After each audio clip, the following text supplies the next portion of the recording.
Chapter 1169. Thud thud thud. A rain of attacks rained down on Kutabra's body. Enough ants could bite an elephant to death, and even Kutaba found it difficult to endure such a dense barrage of attack. His aura continued to weaken. Get out of here! With a howl, Kutabra's body exploded with golden light that sent Li Sai, Chui Piaoqi, and the Wushang cavalry flying. Lions could not endure the humiliation of lambs, dragons were enraged by the disdain of fish and shrimp. Kutaba would never tolerate the offense of these weaklings. But just when Kutaba had sent Li Sai's group flying, there was a flash of light, and then a figure as vast as the sea soared into the air and appeared in front of Kutaba. Before he could react, a black and heavy sword, imbued with the weight of a mountain, slashed at Kutaba's body. The black-armored guard had suddenly struck.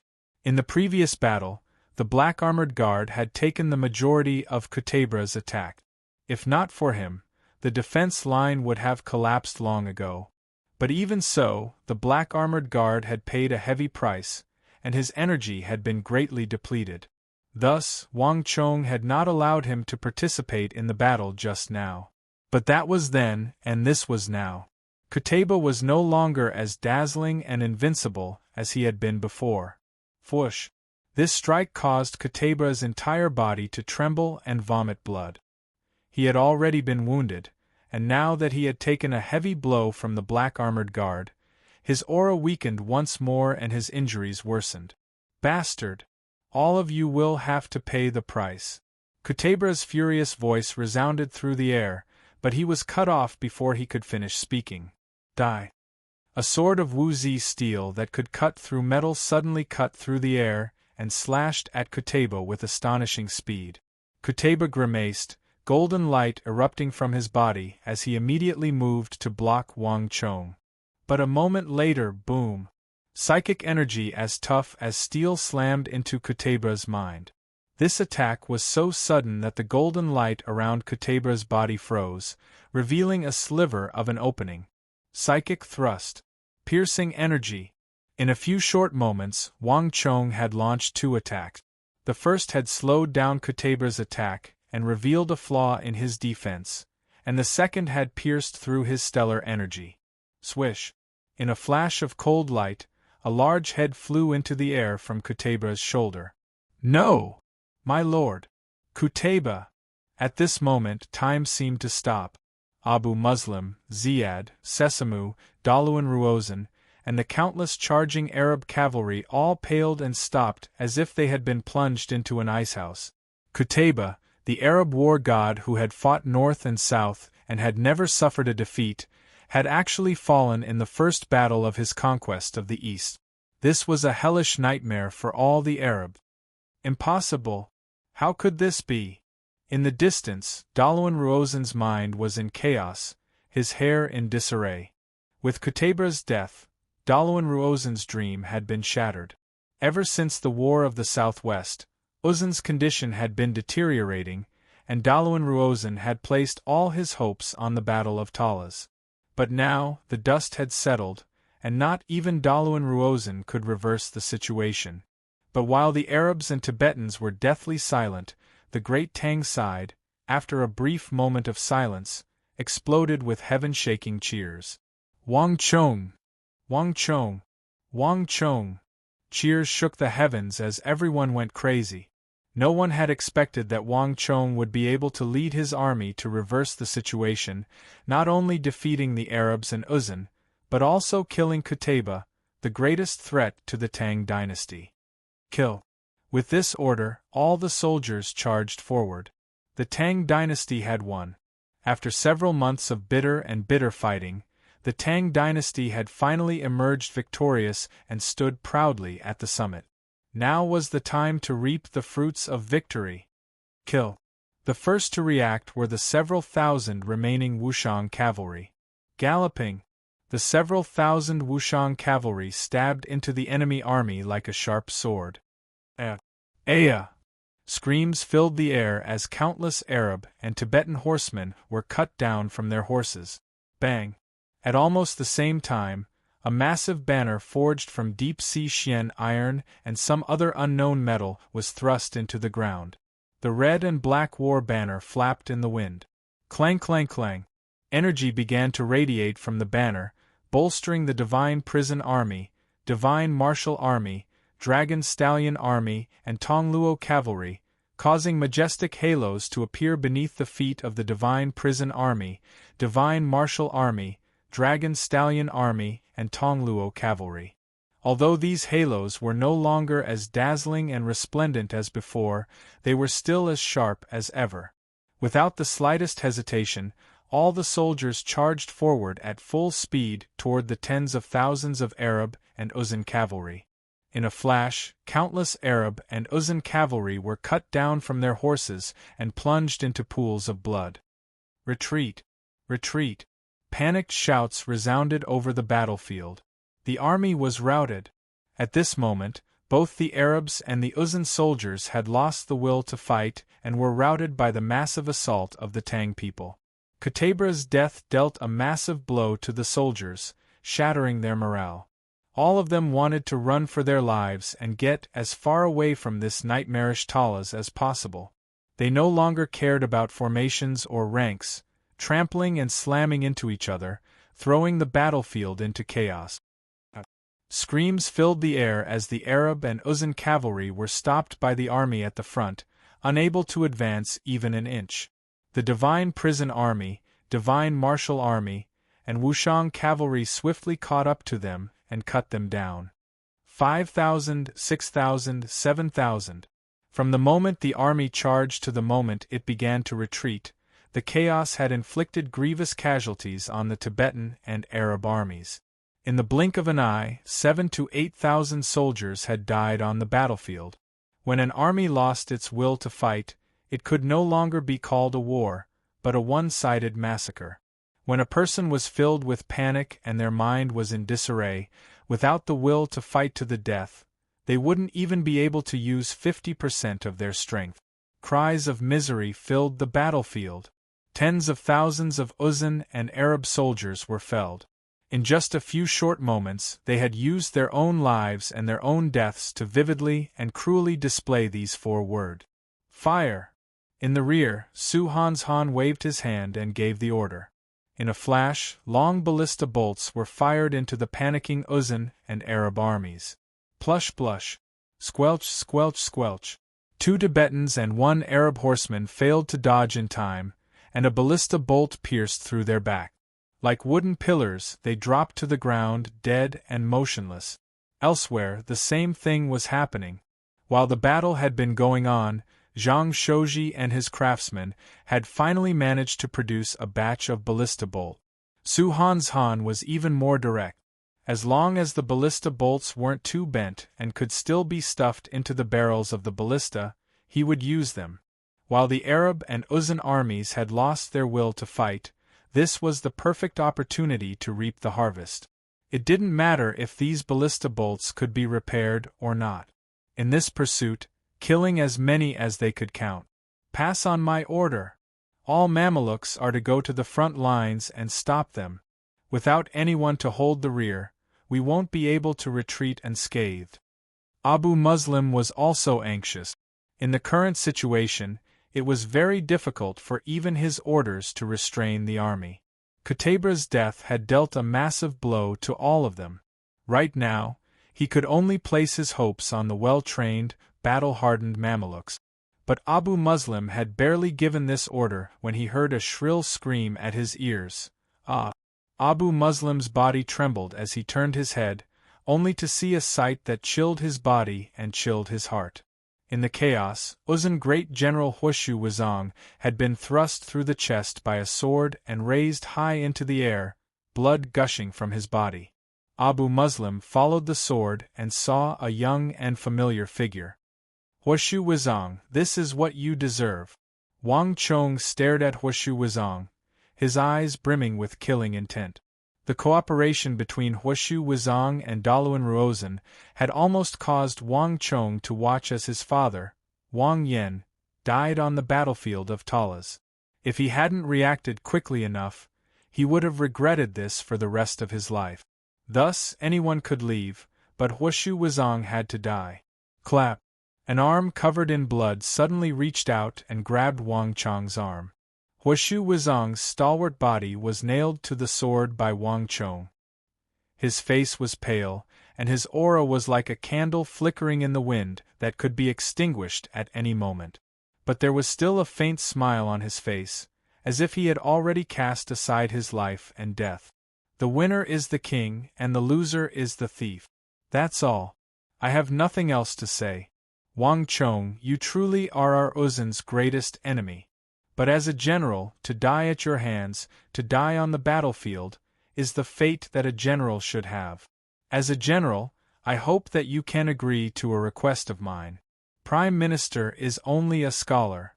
Without my support, he will find it very difficult to threaten you in the future. You have already won this battle. Can you spare Prime Minister and spare his life?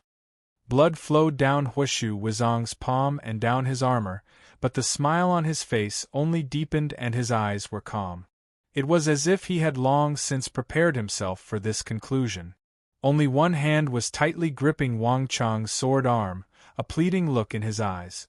Chapter 1170. Huoshu. Suddenly, a heart-wrenching scream came from afar. Dalawan Ruozhen felt like his heart was being pierced by 10,000 arrows as he stared at Wang Chong and Huoshu Huaitsong, who had been held high in the air. At that moment, his mind was completely blank. It was as if his entire soul had been taken away, and his eyes were extremely gloomy. In the War of the Southwest, the cavalry of the Ngari royal lineage, which had been accumulated for decades, had been completely wiped out on the shores of the Irai, and the entire Ngari royal lineage had been turned into a no-man's land, but Dalawan Ruozhen's eyes had never dimmed.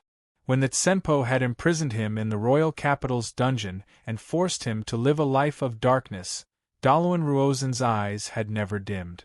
When the eagle of the plateau, Dusong Mangpoj, had died on the battlefield, Dalawan Ruozhen's eyes had never dimmed, but when Huoshu Wuzong had been pierced through by Wang Chong's sword and raised high into the air, the light in Dalawan Ruozhen's eyes had vanished, leaving him bereft of life. Prime Minister, let's go. On the battlefield, the wind was howling, and an anxious shout came from the side. Huoba Senji, leading the remnants of the Mutri Great Cavalry, stared at Dalawan Ruozhen's back with concern in his eyes. The Arabs had already been defeated and Qutayba had been killed. There was no reason for Uzun's men to remain here. The Tang people could charge at any moment, so the urgent task at hand was to preserve their forces, flee Talas, and return to Uzun. But at this moment, Dalawan Ruozhen was in a daze, staring in Huoshu Wuzong's direction as if he hadn't heard a thing. You guys, hurry over and help Prime Minister onto a warhorse. Immediately withdraw. Huoba Sang's heart was filled with anxiety. He called over 2 Mutri Great Cavalry and immediately ordered. Yes. 2 Mutri cavalrymen jumped off their horses and hurriedly helped Dalawan Ruozhen onto their horses. Let's go. A moment later, Huoba Senji led Dalawan Ruozhen, the remaining Mutri Great Cavalry, and the remaining Uzun cavalry into a cloud of dust as they fled into the distance, not even bothering with the Arabs behind them. As the saying goes, when disaster strikes, everyone flies away. The troops of the Tang dynasty would soon catch up to them. At this time, they could only run for their lives. Huoba Senji and the others were very fast, and in just a short while, they had already run several thousand feet. Abu Muslim couldn't help but give a long sigh, a complicated expression on his face. He knew that the situation was hopeless. Listen to my orders. There's no need to stop them. All soldiers, retreat at full speed. With the cooperation of the Uzun cavalry, the Arabs might have been able to hold on for a little longer, save as many soldiers as possible, and then return to Samarkand. But the Western Turks had fled, and now even the Uzun cavalry had fled. Only the Arabs were left on the battlefield, and they could only flee. Gallop! The Arab army was like a mountain, tens of thousands of soldiers casting off their armor and madly fleeing to the west. Unlike the last few times, there was no resistance, and this was no longer a strategic retreat. There wasn't even a need to sound the retreat horn. Everyone was madly fleeing for their lives. Kail! Kail! A loud shout resounded through the sky, and the war drums rumbled incessantly. Gao Xianji, Qing Qianli, Shi Yuanqing, Wang Yan, Cui Piaoqi, Li Sai, and the others quickly charged out. At almost the same time, the elite armies of the Divine Martial Army, Divine Prison Army, Dragon Stallion Army, Roaring Tiger Army, and Su Hanshan's Ballista Army surged forward, crossing the first defense line and pursuing the fleeing Arabs. Clang! On the battlefield, Wang Chong slowly drew back his sword and put down Huashu Wuzong's corpse. Someone, take care of Huashu Wuzong's corpse and give him a proper burial, Wang Chong ordered from his horse. Until the very end, Huashu Wuzong had not received a reply from Wang Chong, but when Huaba Senji pulled Daluan Ruozhen away, this renowned general of the southwest of the Uzan Empire, a great general who had once fought against Zhangzhou Jianqiong, finally closed his eyes. As an enemy, Wang Chong had originally been brimming with killing intent, but now that Huashu Wuzong was truly dead, Wang Chong's killing intent had receded, leaving only pure respect for a true great general. Although they were enemies, Huashu Wuzong could still be considered a true soldier. Even in his final moments, he had not been thinking about himself, but the fleeing Daluan Ruozhen. That smile had left a deep impression on Wang Chong. Perhaps this is the best ending for you. As this thought flitted through Wang Chong's mind, he quickly regained his composure and looked into the distance. In that direction, the Arabs and Uzan soldiers were retreating like the tide. Wang Chong's eyes instantly turned sharp. This time, no matter where Abu Muslim fled to, Wang Chong would pursue him to the ends of the earth. He would not give him any time to catch his breath, much less allow him to make a comeback. Hiya! Wang Chong leaped forward, and the white-hoofed shadow let out a long neigh as it took Wang Chong into the air. With a single step, it covered more than 100 feet in pursuit. With Wang Chong's departure, all the forces of the Tang dynasty in Talas were mobilized. Even the nomads of the mercenary tribes of the western regions, who had long ago charged back excitedly, gathering up their livestock and charging with the army. It truly is a divine weapon. It truly is a divine weapon. A herdsman from the western regions wearing a white turban was so excited that his entire body was trembling. The great Tang had truly given them a pleasant surprise. Whether it was the ambush of Kutabo with the myriad Rakshasa earthen stronghold formation or that final heaven-shaking battle, the Tang dynasty had not leaked any information beforehand, deceiving even their allies. But at this time, no one complained about this. As long as they could defeat Arabia and win this war, that was enough. The war should be carried out by those responsible for the war. Hear my order. Teams 2 and 3 dismantle the steel walls. Team 1, load up all the steel on transport carriages and prepare to follow the army. Zhang Shouji's hair and beard flew in the wind, his elderly eyes bright as snow. After working with Wang Chong so many times, Zhang Shouji was no longer a simple engineer, nor was he completely ignorant of the affairs of war. After several months of stalemate, Zhang Shouji sensed that this pursuit would not easily stop. It would be an unprecedented pursuit, and the steel walls of the city of Talas would play an enormous role in Wang Chong's future battles. Once the city of Talas collapsed, there would be no value in defending this place. The barren land was not even good for grazing cattle. No matter what, this place was no longer worth defending. Given Wang Chong's personality, the defense line was assuredly pushed forward. This was a tacit understanding that had been forged between the two sides for a long time. Kill! With the Wushang cavalry and Tongluo cavalry as the vanguard, the rest of the army in the rear, and the shepherds and craftsmen bringing up the rear, an unprecedented pursuit began from Talas. The army pursued day and night, and even top-class armies like the Divine Prison Army, Divine Martial Army, and Dragon Stallion army had given up on foot and switched to horses to pursue the Arabs.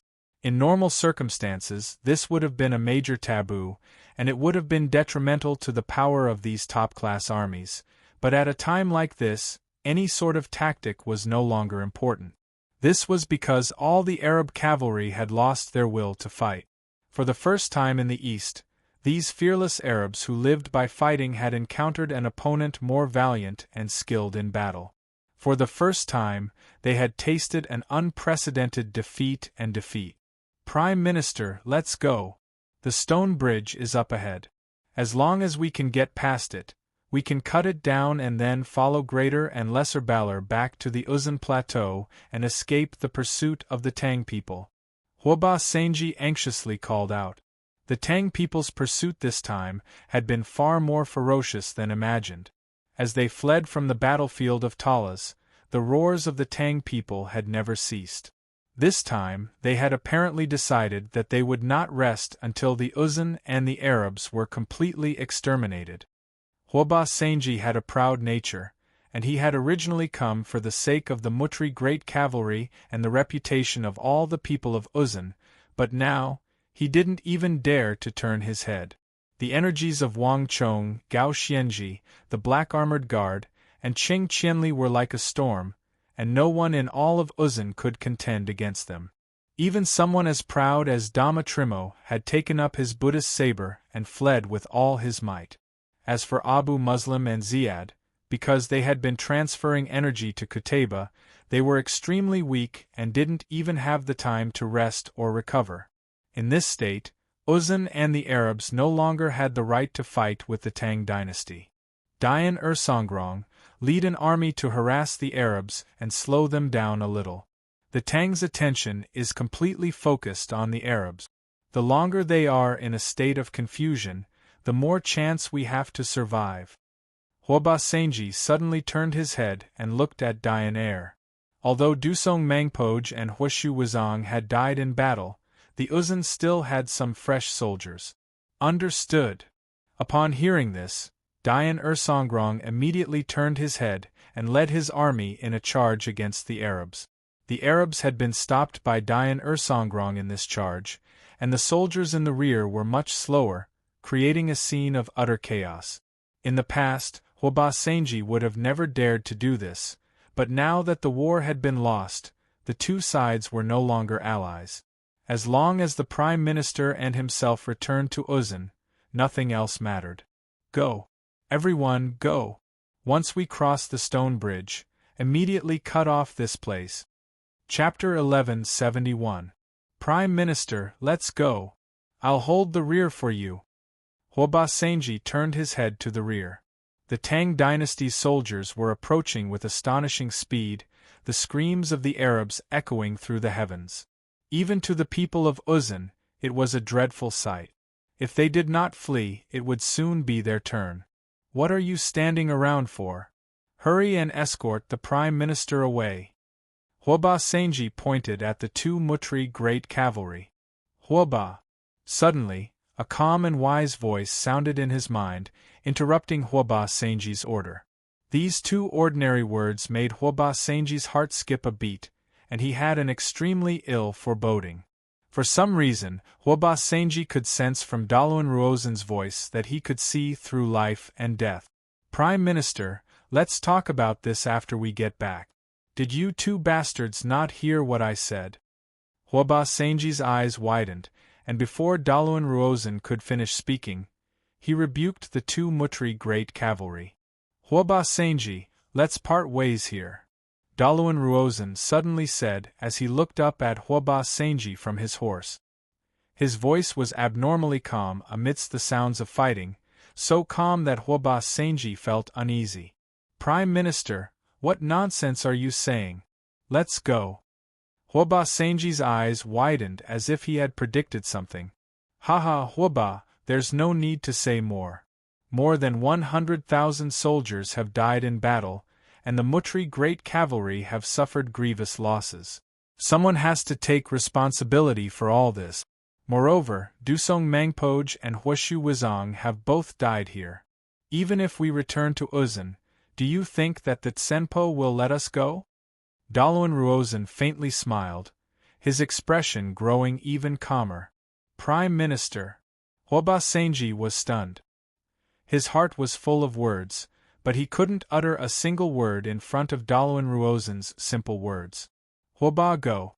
Only if I stay will you be able to survive. My era has ended. In the future, Uzan can only rely on you. Tell the Tsenpo that I have done my best. Daluan Ruozan's gaze seemed to see through everything.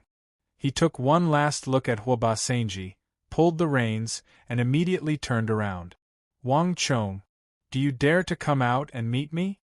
Daluan Ruozan's loud voice resounded throughout the battlefield. He slapped the back of his horse and quickly disappeared into the surging army. Prime Minister, behind him, Hwaba Senji stared blankly at that confident and emotional figure, unable to speak for a long time. At the same time, Daluan Ruozan's words caused the Tang dynasty army pursuing the Arabs to fall into chaos. It's Daluan Ruozan. What other tricks does this bastard want to play? Qianli, take some men and stop him. Mounted on a white warhorse, Gao Xianji immediately noticed Daluan Ruozan galloping over. Gao Xianji was wary of Daluan Ruozan. Although Daluan Ruozan was a purely civil minister, if not for him, this war would never have become so complicated, and the Arabs, Uzan, and Western Turks would never have formed an alliance. In the final battle, when the god avatars of Wang Yan and Qing Qianli had been destroyed, the entire Tang dynasty had almost collapsed. Gao Xianji was almost certain that Daluan Ruozan had played a significant role in this, and that he had even been the one to devise the entire plan. Although he couldn't think of any tricks Daluan Ruozan could play in these circumstances, Gao Xianji was almost instinctively wary of him. Wait a moment, let me. Suddenly, a voice came from the distance. Wang Chong, riding on the white hoofed shadow, slowed down as he weaved through the dense army. Shui Qianjun, pass on my order. Have Cui Piaoqi continue the pursuit. As for Daluan Ruozan, leave him to me. Without my order, no one is allowed to touch him. Daluan Ruozan's actions were far too abnormal, but unlike Gao Xianji, Wang Chong did not believe that he could play any tricks at this time.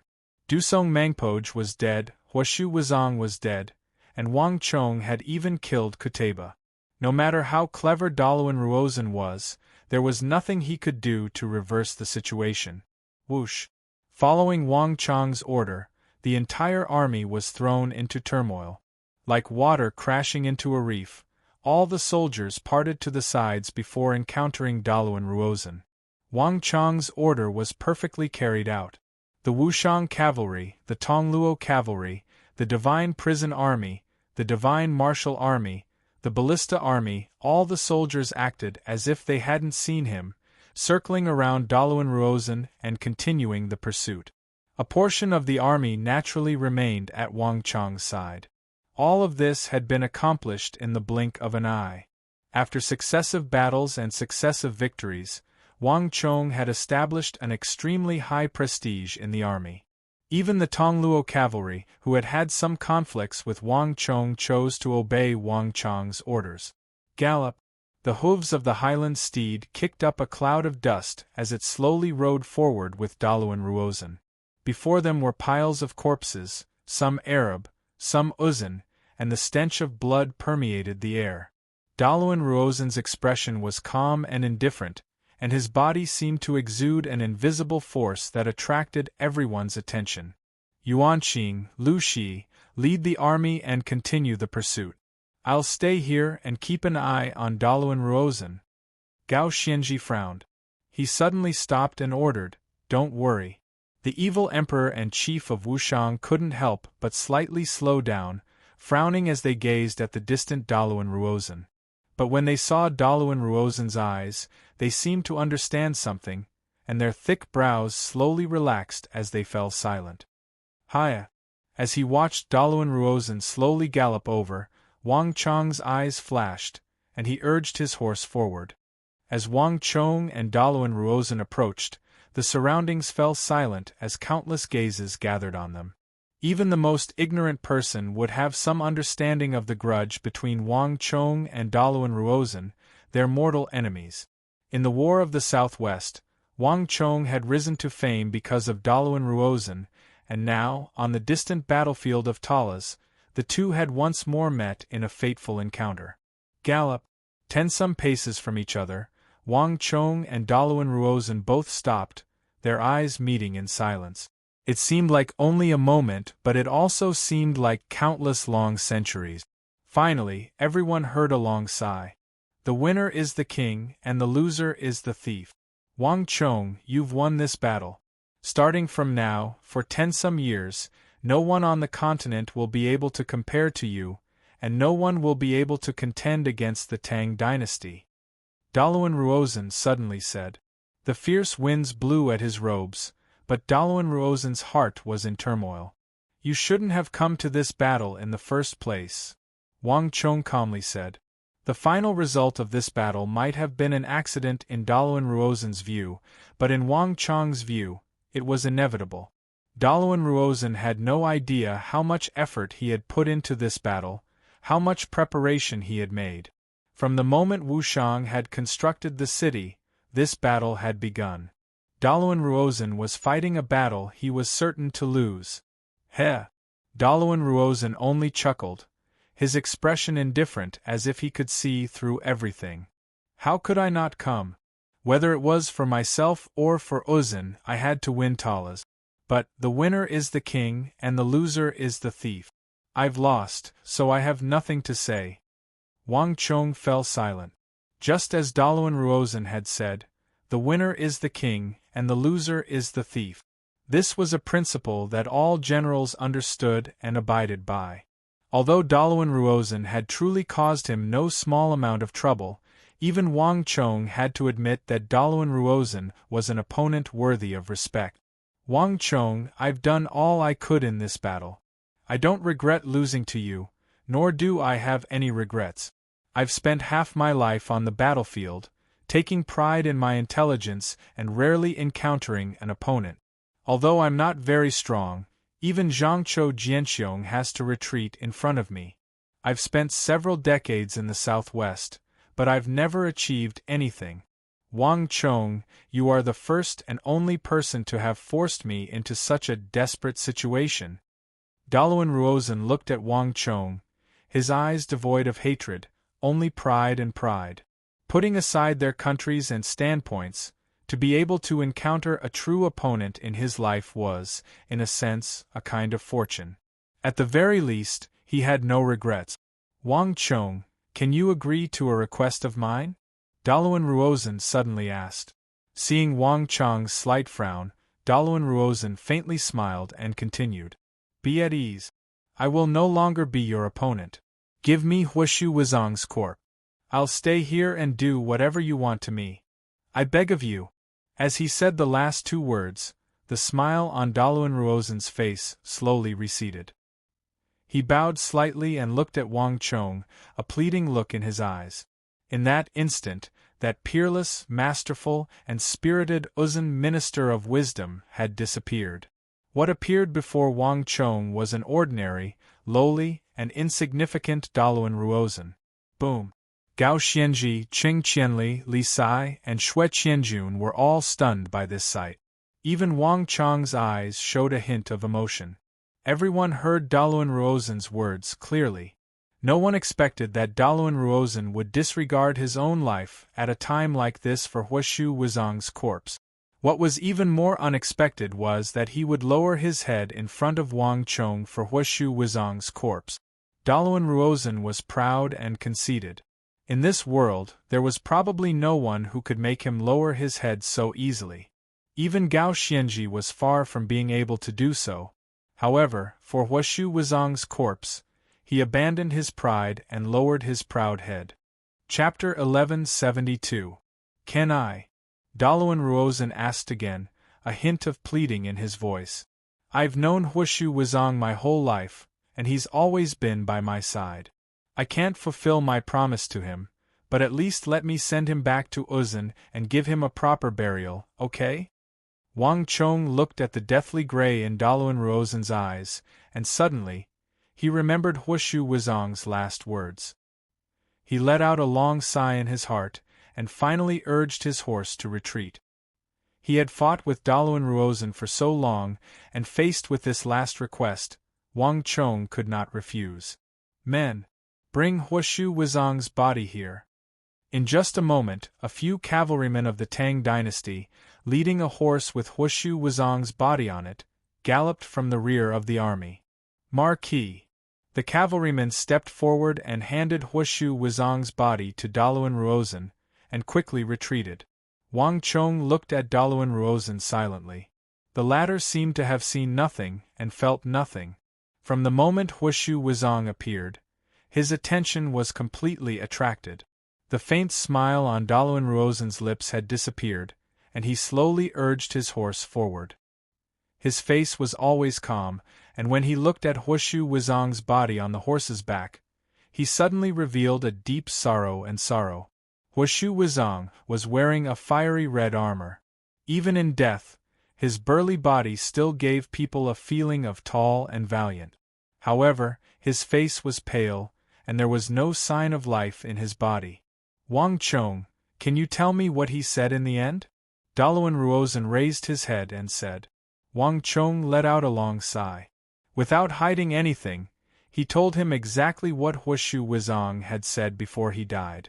At that moment, looking at Huoshu Wuzong on horseback, Daluan Ruozen's body trembled, and 2 streams of tears flowed down his face. Huoshu, I'm sorry. In this battle, I misspoke. Huoshu Wuzong lowered his head, his body trembling. The scenes of the past once again flashed before his eyes. On the Uzun Plateau, the young Huoshu Wuzong was glaring at him like a tiger cub. I, Huoshu Wuzong, am the dragon and tiger of the plateau. Even if it's the Tsenpo's order, I will never bow to a mere scholar like you. Haha, so what if you're a dragon and tiger?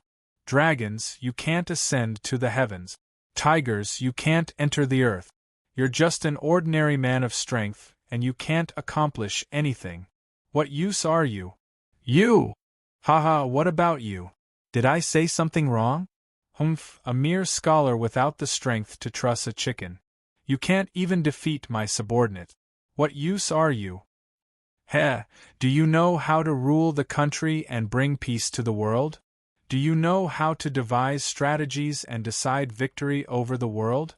Do you know how to unite the vertical and horizontal, befriend the distant and attack the nearby? How does Milord plan to revitalize the Uzun Plateau? 30 years. What can't he do? Humph, Milord doesn't even have the strength to truss a chicken. I'm afraid that's just wishful thinking. Ha, don't we have you? Huoshu, we've lost again.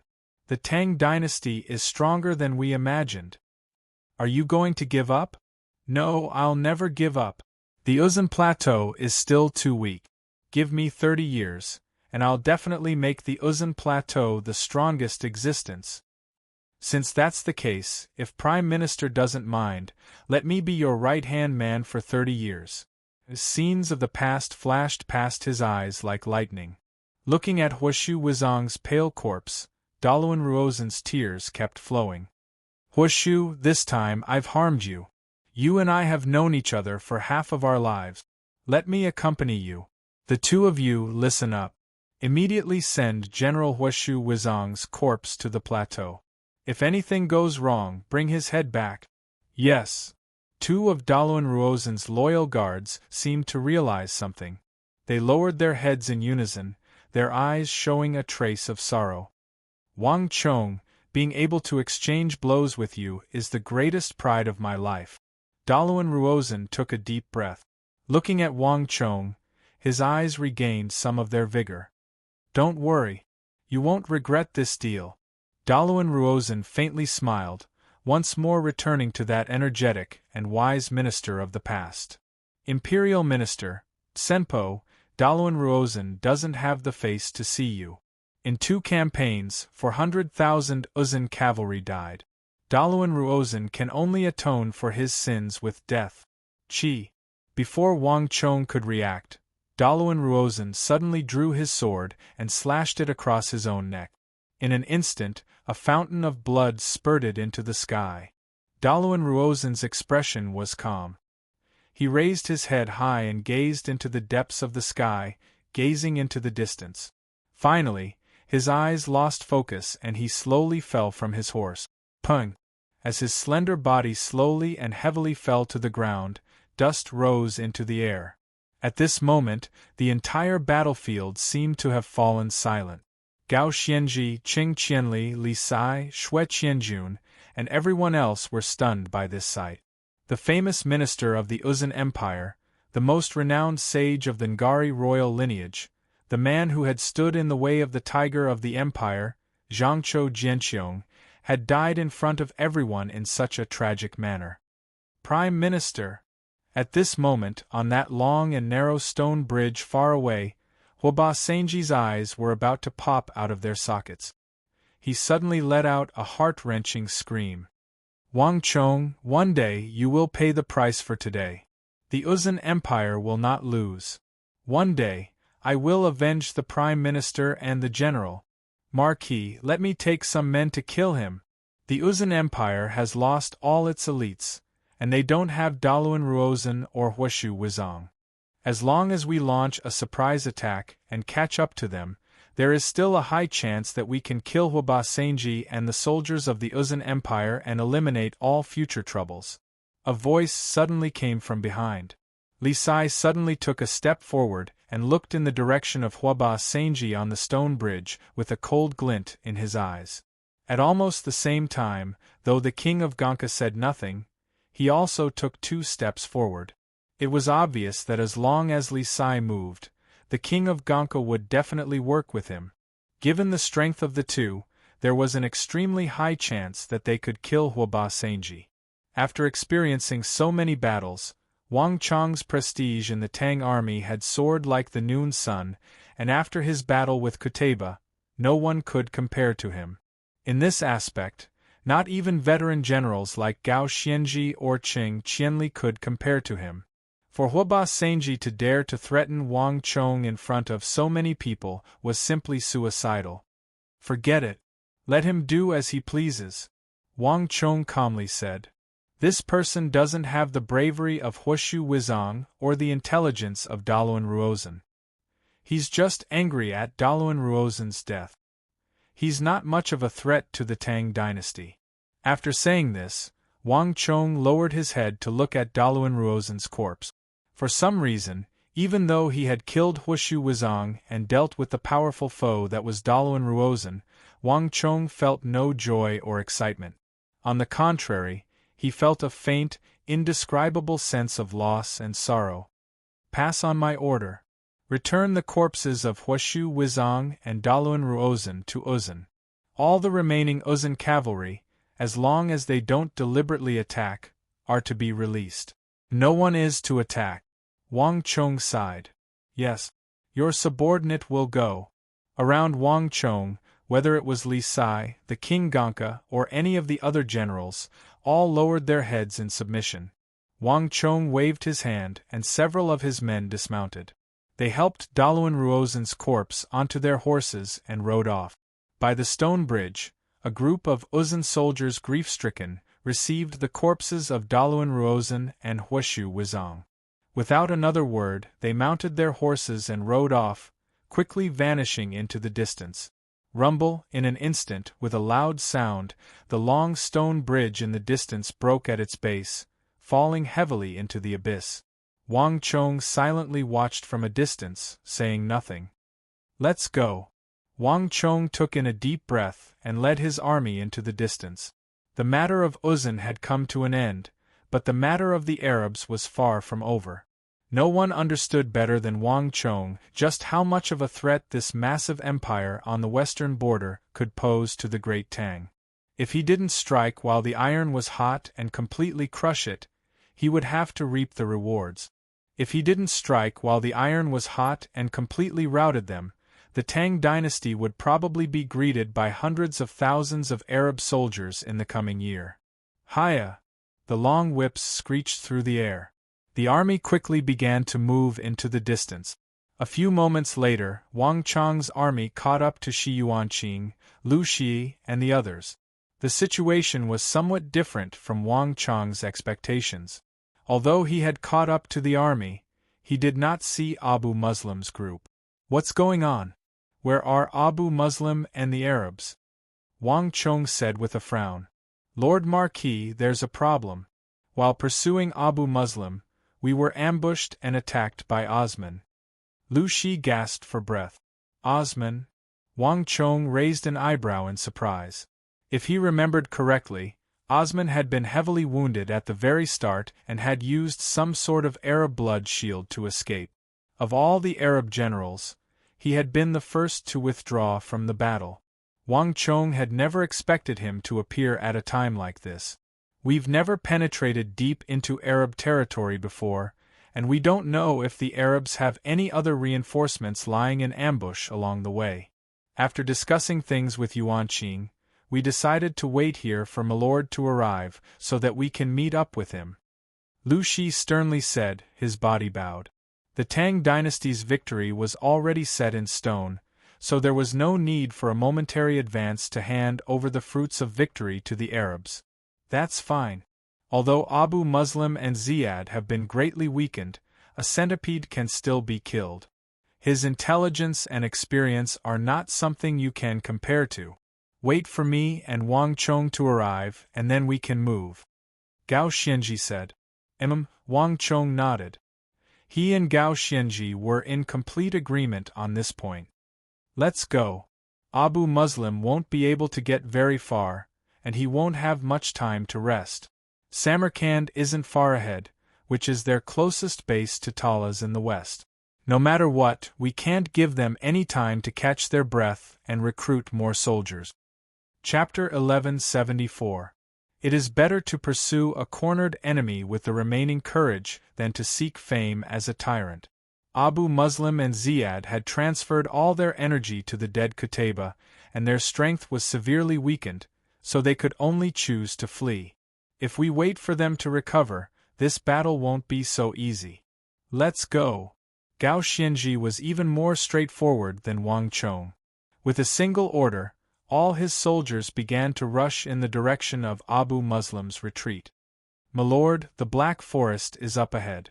After passing through the Black Forest, Samarkand is just a few hundred li away. After traveling for several dozen li, a voice suddenly sounded. Banahan was riding on a maroon horse, pointing to the front.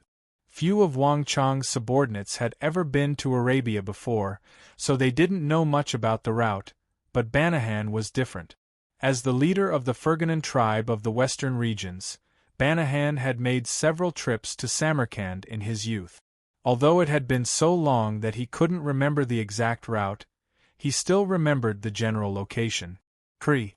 As they were speaking, a shrill cry came from the sky.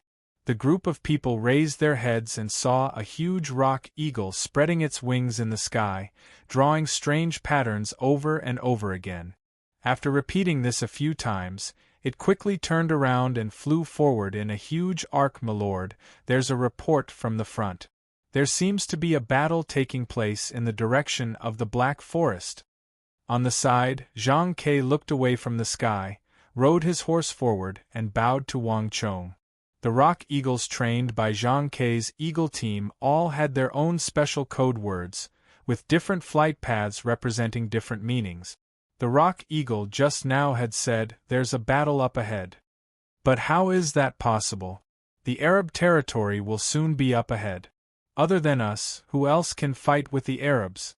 Shi Yuanqing was the first to speak, his eyes filled with shock. There was no need to doubt the strength of the Arabs west of the Tsong Mountains, and almost no faction could contend against them. All the factions that could pose a threat to them had been uprooted long ago. Who else could stop Abu Muslim? Even Gao Xianji had a pensive look on his face. Not necessarily. A light flashed in Wang Chang's eyes. He seemed to have thought of something and suddenly said, "Have you forgotten that there is another Khorasani?" As soon as Wang Chang's voice fell, it was like a sudden clap of thunder. Everyone was startled at first, but they quickly revealed a look of understanding. Before this battle, the Khorasani had sent a message expressing their goodwill to the Tang dynasty. The Khorasani had sworn that as long as the Tang dynasty could defeat Abu Muslim and his enormous Arab army at Talas, they would send their strongest cavalry to work with the Tang dynasty to stop the Arabs on their retreat. A swearin' cataphracts. In a flash, the same thought suddenly appeared in everyone's mind. Go! Gao Xianji squeezed the horse's abdomen and led the group forward. The 20,000 some great Tang soldiers followed closely behind him, filling the sky as they advanced toward the Black Forest. When the group arrived at the edge of the Black Forest, it only took a moment for a dozen heavily armored cavalrymen to form a neat formation and gallop towards the group. The physique, appearance, and armor of these people were similar to those of the Arabs, but they were also very different. "It's the Khorasani!" Shi Yuanqing and Lu Shi exclaimed in delight. The two of them had personally received the Khorasani when they were lingering at Talas, so they could tell at a glance that the Khorasani were very different from the fierce and warlike Arabs. Great General Wang Chong is up ahead. When the Khorasani was still several hundred paces from the group, a hawk-eyed and high-nosed Khorasani suddenly spoke in the language of the Tang dynasty. "That's me." Wang Chong's eyes flashed as he waved a hand behind him. "Someone, go to the back and invite one Shu Yung and Sir Yuan over." One of Wang Chong's personal guards quickly left. A few moments later, one Shu Yung rode up from the rear on a Turkic horse with a glossy white coat. Knowing that the situation was unique, one Shu Yung and Wang Chong exchanged a few words before stepping forward to converse with the Khorasani cavalry. Although he seemed weak and cultured, when it came to language, one Shu Yung immediately became high-spirited and brimming with confidence. It was like he had become a different person. Gallop, gallop, gallop, gallop. In just a moment, Yuan Shusong spurred his horse back to the camp. "Milord, the Khorasani say that they learned of Milord's victory and, in accordance with the oath they made to Milord, attacked the retreating Arab army in the Black Forest and even captured Governor Osman of Cairo. The leader of the Khorasani, Great General Bahram, has sent word that he wishes for Milord to meet with him and discuss how to deal with the Arabs." One Shu Yung excitedly said. "What?" The Khorasani soldiers were overjoyed. "Wonderful!" Only Wang Chong and Gao Xianji glanced at each other in surprise. Although the Arabs' strength had been greatly reduced, their morale at rock bottom, they still had tens of thousands of soldiers, and they also had several top-class armies that possessed considerable strength. This sort of army was not something that any faction could defeat. The Khorasani had been able to defeat them and even kill the heavily injured Osman. This sort of strength had left a deep impression on them. "The enemy of my enemy is my friend. The Khorasani shouldn't be hostile." Wang Chong turned his head to Gao Xianji. Let's go and take a look. We've suffered great losses and don't have many soldiers left. If we can obtain the help of the Khorasani, we'll be of great help in suppressing the Arabs. Moreover, they're more familiar with the Arabian Empire than we are. With them as our guide, we'll be able to avoid a lot of trouble," Gao Xianji said after a few moments of thought. The appearance of the Khorasani at a time like this was truly unexpected, but it was definitely good news. Tensum Khorasani led the way while Wang Chong and Gao Xianji brought up the rear. Around half a cup of tea later, Wang Chong's group arrived in the depths of the Black Forest, where the Khorasani army had already concluded its battle. In the Black Forest, in between the rubble and collapsed statues of gods, the corpses of Arabs were strewn all over the place. War horses were strewn across the ground in various postures, their blood freely staining this famous trade route of the Silk Road with blood. In the center of these corpses was an army of around 8,000 or 9,000 soldiers cleaning up the mess. The armor worn by this army was very uniform. The armor was extremely thick, and it gave off the smell of raging fire and fresh blood. Anyone who saw this army would be able to sense the steely and well-tempered aura exuding from them. This aura was extremely similar to that of the Wushang cavalry of the Tang dynasty and the Mamelukes of the Arabs, but it was even thicker. This was the aura of an extremely ancient army with an extremely long legacy. The Angolan cataphracts. This thought emerged in Wang Chang's mind. This was the origin of the Mamelukes and the target of their emulation. The Angolan cataphracts were undoubtedly the strongest army in the region of 1,000 li to the west of the Tsong Mountains. This army had single-handedly forged the power and glory of the Sassanid dynasty. Even after the fall of the Sassanid dynasty, several decades later, this army still exuded an inspiring strength that had not been diminished by the passage of time. Upon seeing this army, Wang Chong finally understood why the Arabian Empire and the Mamelukes were so apprehensive of this remnant army of the Sassanid dynasty. As these thoughts flitted through his mind, Wang Chong quickly came back to his senses and fixed his gaze on the golden-armored figure at the front of the army, the Khorasani leader riding a monstrous warhorse and exuding a lofty and unfathomable aura. His expression was solemn and serene, his eyes as bright as the sun in the sky. The warhorse he was riding was also extremely intimidating, its muscles knotted and brimming with explosive power. It was at least 3 times the size of an ordinary warhorse. It was stopped in the middle of the road and was extremely eye-catching. Ase Chisi Yalikalu. Before Wang Chong could speak, the golden-armored Khorasani leader immediately turned his head, his gaze sweeping past Gao Xianji and Wang Chong before settling on Wang Chong. "Milord, this should be Khorasani Great General Bahram. He's asking who Great General Wang Chong is." Wan Shuyang rode forward and whispered into Wang Chong's ear. As expected, Wang Chong nodded. As he looked at this Great General Bahram, Wang Chong more or less understood why Abu Muslim had been defeated by several thousand soldiers and why Osman had been killed. In terms of strength, this Great General Bahram was at least on the same level as Abu Muslim at his peak. Even if he was lacking, it wouldn't be by much. Moreover, this Great General Bahram gave off an extremely valiant feeling. He was definitely a veteran of many battles, a top-class general who had experienced mountains of corpses and seas of blood. The Sassanid dynasty had been destroyed by the Arabs several decades ago, and the younger generation of generals simply couldn't possess this sort of aura. It was obvious that this Great General Bahram was a senior general of the Sassanid dynasty. Given his strength and the fact that Abu Muslim had been greatly weakened, he was naturally no match for him. "Sir Senior, come with me." Wang Chong called out to Gao Xianji and urged his horse forward. Great General pays his respects. Chapter 1175. Clang.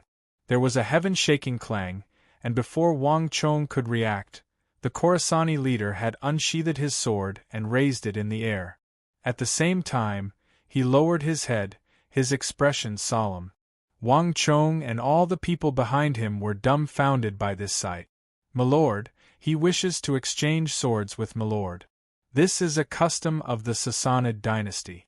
An exchange of the most precious sword is a show of courtesy and respect to the most esteemed guest. The people of Khorasani cherish their swords, even more than their own lives, and they rarely use this sort of etiquette." "They rarely use this custom," Wan Shuyang explained. The 56-year-old Wan Shuyang had begun to travel the world at the age of 17 or 18. At that time, the Sassanid dynasty had not yet been destroyed by the Arabs, and Wan Shuyang had traveled the world. He was well acquainted with many of the customs of the Sassanid dynasty, and he knew that this custom had an extraordinary significance to them. "So that's how it is." Wang Chong also understood. After a moment of thought, he unsheathed his Wuzi steel sword and offered it with both hands. As all the Tang dynasty soldiers and Khorasani watched, the two exchanged swords. Bang! The moment the swords were exchanged, all the Angolan cataphracts and Sassanid cavalry behind Bahram began to cheer in excitement. "Dria, Shankuzi Masra." At this moment, Bahram spoke once more, his expression one of utmost respect. Great General Bahram says that the Arabs are the eternal foes of the Sassanids. Milord has killed their enemy Ibak, Qutayba, and more than 400,000 Arab soldiers. The Sassanids are eternally grateful to Milord. As long as Milord wishes to deal with the Arabs, the Sassanids are willing to serve Milord and become Milord's staunchest allies to the west of the Tsong Mountains. One Shu Yung translated. Great General is too polite. Wang Chong quickly replied. We've also heard about the plight of the Sassanids. The Arabs are vicious and cruel, delighting in conquest and destruction. In this matter, we share a common enemy. The Tang dynasty is also willing to become the staunchest ally of the Sassanids in dealing with the Arabs. Wang Chong said in a deep voice. General Wang's words are more than enough. Bahram's eyes brightened. As he spoke, he stretched out his thick and powerful right palm. Hee. Wang Chong smiled and extended his right hand as well. Two steel-like hands clasped tightly in the void. At that moment, no one knew that this simple and forceful handshake had formed the firmest alliance on the continent west of the Tsong Mountains. It had also forged the Tang dynasty's strongest, most loyal, and most reliable ally in the region between Samarkand and Khorasan. Ha ha ha! As Wang Chong and Bahram released their hands, the entire Black Forest resounded with the cheerful laughter of the two armies. With the addition of Bahram and the 9,000-some Aswaran cataphracts, Wang Chong's forces had received a massive boost in strength. Bahram provided an important piece of information. The Khorasani had learned from the personal guards that Abu Muslim had left in Samarkand that Samarkand had begun to muster the militia. Once Abu Muslim arrived at Samarkand, they would close the city gates and use the thick walls of Samarkand to resist the Tang people. General has never been to Samarkand, so perhaps you do not know, but the walls of Samarkand are not much inferior to those of Talas. If they are allowed to retreat into the city and gather a large number of militia, it will be extremely disadvantageous to us. The urgent task at hand is to not give them any time to catch their breath. In addition, the people we left in Samarkand have successfully infiltrated Abu Muslim's army in the rear and taken control of one of the city gates. But Abu Muslim has always been cautious, and there is no guarantee that he will not begin to mobilize the defenses of Samarkand. Thus we must be fast. Speed is of the essence in war. Bahram solemnly said. In addition, how long will General remain here in this battle with the Arabs? Bahram's eyes were suffused with deep concern. In order to cooperate with the Tang dynasty, the Sassanid elites had been mobilized, and even the Aswaran cataphracts that had been hidden this entire time had been called out by Bahram. This army was more than enough to deal with the remnants of Abu Muslim's defeated army, but once Abu Muslim caught his breath and gathered more Arab soldiers, the Sassanids would suffer grievous losses. The Aswaran cataphracts had been able to survive the encirclement of the Arabian Empire because they had always hidden themselves, never revealing a single trace of themselves. But once they were exposed, it would not be so easy to hide them again. Haha, great general, there is no need to worry. This war between the Tang dynasty and the Arabs is not just a single war, and our goal is not just Samarkand. In the fight against the Arabs, the Tang dynasty can be the Sassanid dynasty's firmest backer and ally. General has no need to worry about this. Wang Chong knew what Bahram and the Khorasani were worried about, and he immediately heartily laughed as he reassured them. The aggressive nature of the Arabs foreordained that they would forever be enemies of the great Tang. If they were not dealt a painful blow this time, they would definitely come back next year and besiege the walls of the great Tang. Just as the Stone of Destiny had said, one mountain could not accommodate two tigers, and one pool could not accommodate two dragons. It was very difficult for two equally massive empires to exist on the same continent. Just this point alone made it impossible for Wang Chong to easily withdraw his soldiers. Wonderful! Bahram's face was agitated.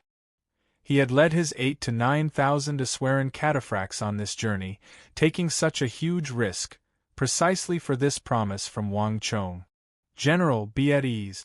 From Samarkand to Khorasan, we know many rebels, all of them descendants of dynasties whose cities and countries were destroyed by the Arabs. I can contact them and organize them so that they can work with General to sweep away the Arabs. The Arabs are perverse and cruel. They are everyone's enemies. General killed the Arab war god Qutayba at Talas. I am confident that everyone will support General as their leader in resisting the Arabs. At these words, Wang Chong and Gao Xianji glanced at each other, both of them greatly shocked. Although the Tang dynasty had defeated the Arabs in this campaign, it had also suffered grievous losses. Of its more than 100,000 soldiers, only 20 to 30,000 remained. This time, it had only had 8 to 9,000 Aswaran cataphracts as allies, a force that was still too weak to conquer the Arabs. But now, it seemed that the Tang dynasty would be able to obtain far more assistance than this. This was definitely a pleasant surprise. Great General, this is excellent. Let us proceed according to Great General's plan. Wang Chong turned his head and smiled at Bahram. The Tang dynasty soldiers were extremely exhausted from the battle, and the war with the Arabs was bound to be long and drawn out. Wang Chong ordered the army to rest for a while, replenish their strength and food, and then work with the Aswaran cataphracts to set out once more. Speed was paramount in war, and this time, the two armies made no more stop. They passed through the Black Forest and headed toward Samarkand. About 2 hours later, a huge city that towered into the clouds like a towering mountain came into view. What a massive city! Li Sai covered his brow with his hand as he stared at this majestic city, his eyes widening. The city of Talas was already massive, but this city was even larger and more majestic than the city of Talas. The thick and sturdy walls extended into the heavens. From a distance, one could tell that this city was even more difficult to breach than the city of Talas.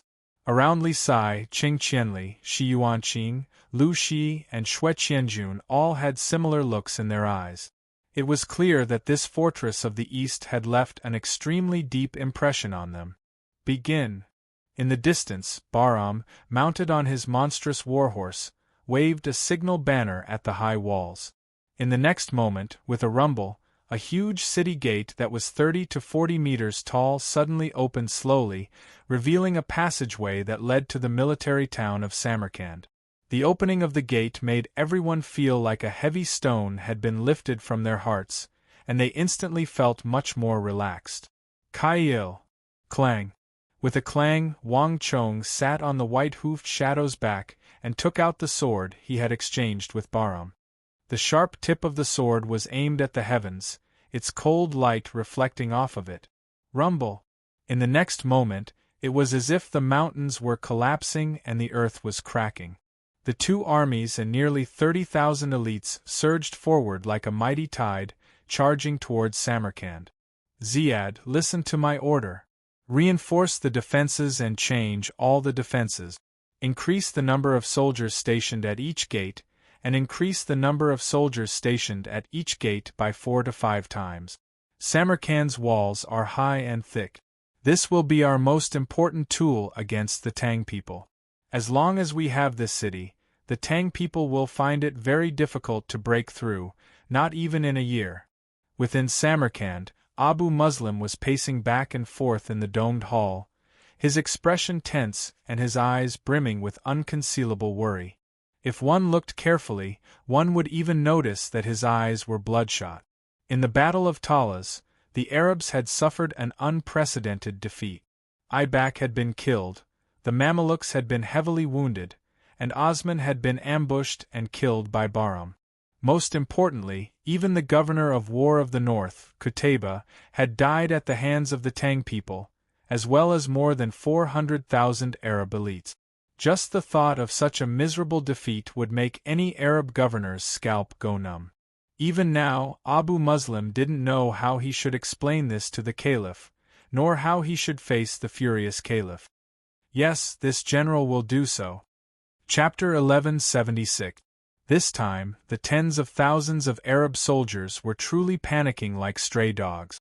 They had traveled from Talas to Samarkand, and the number of soldiers gathered around Abu Muslim and Ziyad had long since dwindled to less than 30,000.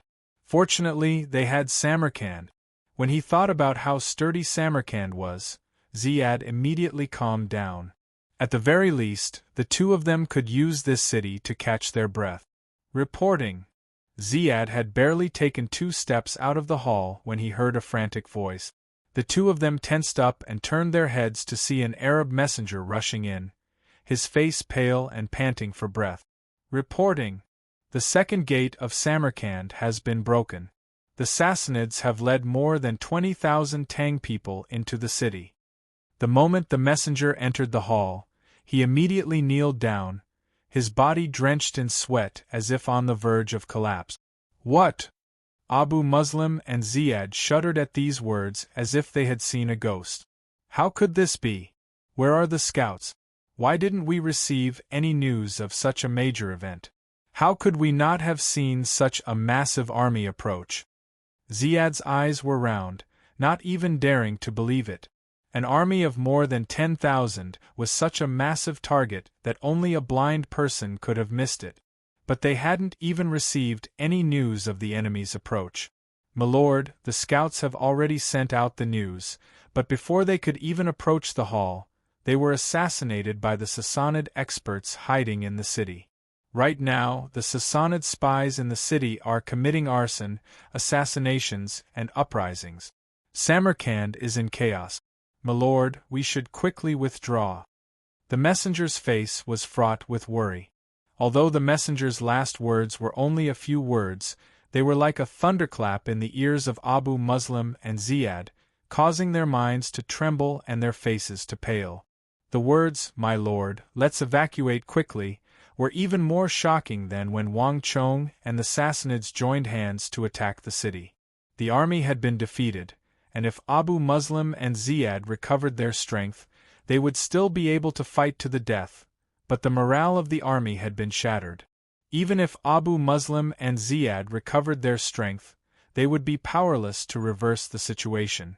Qutabra's death in front of tens of thousands of soldiers had dealt a massive blow to the army. The army no longer dared to fight with the Tang army. As these thoughts flew through his mind, Abu Muslim raised his head to the sky and gave a long sigh. This time, they might not have any hope of turning the tables. "Pass down my order. All troops retreat. Leave Samarkand to the Tang people." Abu Muslim's voice was tinged with unwillingness, but there was nothing he could do to reverse the situation. Ziyad stood to the side, a complicated expression on his face. "Yes, sir." Finally, Ziyad stepped out of the hall. A few moments later, the signal flag was waved, and all the Arab soldiers in the city were swept away from Samarkand toward the distant Khorasan. What? Abu Muslim and Ziyad fled so quickly? In Samarkand, Wang Chong couldn't help but sneer when he heard the news. "I originally thought that there would be a major battle, but it seems like there's no need for that. Sukui, write 2 letters in my name. One is to Feng Chongqing, who has been left behind in Anxi, and have him send an army to Samarkand. The other is to the imperial court. Now that the war is over, the imperial court will need to send someone to take over the aftermath. Talas had been destroyed, so the Tang dynasty's best bridgehead against the Arabs was Samarkand. Once this strategic fortress was occupied, even a small number of soldiers would be enough to contend against the Arabs. Lord Wang Chong, the road west from Samarkand is practically flat. There aren't many fortified cities that we can rely on. Abu Muslim doesn't have a strong enough defense, so he'll definitely flee to Khorasan.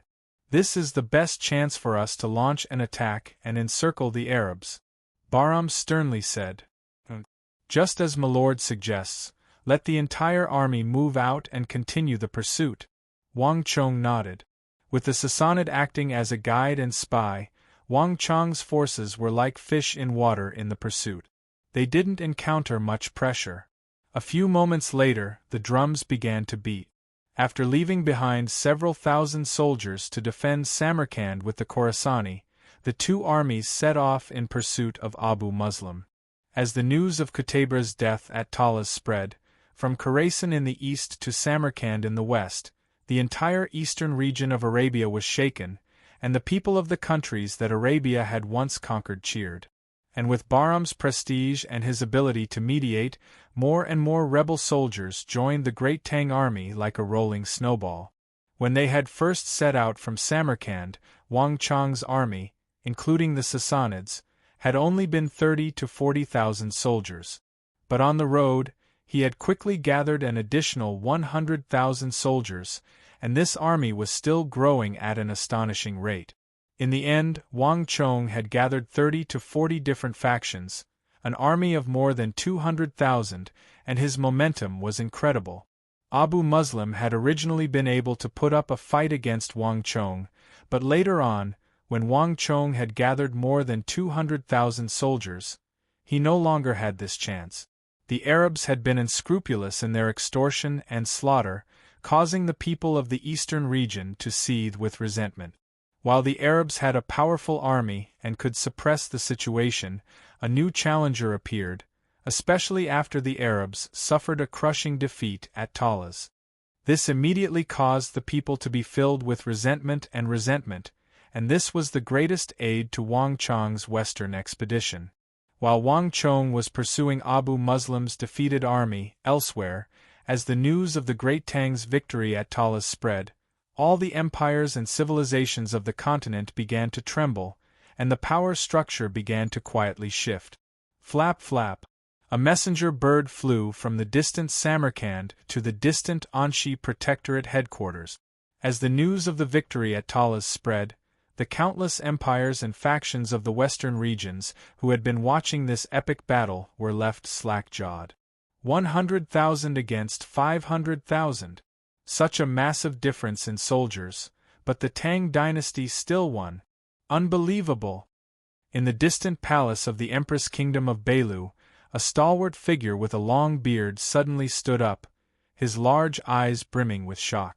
The war between Arabia and the Tang dynasty had swept through the kingdoms of the western regions like a storm. Countless countries were swaying like grass on the wall, struggling to decide whether to submit to the Tang dynasty or to Arabia. All the countries were speculating on who would be the final victor, and the Empress Kingdom of Beilu was clearly leaning toward Arabia. No matter what, an army of 500,000 elites, with powerful individuals like Qutayba, Abu Muslim, and Osman presiding over it, should have been impossible for them to lose. But reality had given the entire Empress Kingdom of Beilu, including its king and ministers, a vicious slap to the face. Pass on my order. Prepare 10,000 taels of gold, 10 bushels of treasure, 100 beauties, and 10,000 cows and sheep. Have them immediately delivered to the Anshi Protectorate headquarters to celebrate the Tang dynasty's victory. The king of the Empress Kingdom of Beilu sat in the hall and roared like a lion.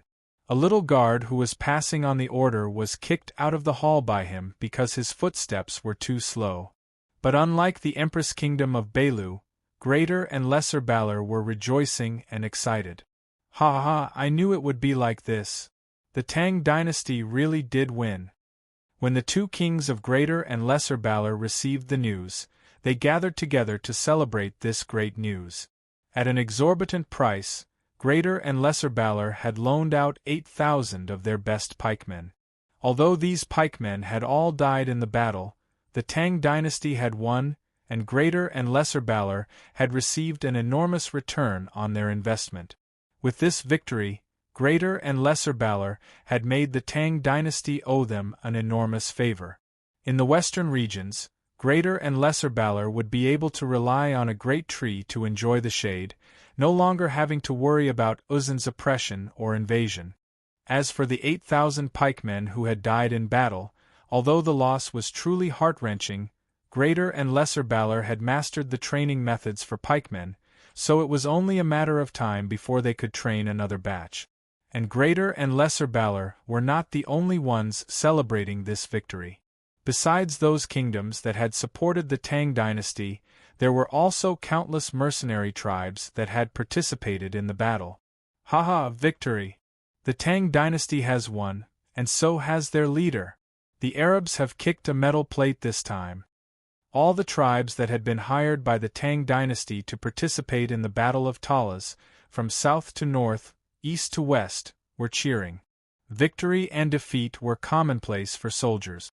Almost all the mercenaries that had participated in the Battle of Talas had been killed, but to the tribes and shepherds in the rear, this was not important. They only cared about one thing: whether or not the valiant warriors of these tribes had stood on the side of the victor in battle. Although many warriors had died in battle, this also meant that a large amount of compensation money would pour in after the battle. And this money, together with the support and affirmation of the Tang dynasty, would be an opportunity for the tribes to develop and strengthen in the future. For the tribe, everyone could be sacrificed, and dying in battle was the best ending for a warrior. This was a principle that all the shepherds believed in. Damn it! This is a big problem.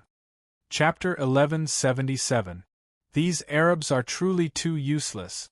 If they had known that they would lose to the Tang dynasty, they wouldn't have offended the Tang dynasty for some petty profit. When Qixi Protector General Wang Chong had begun to recruit soldiers in the western regions, not all the tribes had responded enthusiastically. There was no lack of tribes like the Arjun tribe, which had accepted the Arabs' bribes and found all sorts of excuses to avoid employment while secretly stirring up trouble in the western regions. It would have been fine if the Tang dynasty had been defeated, as the Arjun tribe would have been able to obtain a large amount of war contribution money from the Arabs. But now that the Arabs had been defeated and the dust had settled, the Arjun tribe needed to prepare to face the Tang dynasty's wrath and settle the score afterwards. Chief, what do we do now? I heard that the new leader of the Tang dynasty is not to be trifled with. A core member of the Arjun tribe had long ago turned pale and was sweating profusely. Qixi Protector General Wang Chong had only appeared in the western regions for a very short period of time, but his reputation had long ago reached the ears of the entire region. For the sake of the Gonka tribe, this Tang dynasty commander had exterminated the Saka tribe on the grounds of treachery, and in the war with the Arabs, he had killed another 400,000 Arabs. This was a truly callous and bloodthirsty Azura great general. No one dared to imagine what sort of fate awaited these tribes once he returned and settled the score. There's nothing else we can do. Bring me a brush and paper. Go to the Anshi Protectorate headquarters and bring gold and silver to beg for forgiveness from Anshi's garrison commander Feng Chongqing. Say that we were forced by the Arabs and had no other choice. We had no intention of opposing the Tang dynasty. As the one-eyed Argent leader spoke, he suddenly gritted his teeth and increased the stake. In addition, send me 100,000 cows and sheep, 100 beauties of the western regions, and 10 beauties from the Arabs. If Feng Chongqing doesn't agree, we can only flee to the far north, to those desolate and uninhabited lands of ice and cold. I hear that there are some barbarians there. When the time comes, we might have to fight with them. Yes. Similar events were occurring throughout the western regions, and the great victory at Talas intimidated all the tribes. Unlike in the past, the Tang dynasty had defeated the Arabian Empire west of the Tsong Mountains, a power that everyone acknowledged to be the strongest, proving that it was the #1 power on the continent. Now, all the countries were filled with deep reverence for the strongest empire on the continent. At this moment, the most excited person was none other than Feng Chongqing, who was guarding Suya City and guarding the rear. Ha ha, they won. The Tang dynasty won. My Lord General Wang, I knew you would return in triumph. Feng Chongqing sat on the spacious throne in the main hall, holding the letter that Wang Chong and Gao Xianji had sent from Samarkand. He was beaming with joy. He held that thin piece of paper in his hand and never got tired of looking at it. Reporting. While Feng Chongqing was flipping through the letter again and again, a voice came from outside. In the blink of an eye, a messenger from the Anshi Protectorate strode in. My lord, the Jursak tribe of the western regions has sent a congratulatory letter, congratulating the Tang dynasty on their great victory at Talas. In addition, they have sent 10,000 taels of gold, 10,000 cows and sheep, 100 beauties, and all kinds of pearls and agate. In addition, the Naaman tribe has sent 10,000 taels of gold and 100,000 cows and sheep. The Chiti tribe has sent 10,000 bushels of agate, countless jadeite, and 5,000 jade pendants carved from suet white jade. The Baltali tribe has sent 20 supreme luminous night pearls, 10,000 warhorses, and 20,000 taels of gold to congratulate the Tang dynasty on their victory. The Chechikian kingdom of the western regions has sent 50,000 taels of gold, 20,000 bolts of silk, and 5,000 pairs of jadeite. The Shi-Kimi kingdom of the western regions has sent 30,000 taels of gold, 300 beauties. The messenger knelt on one knee on the ground and read a long list of names in his hand. Feng Chongqing sat at the head of the hall, a smile on his face so wide that it seemed as if he could barely close his mouth. Many of these tribes were allies of the Great Tang, but the majority of those that had sent gold and beauties were wavering on the right and left side of the conflict, some of them even working together with the Arabs in an ambiguous relationship. But Feng Chongqing did not care. The war was over, and what he needed to do was win the most for the Tang dynasty. 10,000 taels of gold, 10,000 cows and sheep, 100 beauties. You think you can escape this calamity with just this? Impossible. If I don't make you bleed a little more this time, you'll never be able to remember this lesson. Feng Chongqing narrowed his eyes, his right index finger lightly tapping on the metal armrest of his throne. In a flash, he had come up with a plan. Pass on my order. Recruit more soldiers and gather mercenaries. 10 days from now they will follow me to Samarkand. I'd like to see which countries and tribes will dare to refuse. In addition, send a letter to Lady Su Yichin in the rear. If we want to advance west and occupy Samarkand and the other Arab territories, we will need her help. Feng Chongqing sternly said. Yes. Just a few days later, Wang Chang's second messenger pigeon flew along the Silk Road and into the capital of the Tang dynasty. Boom! When the news of the great victory at Talas reached the imperial court, the entire court rejoiced. Even though there had been many disagreements between the civil and military officials, the news of the Tang dynasty's victory over the western barbarians to the west of the Tsong Mountains had stirred everyone's spirits. Ha ha, victory! As expected, we won again. This king knew that you wouldn't disappoint me. As long as you are here, the Tang dynasty will have nothing to worry about on the border. When the king of Song heard this news, he was in high spirits and elated. Only the heavens knew how much pressure he had endured in this campaign to reinforce Talas, but now that the clouds had dispersed and the rain had cleared, everything was over. Most importantly, Wang Chong had used an unprecedented victory to give everyone a satisfactory answer, once more proving that he had a discerning eye for talent and had not judged wrongly. Bastard, so many imperial great generals couldn't kill him. Has this brat gained some kind of spirit? King Qi had just walked out of the imperial palace when he couldn't help but slam his fist into the carriage, pulverizing it to pieces. King Qi was not that interested in military affairs. He only cared about authority, but as long as the Wang clan, as long as the king of Song, and especially that brat were present, he would never be able to get what he wanted. King Qi had launched several attacks against the Wang clan and the king of Song, but every one of them had been foiled by that 17-year-old boy.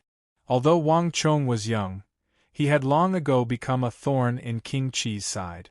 In the War of the Southwest, Wang Chong had obtained the favor of the Holy Emperor and been promoted to nobility, becoming the first young marquis in the history of the Central Plains. Finally, at the age of 17, he had become Qishi Protector General. In addition, with this great victory, if this continued, he would be promoted to the rank of nobility, even becoming a king or marquis. This made King Qi feel an enormous threat. To the southeast of the imperial palace, in the renowned Four Quarters Embassy, a carriage had long since stopped. The carriage door opened, and Wang Chang's big uncle, Wang Zhen, tidied his clothes and walked out. The current Wang Zhen had a bright gleam in his eyes, and his face was flushed as if he was drunk. Furthermore, the unconcealable smile at the corner of his eyes revealed his current mood. His nephew had fought a battle of 100,000 against 500,000, defeating the combined army of Arabia, Uzan, and the Western Turks.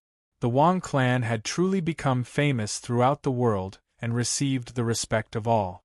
As his big uncle, Wang Zhen could not help but feel honored. "Let's go. Take me to see the old master. I want to personally tell him this news," Wang Zhen loudly said. Passing through the main gate and through the bamboo forest, Wang Zhen headed for the main hall of the Western quarters. Before Wang Zhen had even entered, he could already hear the sounds of laughter, the old master's loud laughter particularly striking. "Zhener, you've come at just the right time. That child Chong'er won a major victory at Talas, truly living up to the expectations of the Tang dynasty and His Majesty. Come, let's drink a cup together." An elderly and deep voice came from the main hall. Duke Jiao, dressed in casual clothes, was seated at the head of the hall. The moment Wang Zhen crossed the threshold, Duke Jiao waved at him. "Zhener, it's rare for your father to be in such a mood. Today, you should accompany him for a good drink." The silver-haired old madam called out to Duke Jiao, her face amiable. Duke Jiao's health had never been very good, so the old madam had always strictly forbidden him from drinking alcohol. But this time, she had not only made an exception and allowed him to drink, she had even invited her eldest son, Wang Zhen, to accompany him. Wang Zhen had been confused at the start, not understanding how the old master had learned of the news so quickly, but when the figure at the old master's side turned his head, Wang Zhen instantly understood. "Elder Yi," Wang Zhen blurted out. No wonder. With Elder Yi here, it was no wonder the old master had learned of the news so quickly. "This child will go." Wang Zhen faintly smiled, raised his robe, and quickly sat down at the table covered with side dishes.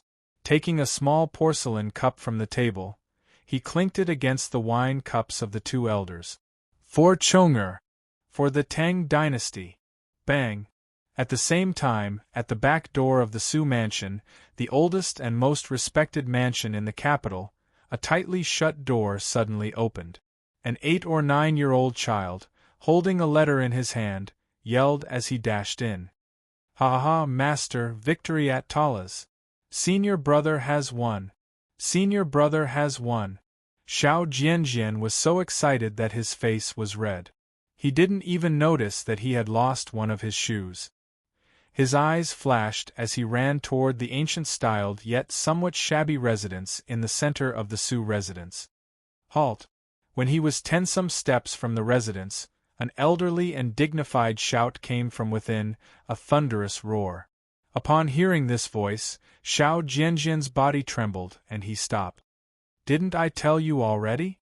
As a general, even if Mount Tai collapses in front of you, you won't lose your composure. It's just a minor border war. Look at how impatient you are." The elderly voice was extremely stern. Chapter 1178. But that was not a normal battle. That was senior brother's battle. 100,000 against 500,000. That was a huge victory for the few. Xiao Jianjian lowered his head and curled his lips. His fingers twirled as he stared at his feet. His face was filled with dissatisfaction. "How dare you talk back?" So Young's son bellowed. "That's right." Xiao Jianjian was unconvinced. His voice was as soft as a mosquito's, almost inaudible. "Xiao Jianjian, that's enough. Don't talk back to your master. Your master already knows about your senior brother's situation. You'd better leave now." Just then, another voice rang out from within the house. It sounded completely different from So Young's son's. It was not as powerful and authoritative. "Got it, Uncle Fong?" Xiao Jianjian stuck out his tongue and made a face before running away. Little Jianjian didn't know that in the house with the door tightly shut, 2 old eyes were staring at his back for a long time before looking away. Fang Hong, you're spoiling him too much. It's just a battle. He's too impatient. How can he lead the army, devise strategies, and conquer the world? Seated on a wooden armchair, Su Jingchen glanced at the old servant beside him and said with a deep voice, "The art of war involved the lives of tens of thousands of soldiers, as well as the lives of the commoners.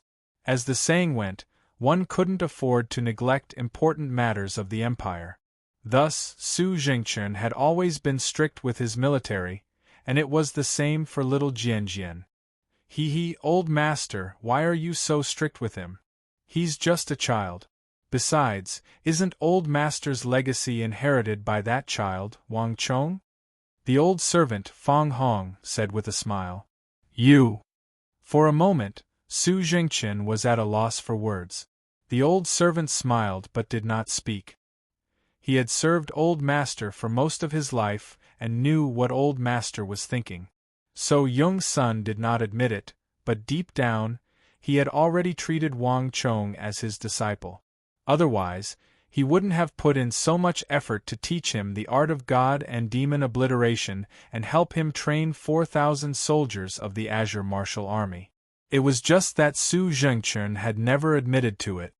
This child will be spoiled by you sooner or later. I don't know what to do with you. Su Jingchen glared at this old servant who had served him for 50 to 60 years. Then, he turned around, picked up the wine cup on the table, and drained it in a single gulp. The old servant didn't say a word, but the smile on his lips grew wider and wider. He picked up the white porcelain wine gourd on the table and filled Su Jingchen's cup once more. His old master usually drank no more than 4 cups of wine, but this was already the 8th time he had filled Wang Chong's cup, a fact that not even he had noticed. Although he had been playing down the matter and using it as an ordinary battle, Fang Hong knew that his old master was actually more delighted than anyone else. As the wine pot on the table slowly emptied, the old servant quietly replaced it with another pot of wine and continued to fill So Young-sun's cup. In all his time with his old master, Fang Hong had never seen his old master so happy. And after meeting that child called Chonger, the smile on his old master's face grew wider and wider, comforting Fang Hong. And as the news of Tala's spread, the influence of this matter in the capital continued to grow. Swish, swish. As imperial proclamations were pasted on the various gates of the Tang dynasty's capital and more details were revealed, the capital began to seethe. Ha ha ha, what did I say? The young Marquis is the reincarnation of the heavenly fate star. He came to assist His Majesty in sweeping away the barbarians and continuing the golden age of our Tang dynasty. 100,000 against 500,000. This young Marquis is the true war god of the new generation. Only the Crown Prince's junior guardian Wang Zhongxi and the war god of the older generation, So Young-sun, can compare to him. Ha ha ha, as expected of the descendant of Duke Jiao. The Wang clan has 3 generals, a true sect of martyrs, a truly loyal subject of the Tang dynasty. We should ask the Holy Emperor and the Imperial Court to grant the Wang clan a title. That's right. Let's go together and ask the Holy Emperor to grant the Wang clan a title. The various parts of the city gate were bustling with activity. Countless merchants, wealthy clans, and even some of the nobles of the capital had gathered. Not only that, all the restaurants, taverns, tea-houses, and inns of the capital were discussing the gruesome battle that had taken place at Tala's. The people loudly discussed the matter, all of them extremely proud. The matter of granting the Wang clan a title was initially only discussed by the common people, but later on, even the officials of the court agreed and began to submit memorials. In the end, it became a massive voice that could not be ignored. In the end, all the memorials were gathered in the depths of the Imperial Palace, in the hands of the Holy Emperor. The Imperial Palace towered over the Imperial Palace, and in its deepest depths was a golden hall, dignified and solemn. It stood at the highest point of the Imperial Palace like a giant bird with its wings spread wide, looking down on the capital. The Taiji Palace was the residence of the Holy Emperor of the Tang dynasty. No matter how fierce the storms and storms of the outside world raged, this place was always calm, as if no storm could reach this place. Your Majesty, after the great victory at Talas, that child Wang Chong truly did not fail to live up to your Majesty's high hopes. They have already crossed the Black Forest, occupied Samarkand, and are now heading west toward the end of the Silk Road, Khorasan. To the west of the Tsong Mountains, the barbarian lands have already become the territory of my Tang dynasty, and your Majesty's territory has greatly increased. This is an unprecedentedly grand occasion. The voices in the imperial court that wish to grant the Wang clan a title are getting louder and louder. This old servant has already collected several hundred letters. Outside the hall, Eunuch Gao had his hands tucked into his sleeves and was smiling like a Maitreya Buddha. Your Majesty, granting a title is no small matter.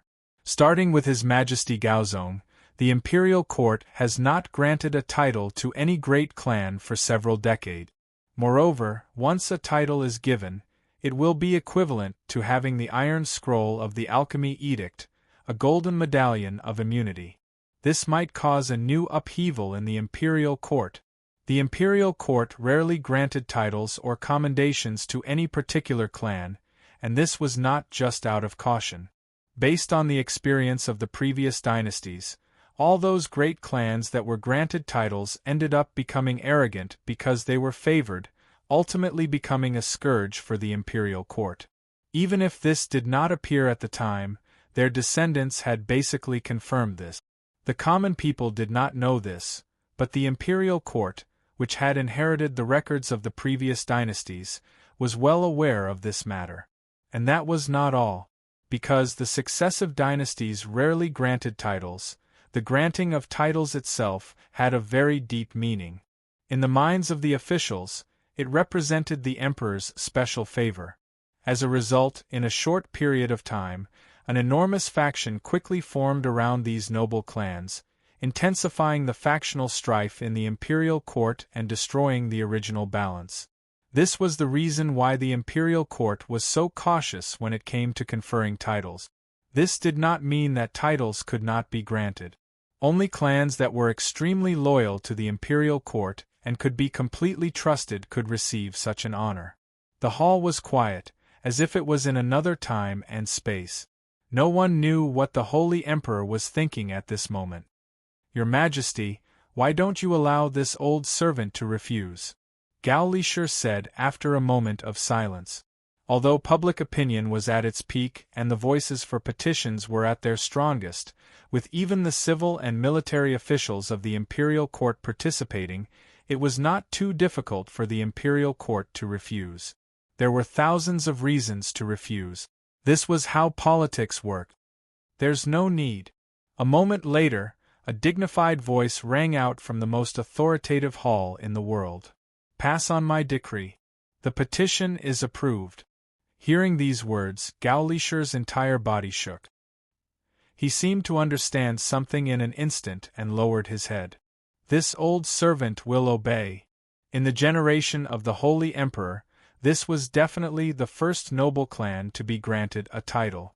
Even old Master Yao, who was so favored by the Holy Emperor and had such great influence in the imperial court, had not received such an honor. The granting of titles to the Wang family would probably shock the entire imperial court for a very long time and affect the structure of the entire Tang dynasty in the future. Rumble. When the Holy Emperor ordered the 6 departments to discuss granting titles to the Wang family, this matter immediately caused a huge uproar in the entire Tang dynasty. Favor? What kind of favor is this? The people were in an uproar, especially those who hoped to grant the Wang family a title. But the reaction in the imperial court was completely different. I didn't expect the Holy Emperor's favor for Wang Chong and the Wang family to reach this level. In the imperial court, an old imperial censor received the news. His eyes widened in shock, his face full of disbelief. In the depths of the imperial palace, in the Yuzhen palace. Ha ha ha, little sister, do you see this? What do you think of this sworn brother of yours? What kind of glory is this family of valiant martyrs? Although you and I are like rootless duckweed in this palace, as long as we have the support of my sworn brother and the Wang family, our position in the imperial court will be as stable as a boulder. We might even be on equal footing with King Qi and the King of Song, becoming the third power in the Tang dynasty.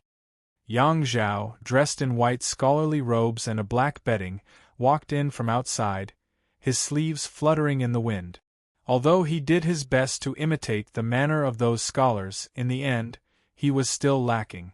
After just a few steps, he returned to his original self. With his head held high and his face beaming with joy, he walked toward the hall and hurried over to Consort Taizhen in the jade tent. Big brother, this time, you've really done something that's most beneficial to us. The jade tent fluttered and a jade white foot stretched out.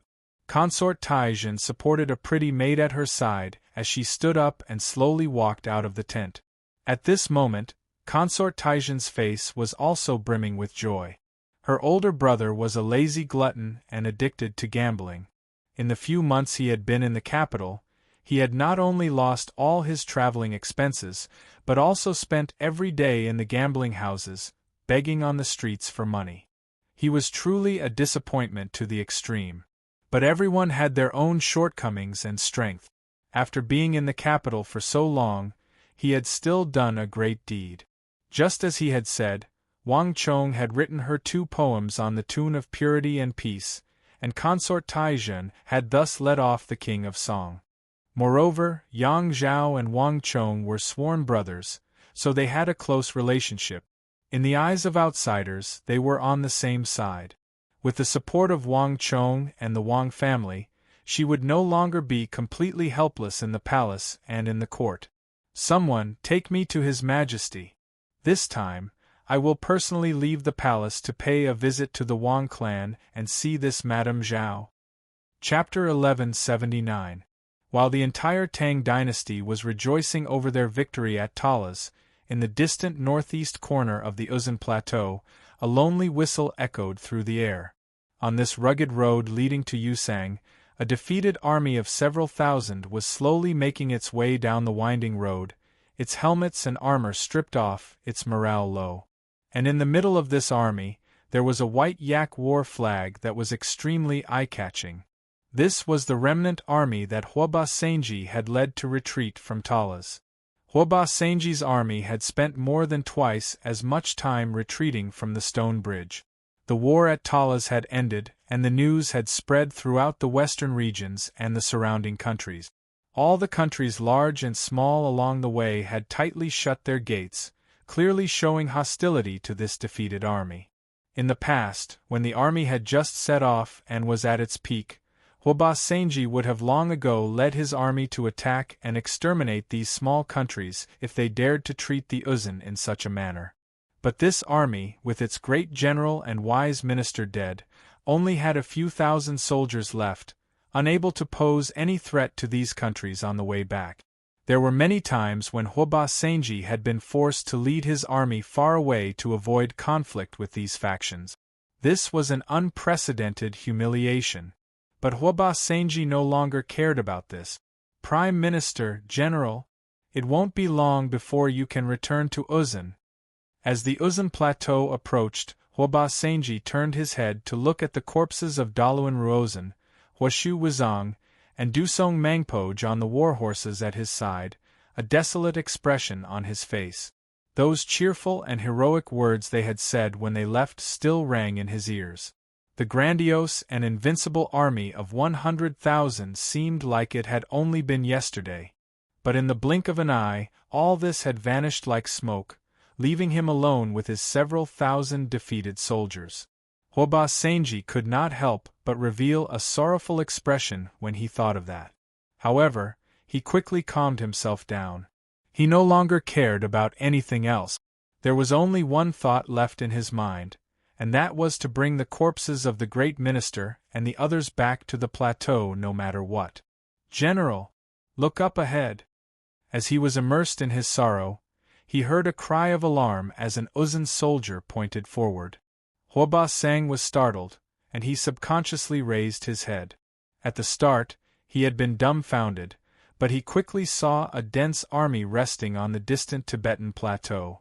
From a distance it looked like an ant. Translated by Hypersheep 325, edited by Mikir. It's the Western Turks. Hua Sangji's eyes widened as if he had been provoked, and he raised his head, his mind much clearer than before. Almost at the same time, the army resting on the plateau also noticed the new army. Under the green flag of the Golden Wolf, a tall and burly figure rode on a warhorse and galloped forward a few steps before stopping. "My lord, it's the Uzun. They've also retreated." A voice suddenly rang in his ear.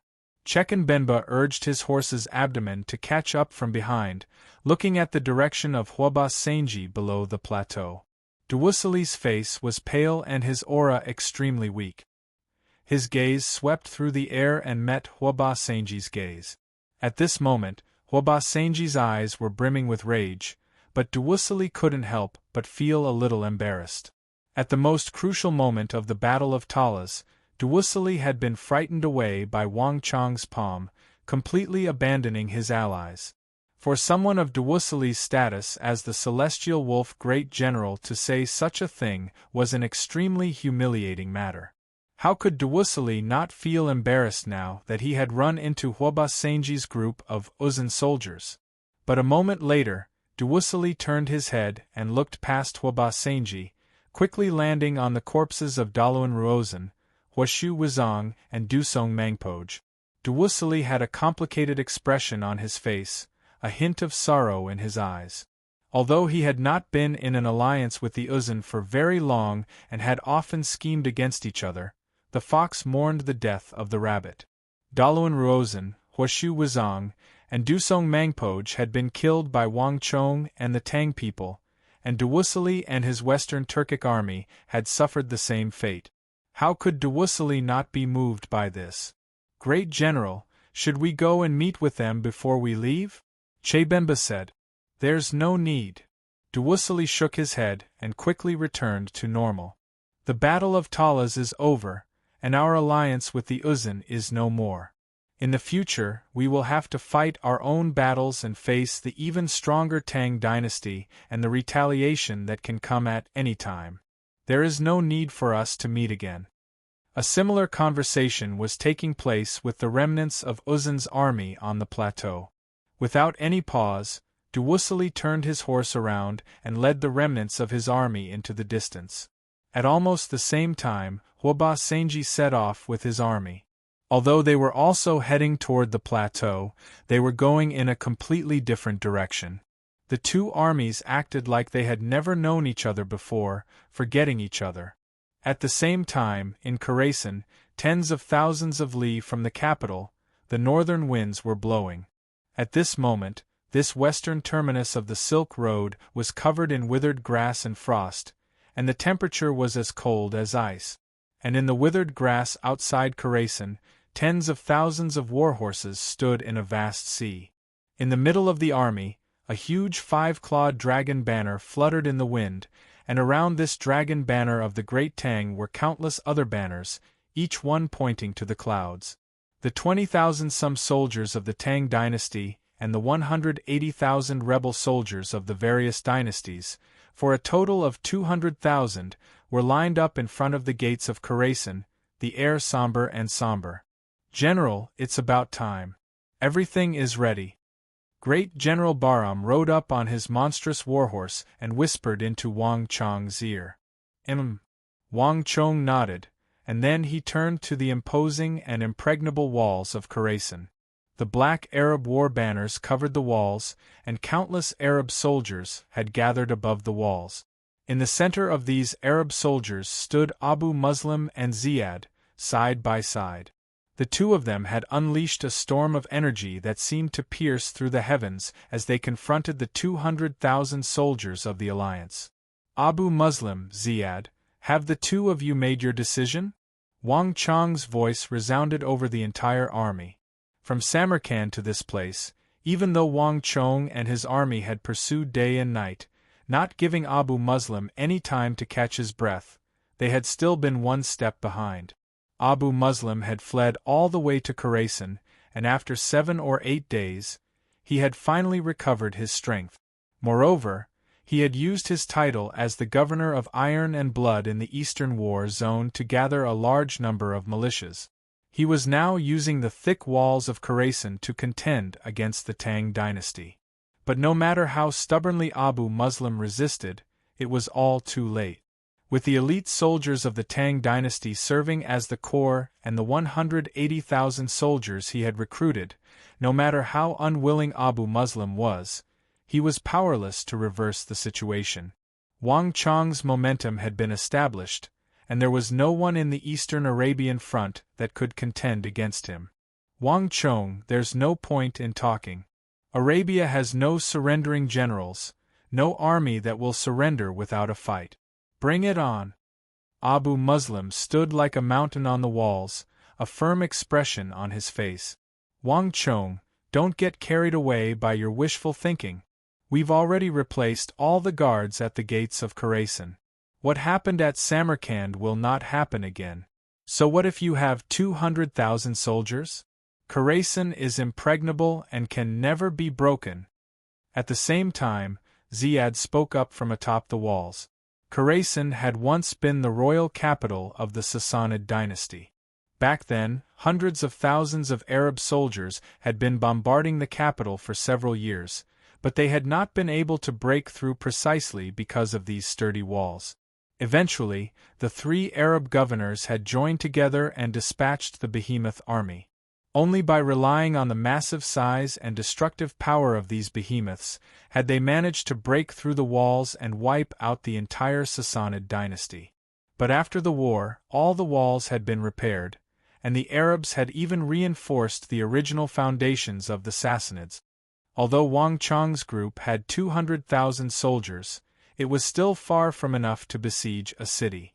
At Talas, Abu Muslim's 400,000 soldiers had spent 2 months attacking the city of Talas without being able to break through the defenses of the Anshi Protectorate army.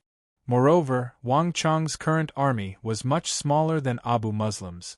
Haha, it seems like you're prepared to put up a stubborn resistance and fight to the death.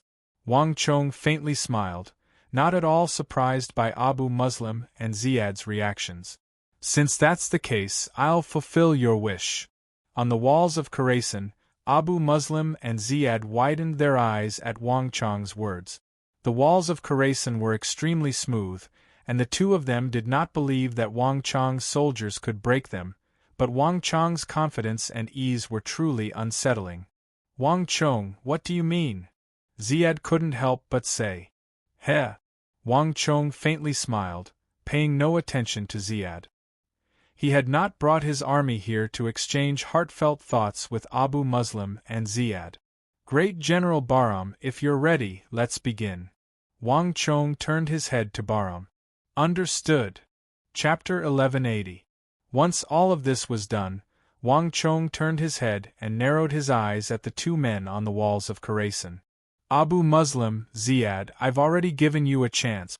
Since you're not willing to surrender, I'll fulfill your wish. You will live and die with this city. After saying this, Wang Chong closed his eyes and became motionless. The army of 200,000 behind him also remained motionless, as if they were statues. But the more this was the case, the more uneasy the 2 men on the walls became. No one knew what Wang Chong was up to. Ziyad, confirm it again. We can't let what happened in Samarkand happen again. Put the city gates under martial law. If you see any Sassanid approaching, kill them all. In addition, has the news reached Baghdad? When will our reinforcements arrive? Abu Muslim turned to Ziyad and said, Khorasan was the last gate of Arabia in the east. Once Khorasan was lost, the Arab capital of Baghdad would be threatened. The two were only 2,000 some kilometers apart, and it would take only a few days to reach the city. In the history of the Arabian Empire's constant expansion and conquest, this was the first time it had been forced to such a close distance. This was the reason why Abu Muslim had chosen to remain in Khorasan instead of fleeing west. I've already confirmed that all the gates are heavily guarded, so there won't be any problems. The news has also been sent to Baghdad, but the nobles in the capital are in disarray. In addition, in the previous battle, the soldiers of Cairo, Qutayba, and our own soldiers have all been mobilized from the eastern half of the empire. We have no soldiers to use at the moment. Although there are other governors and soldiers, they won't be able to get here in a short time. The soldiers closest to us will need more than half a month to get here, and they don't have many soldiers. Even if they get here, they won't be a match for them, Ziad sincerely said. Ziad sincerely said. As he spoke, his gaze swept over the 200,000 soldiers of the Tang dynasty, Khorasan, and various other factions. Every time he looked at them, Ziad would be stunned. At the start of the war between the Arabs and the Tang dynasty, they had only had 110,000 soldiers, but now, not only had their numbers not decreased, they had increased, reaching an astonishing number of nearly 200,000. Furthermore, the strength of this army was extraordinary. They stood in formation outside the city, surging with killing intent. The rebels and remnants of the dynasty that Abu Muslim and Tang Wulin had been unable to find were now borrowing the power of the Tang dynasty to emerge like bamboo shoots after a spring rain. This was something that Abu Muslim and Ziad had never imagined. Abu Muslim's heart sank at Ziad's words. At this moment, he could only rely on himself. The only reassuring thing was that as long as nothing happened to the city gate, he still had time to wait for other reinforcements to arrive. Something's wrong. As he stared at the army outside the city, Abu Muslim's eyes suddenly widened as a thought flashed through his mind. Something strange. There must be something else that we haven't noticed. Ziad, take some people and investigate again. If you find any Khorasani spies, kill them all. Abu Muslim was currently on high alert, and he would rather kill the wrong person than let them go. Khorasan was far too important. If it fell, even if he managed to survive, he would be no different from dying. But milord, if the Tang people want to occupy Khorasan, they can only break through the walls. The gates are under our control, so how could they get in? Moreover, we've recruited 30,000 soldiers. Even if the Khorasani have spies in the city, they won't be able to shake us. Could they just drop from the sky? Ziad couldn't help but say. Drop from the sky? Abu Muslim's eyes widened at Ziad's words. He seemed to have grasped onto something, but he couldn't immediately sort it out. For a moment, time seemed to stop. As Abu Muslim was thinking, a massive boom came from the southeast of Khorasan. At that moment, countless soldiers began to roar and roar. Bang! Abu Muslim's eyes lit up, and then his eyes lit up. Bang! Bang! Bang! Bang! Bang! Buzz! Abu Muslim's body shuddered at the sounds of battle, and he felt like he had been struck by lightning. He finally knew what was wrong. Wang Chong and his people might not be able to drop from the sky like birds, but they could break out of the ground. The Tang people might not be familiar with this place, and could not dig out such a massive tunnel in such a short amount of time, but the Sassanid people might not be able to do so. Most importantly, this place used to be the royal capital of the Sassanid dynasty. Damn it! At this moment, Abu Muslim's face twisted into a nasty grimace. He knew that he had still underestimated Wang Chong. But before Abu Muslim could react, a heaven-shaking roar came from outside the city. The 200,000 soldiers who had been motionless this entire time suddenly charged out, their cries shaking the heavens. Just as the two of them watched, a huge metal machine was suddenly pushed forward from behind. Fire! Amidst the army, Su Han's Han waved his arm, and the sharp metal anchors that Zhang Shoji had hurriedly manufactured flew out of long metal tubes and toward the top of the city walls. Ding ding ding! In the blink of an eye, these sharp anchors, dragging long ropes behind them, were firmly planted on the walls of the city. Flying cannon shackles! These were weapons that Zhang Shouji had ordered his craftsmen to produce on his journey west. Although he had been pressed for time, as a master of construction, Zhang Shouji had managed to produce quite a few flying cannon shackles in a short time. These weapons were simple in structure and only required great flexibility and firepower.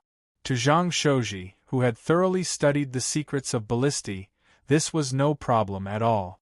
After removing the unnecessary complexity and leaving only the necessary parts, the flying cannon shackles had been completed. Go! Everyone, prepare to climb the walls. Following the order, countless soldiers immediately climbed up the city wall along the ropes like monkeys. Everyone, attack the walls! Clang! With a heaven-shaking sword cry, Bahram pulled out his Wut's steel sword and pointed it at the heavens. The 8,000-some Aswaran cataphracts had been secretly sent into Khorasan through the tunnels that the Sassanid dynasty had established. This was how the Khorasani royal family and the Aswaran cataphracts had managed to escape from the Arabs, vanishing without a trace. And now they had become an important tool for the Khorasani to counterattack the Arabs. Khail! Hurry and stop them! Cut the anchors and the ropes. We can't let them climb up. On the walls, the Arabs were in a panic, all of them beginning to hack at the flying cannon shackles. Hurry! Abu Muslim roared in fury at this sight. Boom! With a thought, a pitch-black energy exploded out of his body. Clang clang clang! 10 some sharp flying cannons were pulverized by Abu Muslim's shockwave. Ha ha ha, Abu Muslim, there's no need to waste your energy. You've already lost this battle. At this moment, Wang Chong heartily laughed, and then he stomped down, his stellar energy exploding. With a dragon roar, he transformed into a massive golden dragon that coiled around the walls of Khorasan and began to rapidly ascend. Leaping dragon art. Even now, when Wang Chong used the same technique at different levels of cultivation, the difference in power was like the difference between the heavens and the earth. The walls of Khorasan soared into the clouds, making it impossible to fly up. But the leaping dragon art that Wang Chong used was completely different. Bang! Just when the first leaping dragon art was about to be unleashed, Wang Chong stomped his right foot on the back of his left foot. There was a clattering of metal, and a visible ripple of air erupted from beneath Wang Chong's foot. Meanwhile, Wang Chong borrowed this repulsive force to once more coiled around the walls of Khorasan. Once, twice, thrice. In just a few seconds, before anyone could react, Wang Chong was already on the edge of the walls of Khorasan. Great Yin-Yang Heaven Creation Art. Wang Chong's expression was cold and aloof as his voice resounded through the heavens. At the same time, a light even more dazzling than the sun erupted from his body. In the blink of an eye, Wang Chong had transformed into a blazing red sun in the sky above Khorasan. As soon as this dazzling red sun appeared, a series of blood-curdling screams rang out. The Arab soldiers on the walls had no time to react before their bodies began to seethe with blood, seeping through their pores and surging toward Wang Chong. 20 to 30 Arab soldiers furiously hacking at the flying cannons were instantly sucked dry of their blood, their flesh withered, and they dropped to the ground. And the effects of Wang Chong's great Yin-Yang Heaven Creation Art were not limited to just this. "My lord, watch out!" At the same time, Ziad cried out in alarm. Even though Ziad was doing his utmost to resist, the blood energy in his body was still being forced out of his body by Wang Chong's great Yin-Yang Heaven Creation Art. Abu Muslim was in a similar situation. When Wang Chong broke into the Imperial Great General level, he had advanced by leaps and bounds, reaching the peak of the Imperial General level. His strength had reached an unbelievable level, and he was also extremely familiar with the various martial arts. His grasp and understanding of the great Yin-Yang Heaven Creation Art was enough to make all experts tremble in fear. Abu Muslim and Ziad had already recovered the majority of their strength, but they were still no match for Wang Chong. Damn it! Abu Muslim's eyes widened. Wang Chong had appeared far too quickly, appearing on the walls in just a few seconds. "Get out of my way!" Black energy gathered around Abu Muslim's body, and like steel, he slammed it at Wang Chong. As he attacked, he rapidly retreated. Chapter 1181. Haha, Abu Muslim, it's useless. Even Qutayba has died in battle. Do you think that you can still fight me as an equal? With a thought from Wang Chong, the air in a radius of several dozen feet began to shudder, all the air under Wang Chong's control fiercely surging and churning. An enormous attractive force emerged from Wang Chong's body, pulling on the thick walls of Khorasan and pulling him toward the top of the walls. Great destruction art. Without the slightest hesitation, Wang Chong immediately used the strongest technique of the great Yin-Yang heaven creation art. The entire world became deathly still, all light distorting. From a distance, it seemed like the walls of Khorasan had been plunged into darkness, and in the depths of this darkness was the most terrifying energy of destruction. Not good! With this shout, Abu Muslim and Ziyad began to tremble, expressions of extreme shock on their faces. Ocean Ring! Asmodee's fury! In the blink of an eye, the two of them were both shocked and enraged, and they both unleashed their most powerful technique. Rumble! 3 enormous floods of energy collided in the air, resulting in a heaven-shaking boom. 2 screams rang out as Abu Muslim and Ziyad were sent flying like ragdolls. At the same time, with a thought, Wang Chong leaped over the wall like a hawk. His body twisted in midair, and steadily landed on the wall. Thump thump thump. A series of footsteps resounded in Wang Chong's ears, and Abu Muslim was forced back 6 or 7 steps before he was able to stabilize himself. Not far from him, Plush. Ziyad's chest trembled and he vomited blood, his face pale. He raised his head to look at Wang Chong, who had descended like a demon god, and a hint of despair appeared in his eyes. He knew that Wang Chong was strong, but he never imagined that Wang Chong was strong to such an extent that they were no match for him even after joining forces. How is this possible? How could a person advance by leaps and bounds in such a short period of time? No one can be like this Tang people and possess such terrifying strength. Ziyad sensed the waves of pain in his body, his eyes ashen. From breaking into the great general realm to reaching the peak, everyone had spent many years and months, but Wang Chong had used only a few days to accomplish this astonishing transformation. Even thinking about it now, Ziyad still felt incredibly shocked. All of this caused one to feel a deep sense of despair. Abu Muslim, Ziyad, it's all over. This is your final destination. Give me your life. Wang Chong's eyes were sharp as his resounding voice resounded through the heavens. This war had begun because of Abu Muslim, because of Arabia's greed for the Tang dynasty, and in the end it would end with the two of them. Boom! Without the slightest hesitation, an enormous wave of psychic energy surged through the air, splitting into 2 and stabbing into the minds of Abu Muslim and Ziyad like the sharpest of spears. As their minds were shaken by Wang Chong's interference, the air rumbled and the halo under Wang Chong's feet shuddered. Golden stellar energy surged out of his body, filling the heavens with a momentum that could topple mountains and topple seas as it rumbled toward Abu Muslim and Ziyad.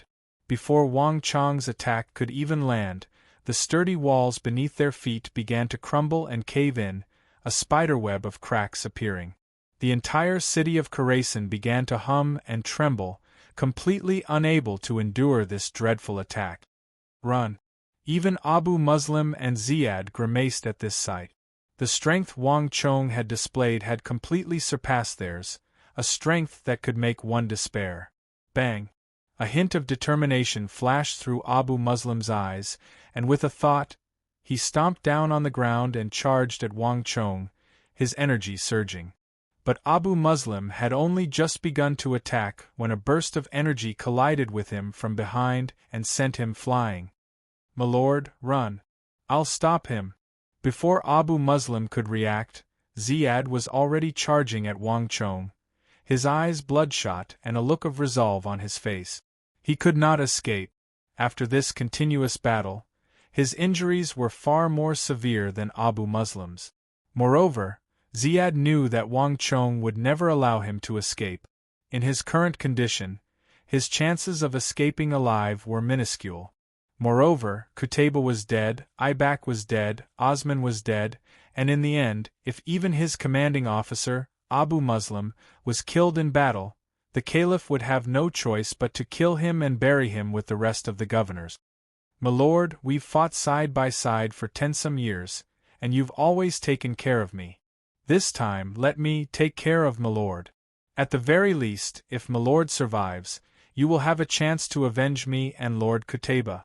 Ziad's hair danced in the howling winds as he stared at Wang Chong, his fists clenched tightly. "Tang people, come! I'll fight you to the death!" Ziad roared, and without the slightest hesitation, he flicked his wrist. The ocean ring immediately began to churn up thousands of black torrents that surged toward Wang Chong from all sides. "You overestimate yourself," Wang Chong coldly snorted. His body vibrated with golden light and boomed like a tide, shattering Ziad's attack with a single blow. Crack! Before anyone else could react, Wang Chong had already closed in, his 5 fingers gripping Ziad's neck like a pair of iron pincers, sealing off all his stellar energy and slowly lifting him off the ground.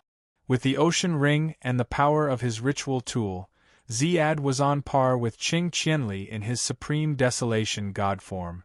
7 or 8 days ago, when Wang Chong had yet to become a great general, Ziad might have been able to put up a fight against him. But now, Ziad was simply too naive to think that he could contend against him. But surprisingly, Ziad, with his vitals under Wang Chong's control and his life in Wang Chong's hands, didn't seem to care at all. He used all his strength to let out a heart-rending roar. "My lord, run! Run!" This roar was like a clap of thunder, shaking the souls of many people. Even Wang Chong was taken aback. He had never imagined that the Arabs, famed for their savagery and cruelty, would have someone like Ziad. At the last moment, Abu Muslim was not thinking of himself, but of Ziad, completely disregarding his own death. Whoosh! 10 zhang away, Abu Muslim had been about to charge at Wang Chong, but when he heard this roar, his body trembled and his mind began to churn in great waves. Ziad! Abu Muslim's teeth were clenched so tightly that they were about to shatter. "Run!" Ziad harshly said. "Kill!" At this moment, not far from Abu Muslim, a Tang dynasty warrior used the flying chains to scale the walls, and behind him, more and more people began to climb the walls. "Charge with me! Open the gates!" Meanwhile, Khorasan was in turmoil, the clashing of swords and sabers as more and more Khorasani entered the city through the tunnels.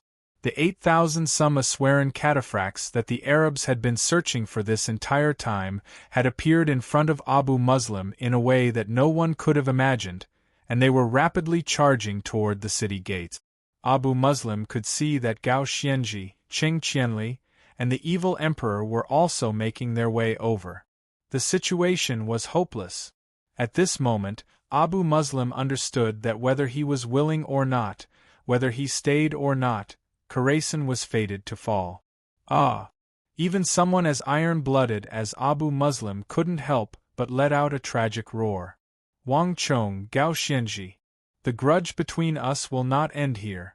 There will come a day when my soldiers will reach the walls and truly set foot on the lands of the Central Plains."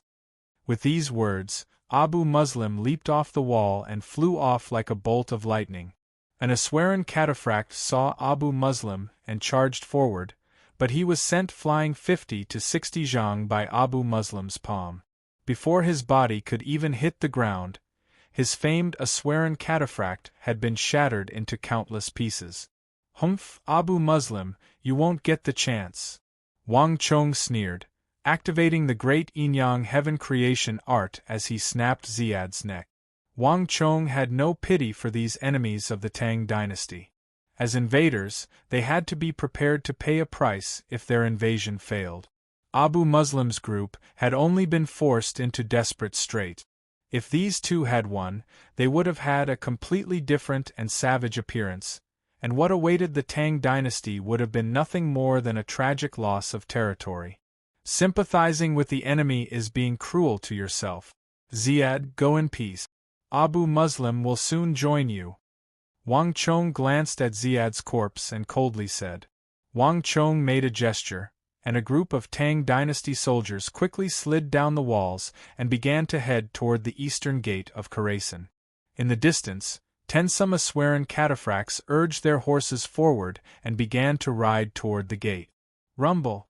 A few moments later, there was a heaven-shaking boom as the sturdy gate of Khorasan slowly opened.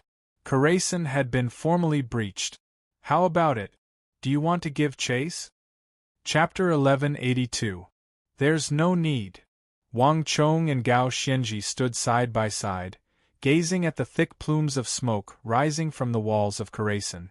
If someone like Abu Muslim wants to escape, it will be very difficult for us to find him in such a large city. Moreover, our next step is not to fight or kill a single person, but to consider the overall situation. General Cheng, have you prepared the letter I told you about? It was prepared a long time ago. With she holding the brush, it can be sent to Baghdad by the Arabian hunting falcons at any time. A voice came from behind. Qing Qianli tapped lightly on the top of the city wall and quickly caught up. A top-class great general would always consider the outcome of a battle, but Wang Chong did not just consider the situation on the battlefield, but also the overall situation outside the battlefield. His vision and plans were enough to make the other great generals of the continent pale in comparison. This was also why Qing Qianli admired him. The army quickly surged in. Without Abu Muslim and Ziad to guard the city, the tens of thousands of soldiers collapsed and were wiped out faster than ever before. Only 4 hours had passed from the opening of the gate to the entrance of the army. Wang Chong and his army had completely taken over this strategic city at the western end of the Silk Road.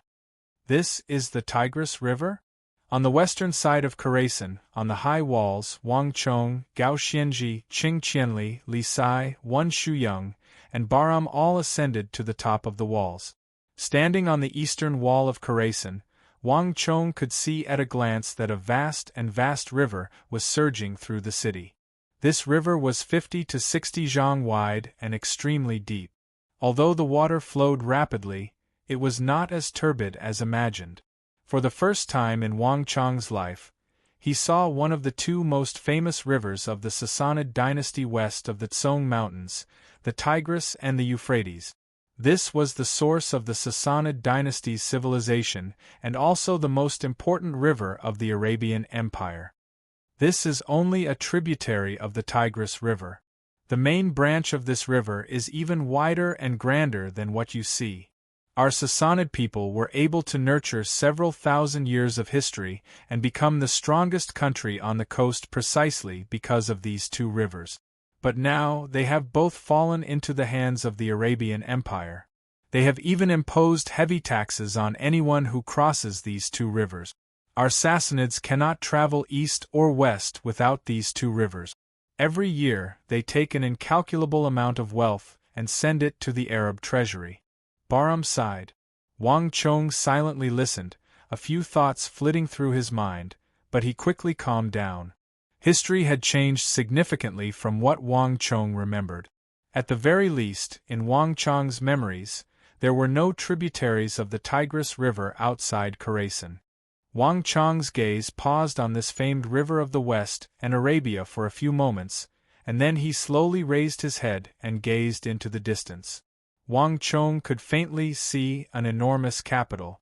This was the center of the Western continent's politics, power, culture, and military.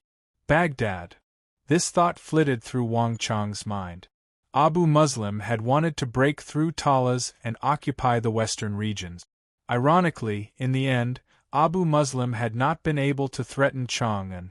Instead, Wang Chong had marched westward, penetrating deep into Arabia and following the Silk Road to reach Khorasan, the city at the end of the Silk Road. General Cheng, begin. Wang Chong continued to look forward, not even turning his head. Yes. A few moments after Qing Qianli spoke, an Arabian hunting falcon soared into the sky, flying toward the capital of the Arabian Empire, Baghdad.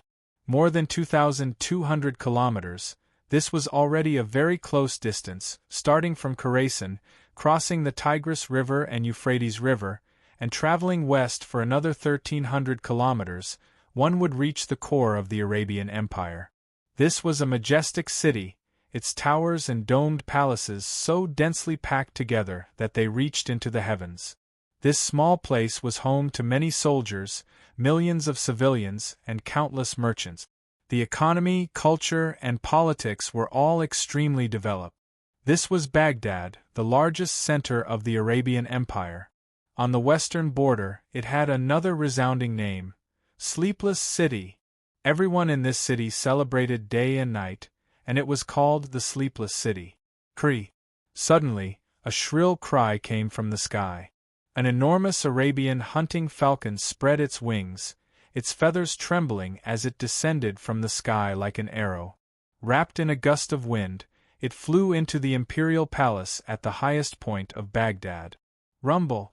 But unbeknownst to anyone, this Arabian hunting falcon's descent into the imperial palace was like a boulder crashing into the ground, sending massive waves through the empire. Bastard! A thunderous roar resounded through the imperial palace at the highest point of Baghdad, causing countless governors, generals, and nobles to kneel on the ground, their bodies trembling in fear. At the highest point of the palace, seated on a golden throne, the Caliph of the Arabian Empire, Mu'tasim III, dressed in a white robe of silver silk and wearing a golden crown, his eyes spitting out thunderous flames. As the sovereign of the Abbasid Caliphate, Mu'tasim III was hailed as the greatest sovereign in the history of the Abbasid Caliphate. Under his rule, the Abbasid Caliphate had destroyed countless factions, and the empire's territory had been expanded to an unprecedented level of prosperity. Countless famous ministers, generals, and ministers, millions of elite cavalry, and powerful armies were all waiting for him, ready to conquer the world for him at any time. It would not be an exaggeration to say that he was one of the most powerful rulers in the world. But at this moment, all this glory had vanished into thin air.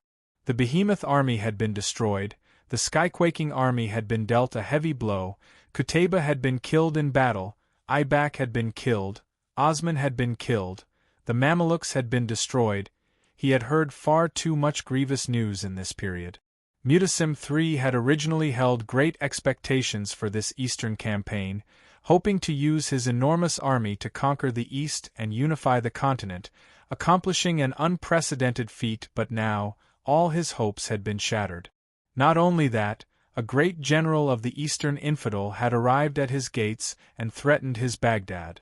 Moreover, this enemy had put forth an extremely excessive demand. This was a terrible humiliation that Mu'tasim III could not endure. Your Majesty, these Tang people have only given us 3 days to reply, but carrier pigeons require 2 days. If we do not receive a reply or refuse their demands, they will immediately take action. They will cross the Tigris River and head west to capture even more cities. This will cause the entire empire to panic, which will be extremely detrimental to the empire. An Arab minister dressed in jewels kneeled on the ground and fearfully spoke. Useless thing! We have so many soldiers, so many governors and generals. Would we be threatened by a single infidel? Pass on our decree. Exterminate these Tang people and the remnants of the dynasty. Mu'tasim III was like an enraged lion, his voice ringing with fury. Bzzz. The hall was deathly still, everyone kneeling on the ground, their heads bowed to the ground. Why aren't you speaking? Speak. We have so many soldiers and generals. Are we incapable of exterminating a trifling army of 200,000? Mu'tasim III angrily rebuked. Your Majesty. In the previous battles we sent all our soldiers to Talas in Cairo, the north and the east, totaling nearly 500,000 soldiers. After the defeat at Talas, we were almost completely wiped out. Right now, our entire eastern region has no soldiers to use. An Arab general stammered. Not only that, Qutayba and Abu Muslim have always been the strongest governors of the empire. The number of people in the empire that can compare to them can be counted on one's fingers. Even if we send soldiers now, we will find it very difficult to defeat them. Moreover, gathering soldiers is not something that can be done in 3 to 5 days. But if we do not immediately agree to the demands of those infidels, they will immediately cross the Tigris River and attack all the other cities, perhaps even Baghdad. Another general mustered up his courage and said, "Crack!" Just as the two of them finished speaking, a crisp sound suddenly rang out in the hall. Mutasim III's 5 fingers tightened, and the armrest of the throne in his right hand was instantly crushed to pieces. His originally fair face became extremely red. As the strongest monarch in the history of the Arabian Empire, this was the first time he had been forced into a situation where he had no soldiers to use. 1 billion taels of gold, 1 billion taels. Do all of you mean that we should agree to that madman of the East, accept his extortion, and give them so much wealth? Mutasim III's expression was furious, his eyes gloomy. 1 billion taels of gold. Even though Arabia was as wealthy as a country, having plundered the treasures of countless kingdoms and factions over the past several hundred years, accumulating an enormous amount of wealth, this was still an enormous sum to the Arabs. But your Majesty, if we do not agree, we will lose far more than 1 billion taels of gold. They can advance east from Khorasan and conquer many territories. With 200,000 soldiers and those skilled Eastern great generals, we won't be able to resist them in a short time. In the end, even if we drive them out of the empire, we will still suffer grievous losses. Your Highness, an Arab noble said in a trembling voice. The cities of the East were in peril, but the 200,000 soldiers had remained in Khorasan, waiting to move out. This was even more shocking than a true attack. Using several dozen cities of the Arabian Empire as a threat and using the name of war reparations to demand a price of 1 billion taels of gold was simply unprecedented. Not even in the Arabian Empire's endless conquests had such a thing been heard of. Chapter 1183. Boom. The Arab noble had barely finished speaking when a golden war boot emerged from the throne. As everyone looked on in awe, Mutasim III suddenly stood up from his throne. At that moment the world swayed, and the vast city of Baghdad seemed unable to endure this power and fiercely shuddered. We will not submit to anyone's threats. Even if all the cities of the East are destroyed and all the people slaughtered, we will not submit to the extortion of an Eastern madman. Let him take the 1 billion taels himself. Even if we have to pay half the city, we will personally tear him to pieces.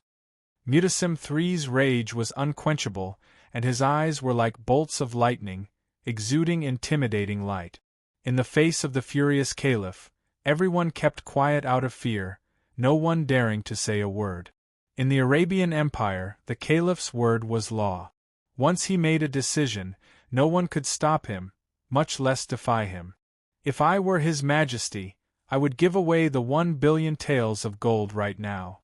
Just as the atmosphere reached a freezing point, a hoarse and mysterious voice suddenly rang out from outside the hall. Hearing this voice, everyone's body shook violently. The caliph's word was law. No one had expected that someone would anger His Majesty at a time like this.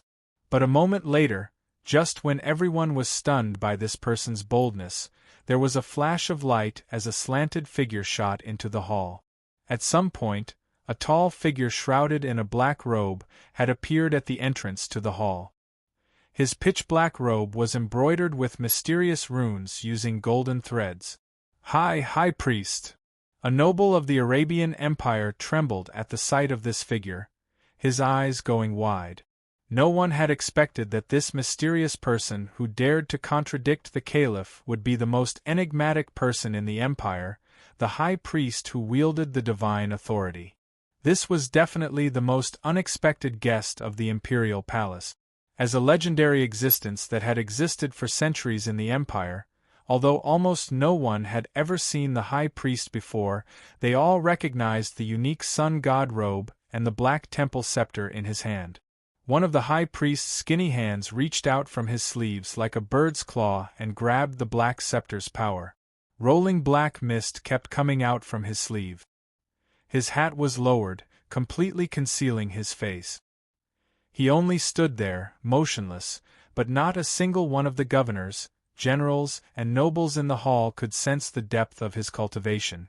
Although he had truly appeared in front of everyone, they could not sense anything other than the black scepter. It was as if there was nothing there. Buzz!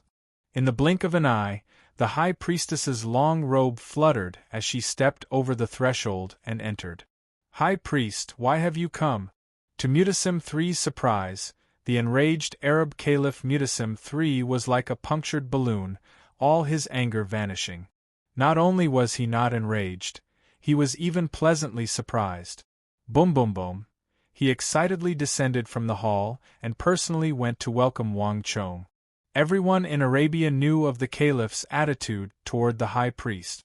But only at this moment did they realize just how much importance His Majesty placed on him. The defeat at Talas, the death of Qutayba, and the arrival of the Tang people at Khorasan to intimidate Baghdad. How could I not come for such a major event? The high priest said faintly as he walked forward slowly. As he walked, the air seemed to turn into waves. Translucent ripples that were visible to the naked eye spread out from his feet. It was as if he was walking on water. Not only that, when the high priest walked forward, even his figure became faint, like a transparent ripple of water. It was as if the person passing by them was not a real person, but a faint ripple of water. Swoosh! In a flash, everyone retreated to the sides, and even the governors had to lower their heads to make way. The governors' cultivation bases were also different. With their abilities, they couldn't even sense the breath of the high priestess. They could only feel a thick darkness that seemed to be devouring everything, causing them to feel fear and awe. A few moments later, the high priest stopped in front of the caliph. He did not bow, nor did he show the respect a subject should have. He exuded an aura that transcended the authority of the empire. From a certain perspective, this was an offense against the caliph. But the caliph seemed to not care at all. Not only that, the caliph seemed to be even more respectful toward the high priest. "High priest, you've come at just the right time. We have so many soldiers and so many generals. Do you think that we will be threatened by a teenager from the east? Arabia lives on war, and no soldier has ever surrendered. We still have half of the country and 1 million elite. Do we have to submit to the Tang people of the east?" The caliph strode up to the high priest. "It's just 1 billion taels of gold. Does your majesty lack money?" The high priest did not answer. Instead, he asked about something else. Although 1 billion taels is an extremely large sum, the empire has saved up for centuries. It is still possible to produce such a sum. The caliph slightly raised his head, his eyes disdainful and his face brimming with pride. 1 billion taels of gold was an astronomical sum to many dynasties, countries, and even large empires. When Wang Chong requested the imperial court to send reinforcements for the Battle of Talas, the Bureau of Personnel had only given him 20 million taels of gold.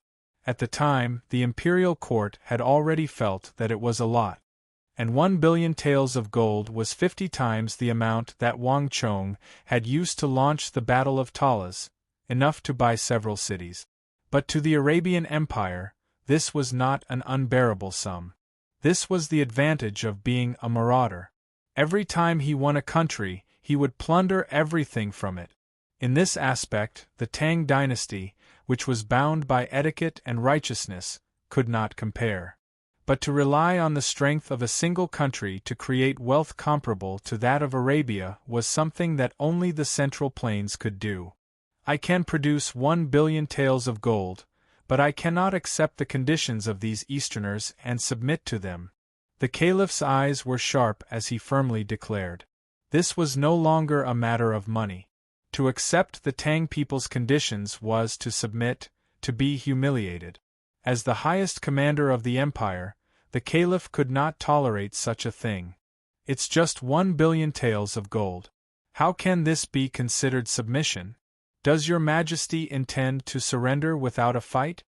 The high priest indifferently said, his expression unruffled. Only the high priest could dare to speak to the supreme caliph in such a manner, as if he was above imperial authority, and yet the caliph did not rebuke him. How could this be? The caliph was stunned at first, but then he immediately rejected the idea.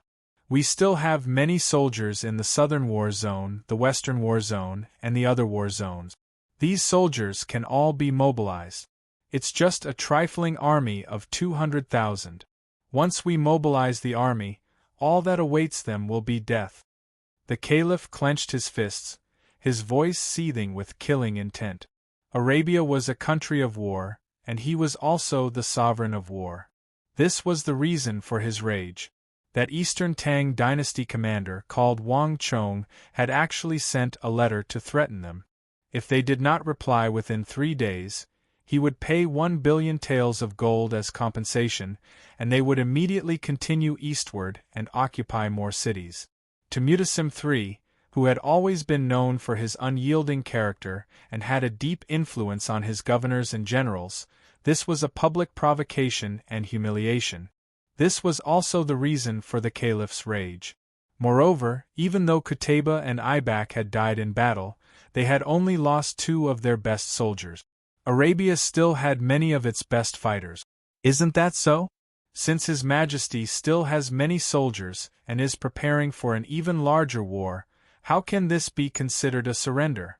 With His Majesty's abilities, gold and silver are nothing in his eyes.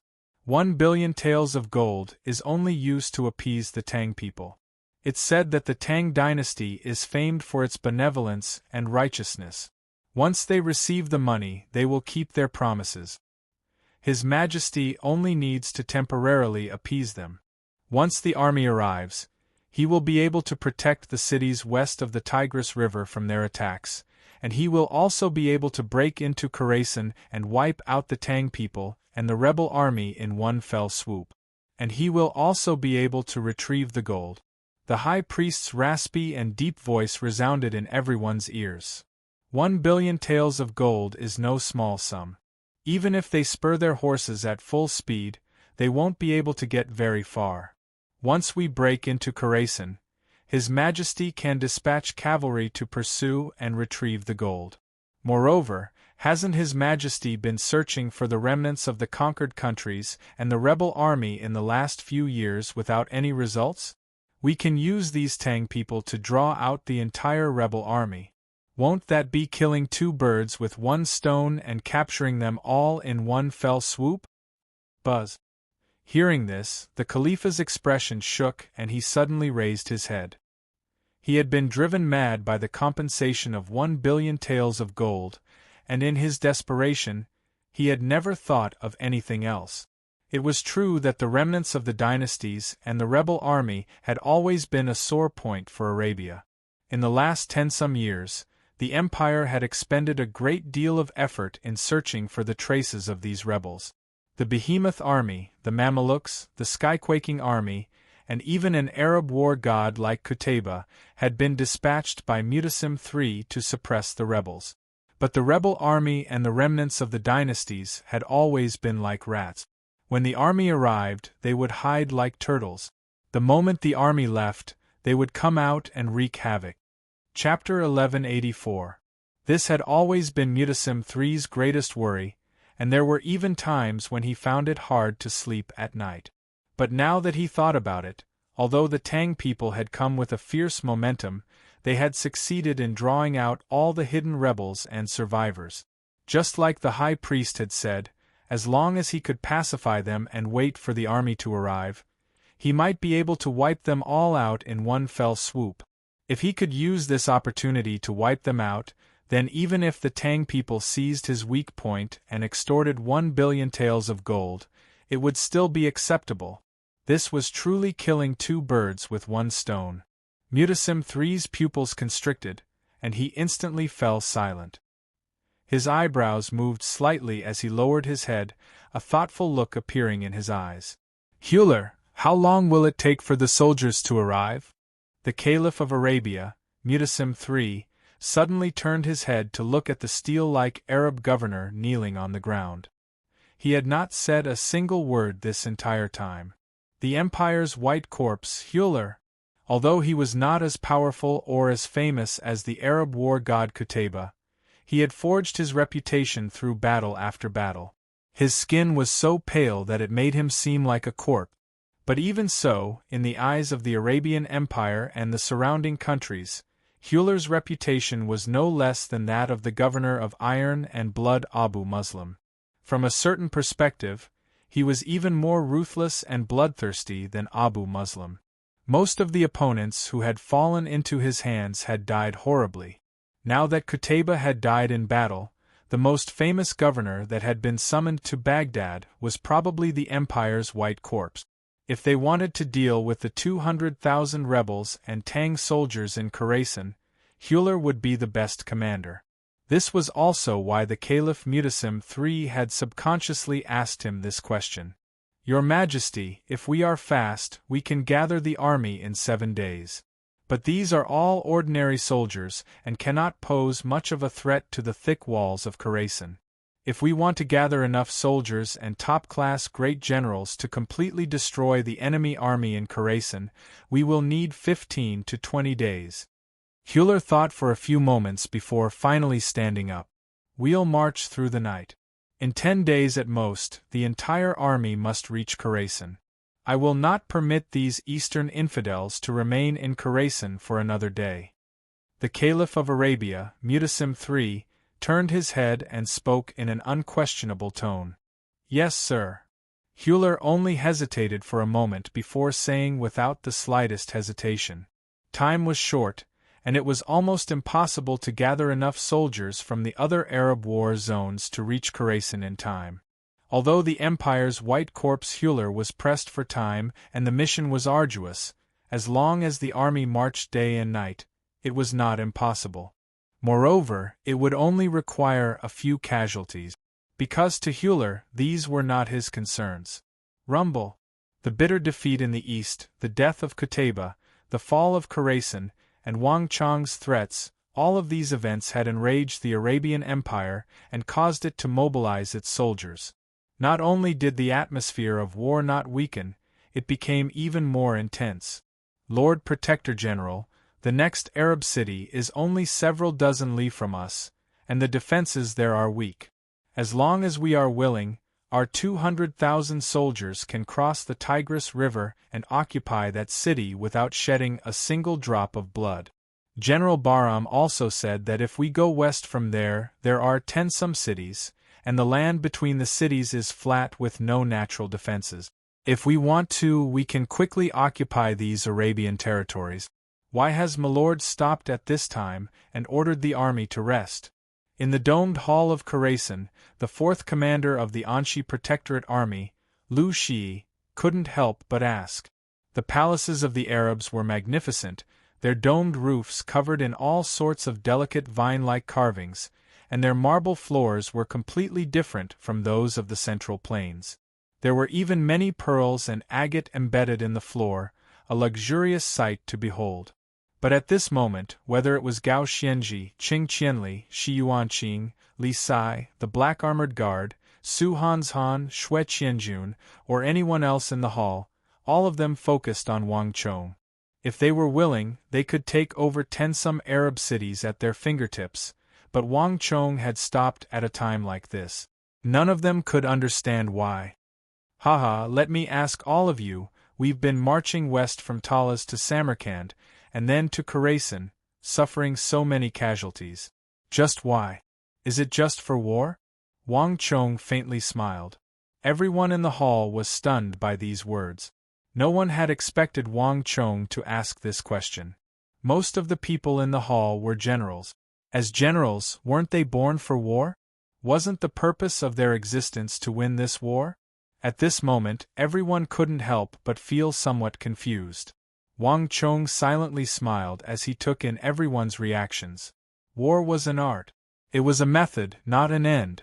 In every battle, one had to understand its goal and meaning. This was how one considered war on a strategic level. Judging from the reactions of the people in the hall, this concept of war clearly surpassed that of this era. The duty of a general is to win the war, but we've already defeated the Arabs, so do we still need to continue fighting? We've already lost more than 100,000 soldiers. Do we need to fight to the last man? Wang Chong swept his gaze over the crowd. Everyone was momentarily speechless at Wang Chong's words. Although the war between the Tang dynasty and Arabia had ended with the Tang dynasty's victory, even pushing all the way to Khorasan and into the heart of the Arabian Empire, not far from the imperial capital of Baghdad, directly threatening this massive empire, the Tang dynasty had also paid an enormous price. A general should lead the army to victory. If this wasn't the duty of a soldier, what else could it be? The goal of war was not to kill, nor was it to fight for the sake of fighting. Everything was for profit. Only when there was profit to be gained could a war continue, could it be of use to the people of the country and not become a burden. Throughout history, it was precisely because wars were purely about killing that they were criticized for being overly aggressive and even dragging down the entire country. Emperor Wu of Han fought in the north and south, his accomplishments in both administration and martial arts unparalleled in the world. He was hailed as the eternal emperor, but in his later years, he was criticized for his shortcomings, resulting in the weakening of the country. War involves many aspects, and it is extremely vast. Manpower, resources, weapons, soldiers, and rations are all extremely costly, so the Confucians have attacked in every possible way. This is the reason why it is said that civil and military officials despise each other, and that civil and military officials do not get along. If a war does not bring benefits to the empire, no one will support it. Wang Chong sternly said to the people behind him. The conflicts between the civil and military officials had existed for a very long time, spanning through history and dynasties. Each time they erupted, the imperial court would be shaken, and even an empire might collapse. If one carefully examined the issue, the root cause was not the difference between the civil and military officials, nor was it because the civil officials were refined while the military officials were crude. The root cause was that a war could not bring any benefits to an empire. It was not just the civil officials. In the eyes of everyone else, war was a kind of consumption. It consumed war horses, livestock, rations, and countless lives. Everything about it was negative. Once a war broke out on the border, the generals would go on a long expedition and launch a defensive counterattack. In the end, they would defeat the enemy and obtain victory, but they would not lose points, not gain points. On the whole, the army and war would always give people a negative impression, always accompanied by death. Or to put it another way, once a war began, it meant that soldiers and rations were being wantonly collected, causing panic among the people. But if war could bring benefits, enormous benefits that benefited the common people, then everything would be different. If this problem was not addressed at its root, the conflict between civil and military officials would never end, and war would again and again reach a dead end. The hall was eerily still, everyone silent. Even Gao Xianji had a pensive look on his face. Not even Gao Xianji had ever considered Wang Chong's words. Soldiers were already used to war. Once they had the upper hand, the most important thing to do was strike while the iron was hot and continue to expand their gains. They were not like Wang Chong, who clearly had the power to break through some cities, but chose to restrain the army and prepare for battle. Instead, he was proposing peace talks with Arabia, using some Arab cities as leverage to demand compensation for the war. Let alone the several thousand years of history of the Central Plains, such a form of war had never been seen before in the entire history of the continent. It had to be said that Wang Chong always had many new and interesting things to think about. But, Wang Chong, 1 billion taels of gold is such an enormous sum. Will the Arabs really agree to it? Qing Qianli couldn't help but ask, his brow slightly creased. He had personally drafted this letter, and Lu Shi had written it. He had read it and sent it, so he knew all of its content. 1 billion taels of gold was a sum that even he had been flabbergasted when he first saw it. If this much gold was piled up, it would truly be a mountain, enough to buy a large number of cities. Would the Arabs really agree to such a sky-high price? At the start, Qing Qianli had believed that this was just one of Wang Chang's strategies, for the sake of some larger strategy, but it now appeared that he was completely serious. Ha ha ha, why not? Wang Chong looked at the people in the hall and confidently said. Chapter 1185. In addition, we have another option, which is to give up on the other cities and head straight for the Arabian capital of Baghdad. With our abilities, we should be able to reach the vicinity of Baghdad by more than 2,200 kilometers. Although they might not be able to take that city, they were more than enough to threaten the Arabian capital and shake the entire Arabian Empire, leaving them with the most humiliating mark in history. Not even 1 billion taels of gold would be enough to buy back this humiliation. In addition, if my guess is correct, the Arabs will most likely pretend to agree to our request and send over 1 billion taels of gold to buy time for the other armies to think of a way to defeat us. Thus, no matter what, they will out. Wang Chang's expression was confident, his voice carrying the weight of 1,000 June. Wang Chong never fought a battle he was not confident in.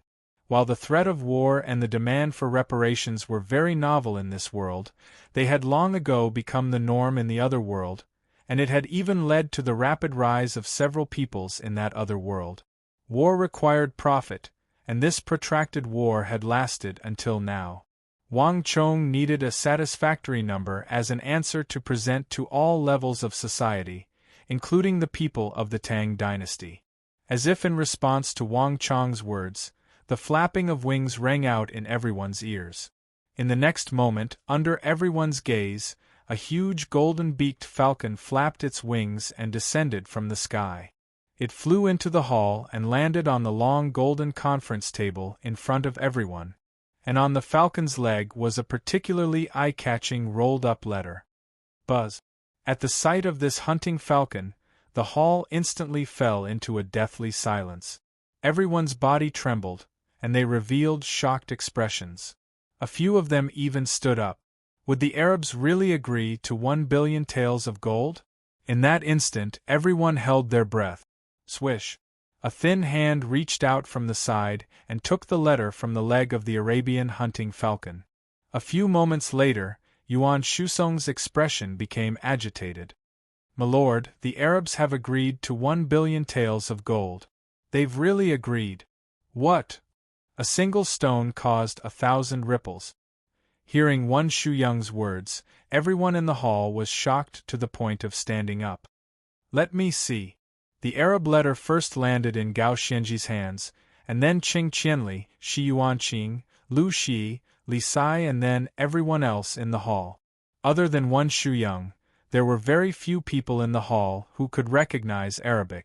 This matter was far too shocking at Wang Chang's price of 1 billion taels of gold, and even more shocking at the Arabs' reaction. It was no longer important whether they could recognize the words on the letter or not. They were just confirming it through this method. Even for Gao Xianji, it was unimaginable for him to win 1 billion taels of gold in a war. Even the benefits he gained from attacking Stone Country were far from comparable to this. The difference between them was like clouds and mud in the face of a great wizard. Wang Chang's simple action instantly eclipsed all his previous actions. Wonderful! Qing Qianli clenched his fists, his expression excited. No amount of words could compare to the impact of a single Arab letter. At this moment, everyone suddenly understood Wang Chang's strategic intentions. 1 billion taels of gold. If we write a memorial to the imperial court, no one in the court, including the civil and military officials, will dare to believe it. Even the civil officials, including the Bureau of Personnel, will have a completely different opinion of us. 1 billion taels of gold was an astronomical sum. Even a vice-protector general like Qing Qianli couldn't help but be moved. Many soldiers had died in the Battle of Talas, and just the compensation for their deaths was an enormous sum. Qing Qianli had previously considered what he should do. As the leader of these soldiers who had died in battle, every general would protect their subordinates and fight for as many benefits as possible. But now everything had been resolved. However, the Arabs have also put forward a few conditions in their letter. At this moment, a voice rang out beside his ear. Yuan Shusong frowned slightly and said thoughtfully, "You're right. According to the Arabs' conditions, they hope to sign a treaty with us in order to stop the war. The Arabs promise that they will no longer invade the Tang dynasty, but they hope that we will withdraw from Khorasan and return the territory between Khorasan and Samarkand to them. In addition, they will not threaten to attack any other cities." Buzz! The people in the room instantly fell silent at Wan Shuyang's words. They glanced at each other, none of them saying anything. From the perspective of the Tang dynasty, the Arabs' conditions were not impossible to agree to. Exchanging the territory that belonged to the Arabs for 1 billion taels of gold was not a bad deal. Moreover, the Tang dynasty had never fought all the way to Khorasan in the more than 1,000 years since the beginning of the Qin and Han dynasties. This was an unprecedented achievement. At the same time, it was not necessarily a good thing for the great Tang soldiers to be stuck here for a long time in unfamiliar territory. "I object." A cold voice suddenly rang out. Su Han suddenly opened his mouth and said with a cold and hard expression, "If we really agree to the Arabs' conditions, all our previous efforts will have been for naught. There is a first time for everything. We were able to occupy the unfamiliar western regions and operate until now, so we can also occupy Khorasan and firmly control it. No matter what, it's worth a try." "Of course not." Wang Chong heartily laughed. "Right now, the Arabs coveted the Central Plains and were defeated by us, so they attacked Khorasan and besieged us. In this war, the Arabs are paying 1 billion taels of gold to compensate us for our losses. This is not some equal exchange. It seems like His Majesty Mutasim still doesn't understand his own situation, nor does he understand the attitude a loser should have.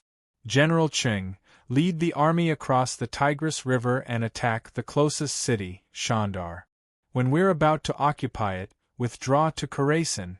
Let them understand their situation." "Understood. Leave this matter to me." Qing Qianli smiled.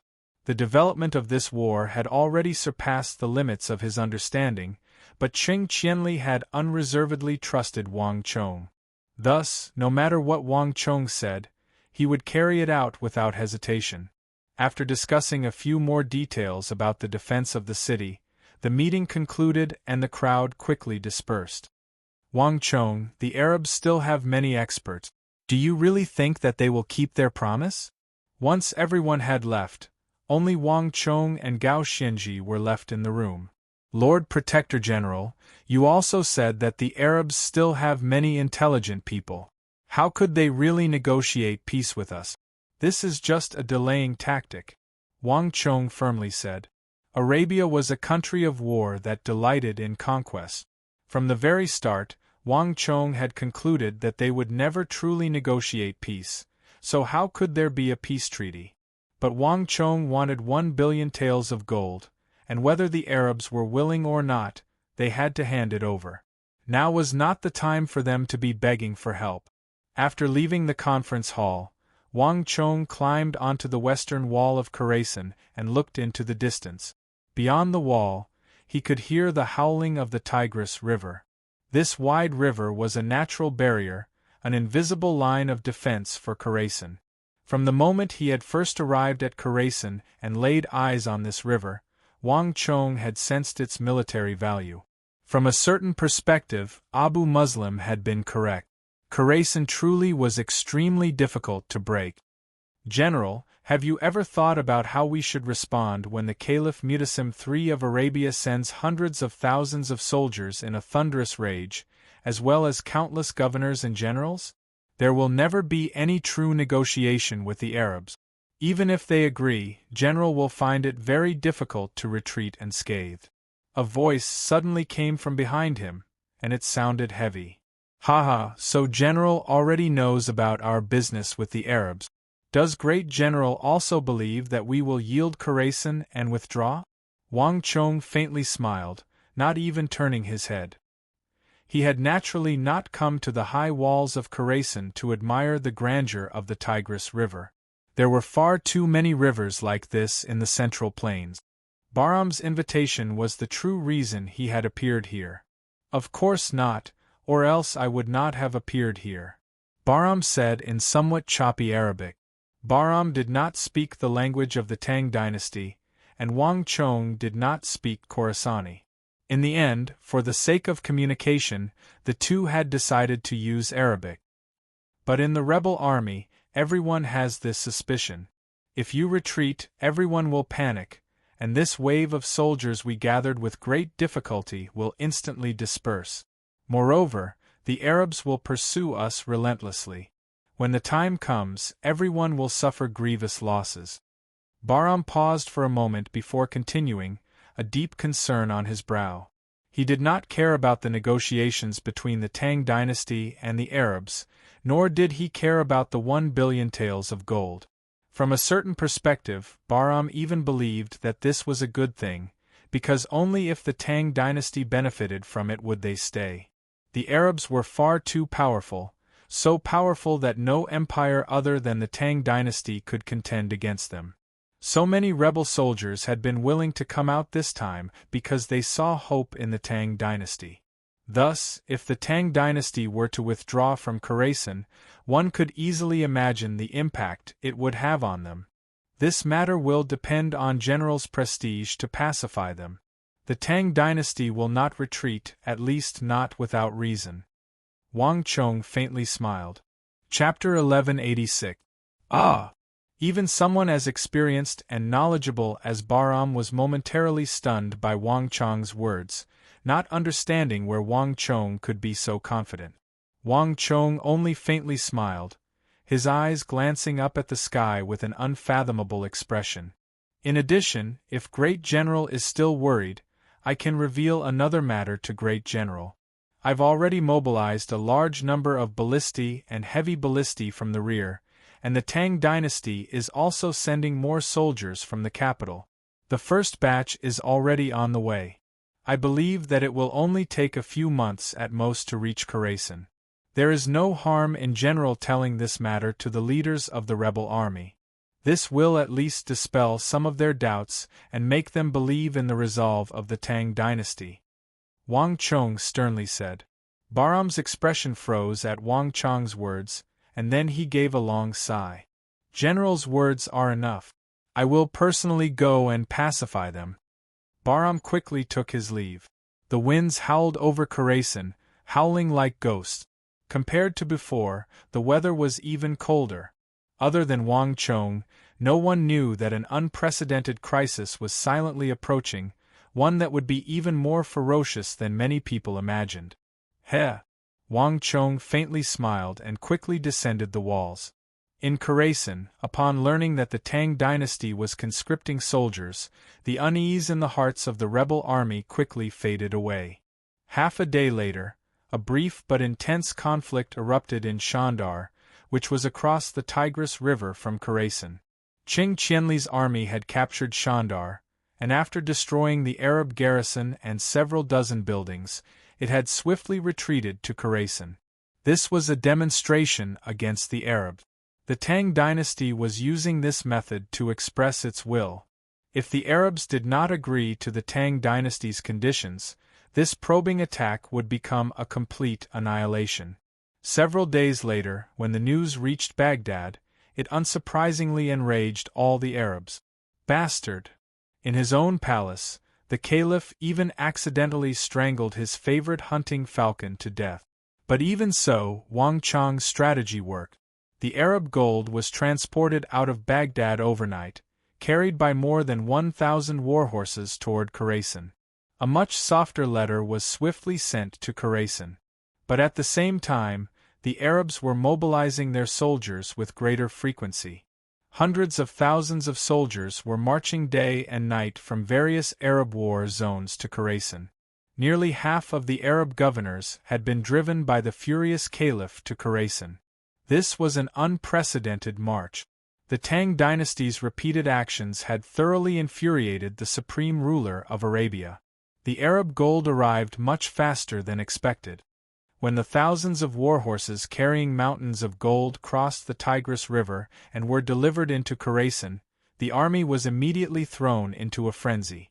On the same day, Qing Qianli wrote a memorial to the imperial court in the name of Wang Chong and Gao Xianji. 7 or 8 days later, when the news reached the Tang dynasty's capital, it caused a massive uproar. How could this be? The Qixi Protector General and Anxi Protector General actually obtained 1 billion taels of gold from Arabia? Even the Grand Preceptor, who had opposed Wang Chong the most, could no longer sit still upon hearing this news. War had always been a burden on the empire, each time resulting in grievous casualties and the expenditure of the nation's crossbows. But he had never imagined that at the final moments of the war, Wang Chong and the others would repay the imperial court with 1 billion taels of gold. Even the Grand Preceptor, who was never one to show his joy, couldn't help but be dumbstruck. 1 billion taels. And it's in gold. How could this be? Not even 10 years of my Tang dynasty's taxes were this high. Everyone in the Bureau of Revenue, from the minister to the secretary, was stunned by this news. In every war, the Bureau of Revenue was always strapped for cash and racked its brains for a solution. For this reason, of the 6 departments, the Bureau of Revenue was the most opposed to the army. But 1 billion taels of gold, heavens! This was an astronomical sum. With this sum, the Bureau of Revenue would not need to worry about wars for a very long time. This tiny country is actually this rich?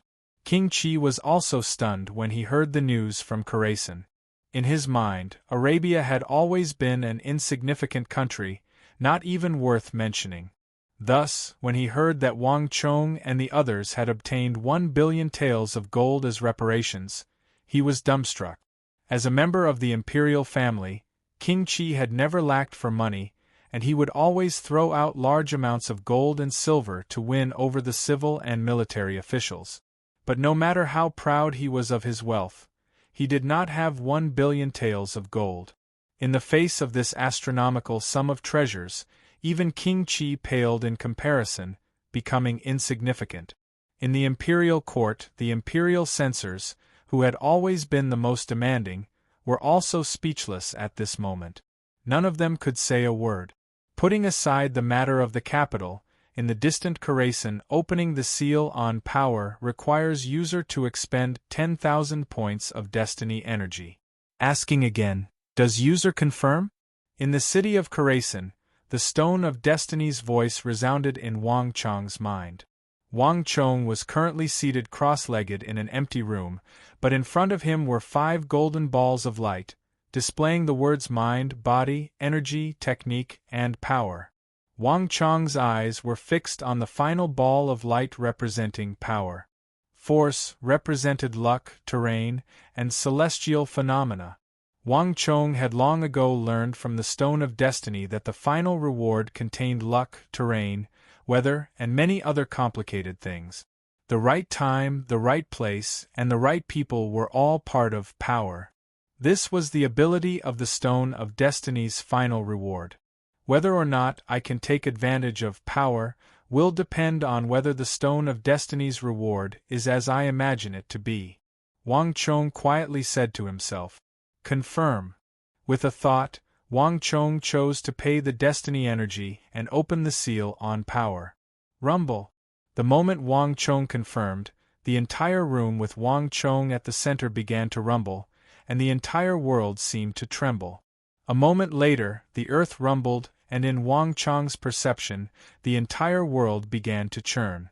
Everything vanished, and Wang Chong sensed a trembling shadow rapidly expanding. In the blink of an eye, it had transformed into a continent beneath his feet. Bang! An enormous energy exploded in Wang Chong's mind. In a flash, Wang Chong felt like time, space, and everything else had vanished. Even Wang Chong's body had completely vanished, leaving behind only his perception. Beneath him, the shrunken piece of land rapidly expanded, becoming 100 times, 1,000 times, or even 10,000 times its original size. On this undulating piece of land, many things rapidly materialized. Whoosh! A river flowed across the continent, and Wang Chong could even see the spray of water rising and falling. Next to the river, even more changes were taking place. This is Khorasan. Wang Chong immediately recognized it. On the western side of the continent, a small city had sprung up from the ground like bamboo shoots after a spring rain, bordering the river on the side. Wang Chong was already extremely familiar with Khorasan, and Wang Chong saw more and more familiar things. Fluttering banners, many barracks, and many domed buildings the size of ants. If this was Khorasan, then there was no question that the river next to it was the Tigris River. As he traveled west, Wang Chong could see the entire continent. This was the first time Wang Chong had seen the Arabian Empire in this manner, and it gave Wang Chong an extremely strange feeling. I wonder how the Arab soldiers are doing? Wang Chong suddenly thought. A moment later, Wang Chong's eyes began to move westward, surveying Baghdad and the other war zones to the west. As if responding to Wang Chong's thoughts, he could hear the sounds of fighting and the cries of soldiers. On this projection of the continent, Wang Chong could clearly see tens of thousands of warhorses marching from various parts of the Arabian Empire to Khorasan. It was unknown how many soldiers and horses were rushing over day and night. In comparison, the 200,000 soldiers in Khorasan paled in comparison. 700,000, no, at least 800,000 soldiers. Even though Wang Chong had mentally prepared himself and knew that the Caliph would be enraged by his threats, this number still left Wang Chong stunned. Over the course of the Battle of Talas, including the Arab militias they had eliminated, Wang Chong and Gao Xianji had killed nearly 800,000 soldiers. This was a number that any empire would find difficult to endure, and it had even surpassed the total number of soldiers the empire could muster.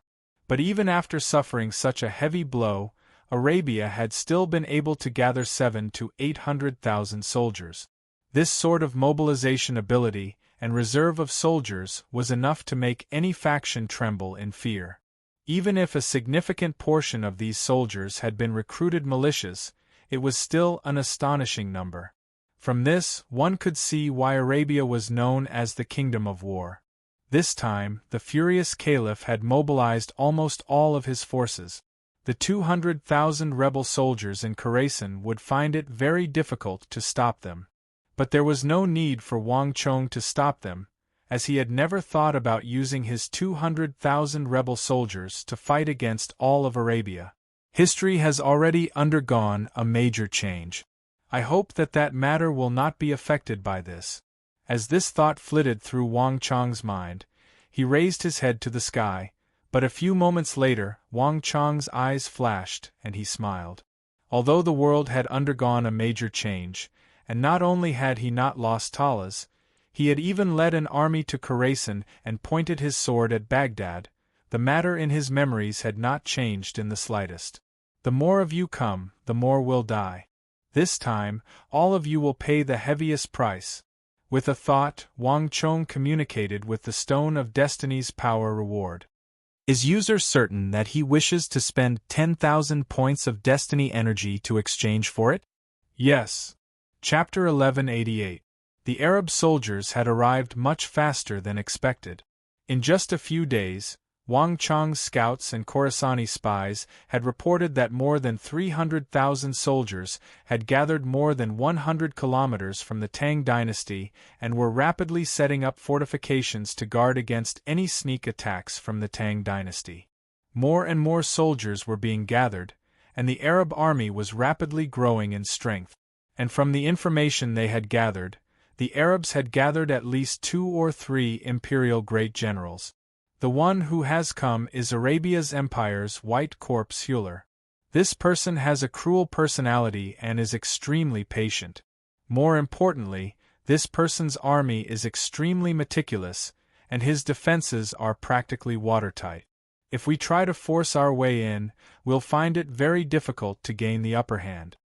Bahram's voice came from next to Wang Chong, who was standing next to him and explaining. Bahram knew all the Arab generals and governors like the back of his hand. In this aspect, the Tang dynasty could not compare. Many of the information that Wang Chong had obtained had actually come from Bahram. Haha, even the tightest defense has its flaws. It all depends on the choice. Wang Chong faintly smiled. The Tang dynasty had won the Battle of Talas with 100,000 against 500,000, and the enemy only had 300,000. Wang Chong had never underestimated any opponent, but even the Arab war god Qutayba had died to his sword, so why would he fear a trifling empire's white corpse? No matter how powerful Hüller was, he could never surpass Qutayba. Bahram froze for a moment, and then he nodded. The empire's white corpse Hüller was no nameless individual. The only person who could speak of Hüller in such a manner in front of him was probably Wang Chong. But Bahram was also well aware that this young commander was completely different from any other person he had ever met. All the incredible opportunities that had happened to him gave him the confidence to say these words in front of everyone. Xue Qianjun, write a letter for me to the Caliph of Arabia. Say that the two sides have already signed an agreement and that Arabia has sent 300,000 soldiers to Khorasan. This makes us feel threatened, a naked betrayal. You have 1 day to withdraw your army from the cities. Otherwise, don't blame us for sending troops to uphold the agreement. Wang Chong replied without turning his head. Hearing Wang Chong's words, Gao Xianji, Qing Qianli, and everyone else around smiled. The great Tang had long ago seen through all the thoughts and schemes of the Caliph, and there were no secrets to speak of. It was just that the Arabs were still pretending to be deaf and dumb, pretending not to know. Understood. A voice came from behind him, and Xue Qianjun bowed and quickly left. Flap flap. Several carrier pigeons took off into the air, one for Baghdad while the other for the Arab White Corps and the 300,000 Arab soldiers. Boom! The letter from Wang Chong was like a boulder falling to the ground, and the 300,000 soldiers in the Arab camp instantly began to seethe. Bastard! This is intolerable bullying. The Empire's White Corpse Hüller had always been known for his calm and reserved personality, but when he received Wang Chong's letter, he couldn't help but slam his fist on the table, his eyes spitting fire. The Tang people had already obtained 1 billion taels of gold from the Arabs, and now they were trying to take advantage of the situation by questioning the Arabs. This was simply intolerable bullying. The Arabs had always revered bravery, and it had always been the small and weak countries that had to look up to them. This was the first time they had been so openly threatened. "My lord, what do we do? They've given us 1 day to withdraw from the cities. Do we really have to agree?" A voice suddenly came from the side. It was one of Hüller's escorts, his head lowered and his voice cautious. The Arabs had already gathered an army of 300,000 here, outnumbering the enemy by 100,000. In normal circumstances they would have been able to ignore them, but everyone knew that more than 100 li away, garrisoned behind the walls of Khorasan, were the 200,000 soldiers of the Tang dynasty and the Khorasani army. Based on their past records, even if they had 100,000 more soldiers, they would not necessarily be able to defeat them. Impossible! The Empire's White Corpse Hüller's eyes spat fire as he immediately refused. No one can threaten the Arabs like this. Pass on my order to tighten the defenses. I'd like to see just what they can do to us. Yes. The adjutant received the order and quickly turned to leave. Wait a moment. Hüller suddenly called out to his deputy. He took in a deep breath, his expression much calmer. Write a letter for me to reply to the Tang dynasty. Arabia has no intention of breaking the agreement with the Tang dynasty. The mobilization of soldiers this time is only a normal mobilization of soldiers and a necessary precaution. I hope that the Tang dynasty will not think too much about it." The deputy was flabbergasted, but he quickly understood, lowered his head, and vanished from the hall. Flap flap. An hour later, an Arabian hunting falcon soared into the sky, leaping over a tributary of the Tigris River and landing in Khorasan. In just 5 minutes, Wang Chong, Gao Xianji, Qing Qianli, and Li Sai had all gathered together. After reading the letter, all of them had expressions of interest on their faces. Everyone knew what the Arabs were up to and what plan they were currently carrying out. "Lord Protector General, how should we reply to this letter?" Shi Yuanqing suddenly broke the silence. "Reply? Do we even need to reply? The Arabs don't think that we'll accept such a far-fetched reason, do they?" Wang Chong heartily laughed. The Arabs were playing with words. Everyone understood what they were preparing. Since they knew that they were preparing for war, Wang Chong would not be so foolish as to allow them to smoothly assemble their soldiers. "Great General Bahram, General Qing, Li Sai, get ready. We are going to meet with the Empire's White Corps, Great General," Wang Chong said. Bahram, Qing Qianli, and the others nodded, a faint smile on their lips. Several hours later, in the city of Shirfan, 100 li from Khorasan, countless Arab soldiers had gathered, their sabers as thick as a forest. The 300,000 soldiers were brimming with killing intent, ready to engage in a large-scale battle at any moment. "Be careful. Everyone, get to your positions. Order the craftsmen to work day and night. If they can't build 5,000 new barracks by tomorrow, immediately kill half of them.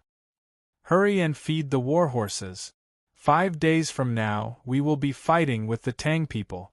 Whip after whip cracked through the air as the Arab generals fiercely lashed the craftsmen and soldiers, urging them to complete the construction of the barracks. Shirfan was not a large city. The 300,000 soldiers had already made the place a little crowded, and there were still another 400,000 to 500,000 soldiers arriving later on. An army of 800,000 required the construction of a large number of facilities. "My lord, the construction within the city is almost complete, and the defenses outside are also in the process of being built. We shouldn't have to worry about the Tang people for the time being." A voice came from behind him, coming from an Arab deputy high up on the walls. Hewler nodded in satisfaction and quickly withdrew his gaze. The enemy this time was extremely powerful. Hundreds of thousands of Arab soldiers and great generals like Qutayba had already died at their hands. All of Arabia, including Hewler, was extremely apprehensive of the Tang people, and all of them were acting as if they were facing a powerful foe. Reporting. As he was thinking, an Arab horseman stirred up a cloud of dust in the distance as he galloped toward him. The scout on the horse had a pale face and looked very flustered. "There's a large group of soldiers heading towards Shirfan." Boom! Hewler and the other Arab governors grimaced at these words. No one had expected that they would dare to challenge the Arabs when they had the upper hand. "Bastard! The agreement has just been signed, and 1 billion taels of gold has already entered their city. The ink hasn't even dried yet. Do you think they would dare to tear up the agreement?" Hewler was both shocked and infuriated. No one had ever dared to treat the Arabs like this in previous wars. Moreover, the Tang dynasty had just received 1 billion taels of gold, yet they immediately dared to tear up the treaty and deal with them. This was simply going too far. Report. A few moments later, another shout came from the distance, followed by the galloping of hooves. Another Arab scout had a panicked expression on his face as he galloped toward Shirfan. "Sir, we've discovered the allied army of 7,000 Tang people and the insurgents outside the city. They're coming toward us, and they're less than 3 miles away from us." "So fast." Hearing this, the expressions of everyone on the city wall changed drastically. The two scouts had only needed a few moments to get within 3 li of Shirfan. At this speed, they would soon reach the walls. "Arrogant! Too arrogant. An Arab governor on the walls was enraged. The Tang people of the Eastern world were simply too arrogant. It was just one defeat, and the Arabs still had an enormous army and many governors and generals. Hewler's mind was also seething with rage. Everyone, hear my order. Without my order, don't act rashly. I want to see just what this commander of the Tang dynasty wants. With Hewler's order, the atmosphere in Shurfan became somber. A few moments later, a cloud of dust began to rise from the distance, accompanied by the galloping of hooves and fierce neighs. Who goes there? Hewler immediately bellowed from a distance of 600 to 700 meters. His voice was brimming with energy, resounding over the entire Shurfan neighborhood like a peal of thunder. Ha ha, is that the Arabian Empire's white corpse Hewler on the walls? Chapter 1189. Who are those people below the walls? Is the name of Lord Governor something you can call out?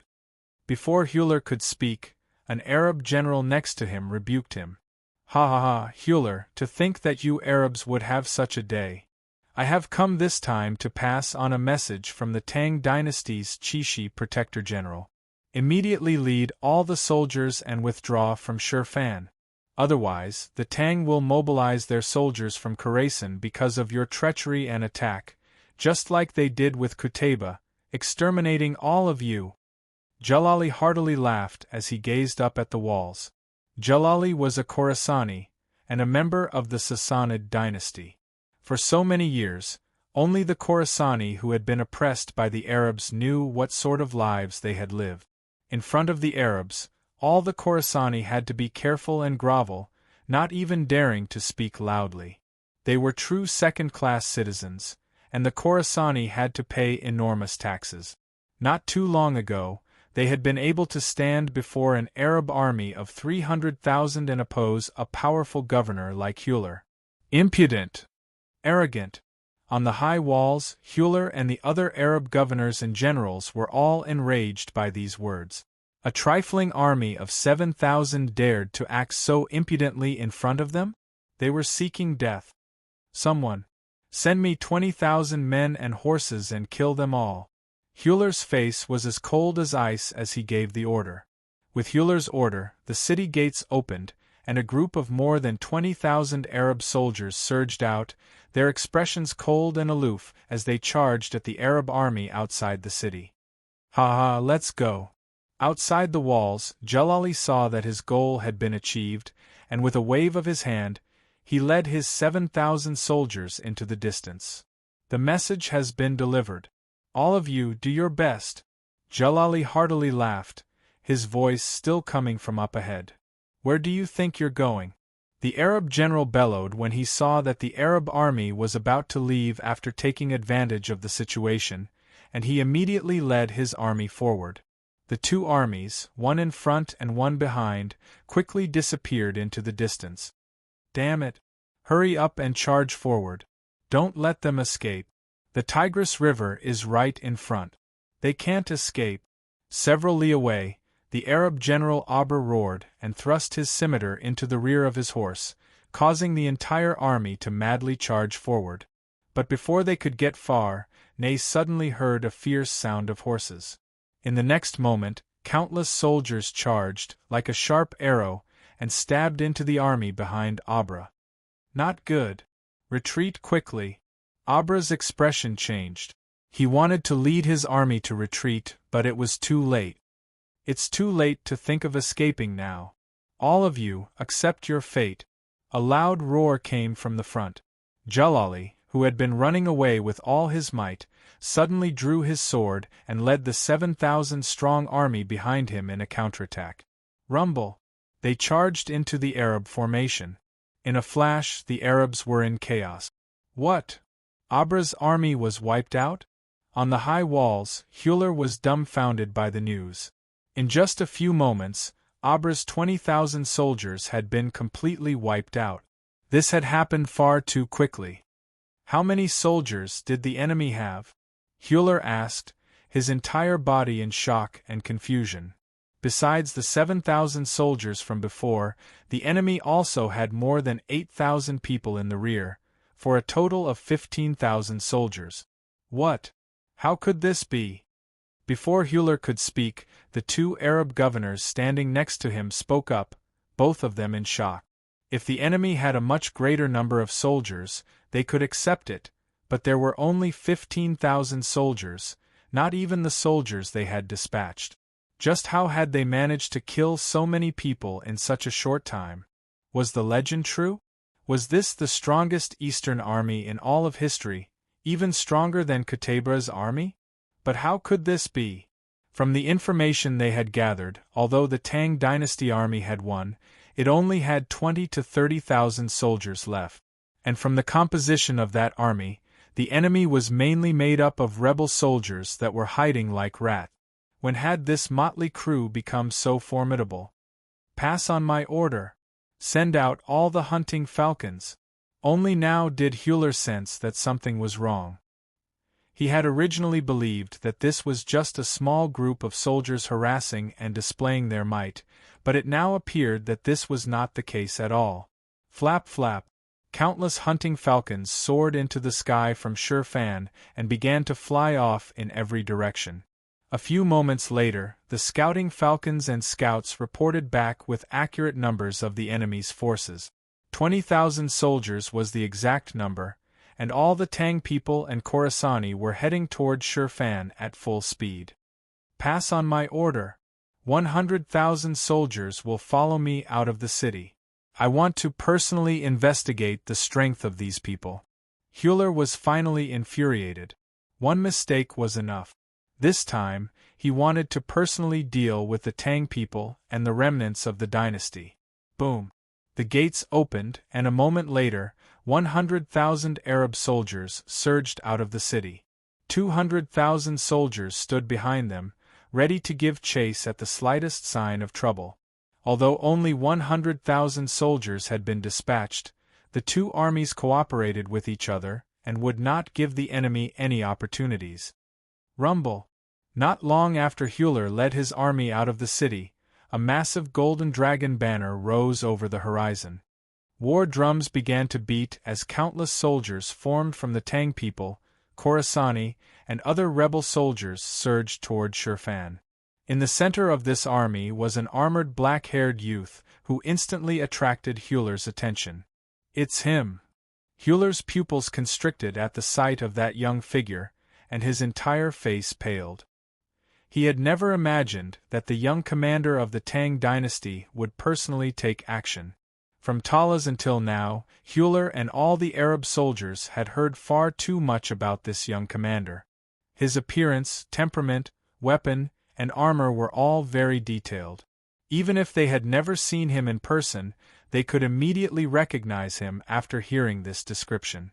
But this was not why Hüller feared and valued him. More importantly, there was no one in the Arabian Empire who did not know that Qutaybah and Aibak had died at his hands. Everyone be careful. This person is probably the youngest commander of the Tang dynasty, Wang Chong. Hüller warily said as he looked forward. Hüller's words made the other two Arab governors, Pahlavi and Karim, say nothing, but their eyes shone with deep apprehension. Gallop! A few moments later, the two armies began to approach each other in a cloud of dust. In the end, they were separated by a short distance. Tang people, you betrayed us. You clearly received the gold we paid, but you still broke the agreement. Truly despicable. The Arab governor of Hamadan, Karim, coldly flashed in his eyes as he charged forward to meet the cavalry. Although his reputation and prestige couldn't compare to Qutaybah or Abu Muslim, Kailamo was definitely one of the most powerful governors of the Arabian Empire. Moreover, Kailamo had always had a tough personality, and he showed no fear even in the face of Wang Chong. How could this be considered breaking the agreement? I'm afraid the first to attack will be you guys, not us. A mellow and dignified voice came from the front as Wang Chong slowly rode forward on his white-hoofed shadow. His expression was calm and unruffled, and his every movement exuded a bearing and strength of character that could make other great generals of the same level pale in comparison. Buzz! All the Arab generals grimaced at these words. From start to finish, it had been the Tang people who had been provoking the Arabs, and even at the very end, it had been the Khorasani who had been too impudent. But if one seriously looked into the matter, it truly had been the Arabs who had attacked first. Bastard! It was clearly you who set up an ambush to lure us over. You've been planning this for a very long time. An Arab general next to Hewler finally couldn't help but harshly rebuke him. Humph, if we hadn't made sufficient preparations, those 7,000 soldiers would have been completely slaughtered by you. At this moment, Xue Qianjun stepped forward from behind Wang Chong and cursed. You! The Arab general was instantly at a loss for words. Although everyone knew that those 7,000 soldiers had been bait, Xue Qianjun was right. If the Tang dynasty hadn't been one step ahead, the Arab army would have already returned in triumph. There's no need to say any more. Hewler extended an arm and stopped the general behind him. Urging his horse forward, he glared at Wang Chong said, "The Tang people, you are also a famous general of your generation. Is the Tang dynasty this untrustworthy?" Wang Chong faintly chuckled as he urged his horse forward, a disdainful look on his face. Trustworthy or untrustworthy, honoring the agreement or breaking it, that's not up to you to decide. Didn't I already tell you? Within 1 day you must withdraw from Shirfan. Since you won't abide by it, you will naturally be the first to break the agreement. Don't blame me for leading my army west and attacking. You! Hewler paled at these words. As the most powerful empire in the west, when had it been forced into such a state? I'll count to 3. I'll give you 3 seconds. If you don't withdraw by then, prepare to die. Wang Chong extended a finger, his entire body exuding a domineering aura. 1, 2, 3. Before Hewler could react, Wang Chong extended a third finger, and a moment later, the 20,000 some Tang, Khorasani, and other rebel soldiers roared and charged forward. Hewler's eyes lit up, and Wang Chong's eyes flickered as he raised his third finger. Domineering! Too domineering! Chapter 1190. Kaiyil! Kaiyil! Battle cries rang out as the army of 20,000 surged forward like a raging river, forming a vast torrent of steel that charged at the other side. This is absurd.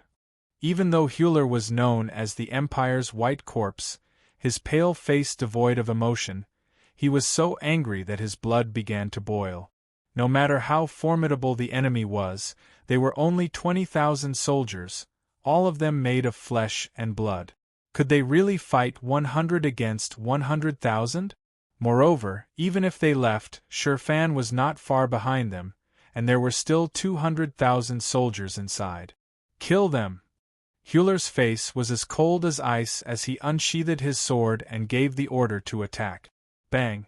The earth quaked as the 100,000 Arab soldiers roared and charged at the Tang people, Khorasani, and other rebel soldiers. Boom! The two armies, 20,000 against 100,000, fiercely clashed, causing the earth to quake in shock. But this battle was destined to have nothing to do with the intensity that Hewler had imagined. As the two armies collided like behemoths, Ney and the Tang dynasty's flanks drew long arcs across the battlefield, stabbing into the Arab army from the left and right. Meanwhile, a group of cavalry from the center of the army of 20,000 charged out like a sharp sword, piercing through the Arab ranks. Cutting formation. The moment they charged into the enemy ranks, the several thousand Wushang cavalry scattered like blossoms, transforming into countless sharp blades that cut through the enemy's ranks. In the blink of an eye, the 100,000 Arab soldiers had collapsed into chaos, and all of this had taken place in just a few seconds. Bastard! Kill them! The Empire's white corpse Hewler was infuriated by this sight. For any army, the collapse of the main force would be fatal. Although the enemy was fierce, they were far from invincible. In terms of numbers, the Arabs still had the advantage, and they still had 200,000 soldiers in the cities in the rear, ready to charge out at any moment. But just when Hewler was still holding out hope, clang! In the time it took for a spark to fly off a piece of flint, there was the sound of metal clanging. Before anyone could react, an invisible energy spread out, and something that shocked and even horrified everyone happened. Clang, clang, clang, the halos around the 100,000 soldiers rapidly weakened, and their auras continued to drop at an alarming rate. What's going on? What the hell happened? Why has my strength dropped so much? Be careful. The entire battlefield was thrown into chaos. This sudden development had dealt a far greater blow to the Arab army than the Wushang cavalry's cutting formation. The former was a physical slaughter, while the latter was a psychological panic that caught people off guard. And this was only the beginning. A moment later, there was another clattering of metal, and this time, it was the Arab general's turn to plummet in strength. Ah! A burst of chaotic screams came from behind them. Everyone turned their heads, only to find that the chaotic screams were coming from Shirfan's city, which was far behind them. In a flash, Hewler and all the other governors and great generals grimaced. No one had expected the enemy's attack range to be so large. Not just the 100,000 soldiers at the front, but the 200,000 soldiers in the rear, who were not participating in the battle, were also affected. The bane of the battlefield halo. The bane of generals halo. Wang Chong, riding atop his white-hoofed shadow, smiled and unleashed his two strongest war halos. Unlike the top-class armies and elites led by Qutayba and Osman, the Arab soldiers were far less elite, and they were much more affected by the effects of the fog. The bane of the battlefield halo, and the bane of generals halo, had never been invincible. As long as an expert of the great general level took action and expended energy, they could still weaken the effects of these halos. But would Wang Chong give them such a chance? Hurry! Use the great general halo to weaken these two halos. Pahlavi bellowed in both shock and fury. Although he didn't know what sort of halo his foe was using, he was still a governor of Arabia, a great general expert. Pahlavi was able to quickly determine how to deal with it. However, before he could finish his words, the earth rumbled.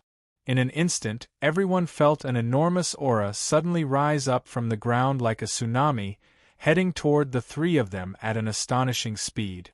Since you won't retreat, then you will remain here forever. Wang Chong's voice, suffused with a bone-chilling chill, resounded through the world like the god of death announcing their fates. Impudent! The three of them looked up at the sky at the same time, but before Hewler could react, the Arab governor to his right, Kailamo, furiously leaped into the air. Clang, clang, clang! As he flew into the air, black and red halos exploded from his body. Kailamo, watch out! Hewler grimaced at this sight. Of all the Arab governors, Karim had never been the most patient. His hot-tempered personality had become a fatal danger at this moment. No one knew better than him that this Eastern youth was far more valiant than any of the imperial great generals of the conquered countries they had encountered before. This was not something that Karim could deal with alone. Bang! With no time to think, Hewler's body exploded with energy and shot into the sky like a cannonball. Roar! The moment he soared into the sky, a demonic roar resounded through the world. Behind Hewler, the air rippled, and a ghastly white foot suddenly emerged from the depths of the void, followed by a pale white figure stepping out of the void. As everyone watched, a ghastly white corpse more than 30 meters tall appeared behind Hewler. Upon seeing this corpse, everyone suddenly understood why Hewler was called the Empire's White Corpse. How? The moment it appeared, the eyes of the giant pale corpse suddenly shot out two balls of light that were like scorching suns. At the same time, it let out a bloodthirsty and brutal howl. The howl contained a strong spiritual fluctuation that shot out in all directions. In a flash, fear appeared in the eyes of all the surrounding people. This was an instinctive fear, like ants encountering a more powerful life form. Trembling, they began to flee, not even the Arabs able to avoid it. As the Arab governor, the Empire's white corpse Hewler's style of battle was completely different from that of the other governors.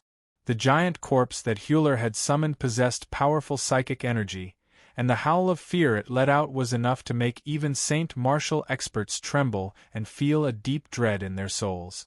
But before the Empire's white corpse Hewler could let out a howl of fear, a moment later, boom! A vast and terrifying energy that caused even the world to lose its splendor suddenly erupted and struck the giant pale corpse. The giant corpse trembled and then grabbed his head with both hands as if he had been struck by a heavy blow. His energy had also fallen into disarray. Not only that, the two suns of light in the giant corpse's eyes rapidly dimmed and dimmed. The Empire's white corpse Hewler groaned, blood flowing out of his ears, nostrils and eyes. That avatar was not just an avatar, but his life. An injury to the avatar was no different from an injury to him. Psychic energy. A hint of fear finally appeared in Hewler's eyes. His hell-white corpse had always been an extremely powerful psychic energy technique. Not even Saint Martial experts could withstand it, much less others. But Hewler had never imagined that his opponent's psychic energy was even stronger than his own. Ahem! At almost the same time, he heard a series of groans. Hewler was far from the only one affected by Wang Chang's psychic energy attack. To the left and right, Pahlavi and Karim were both assaulted, their psychic energy thrown into disarray.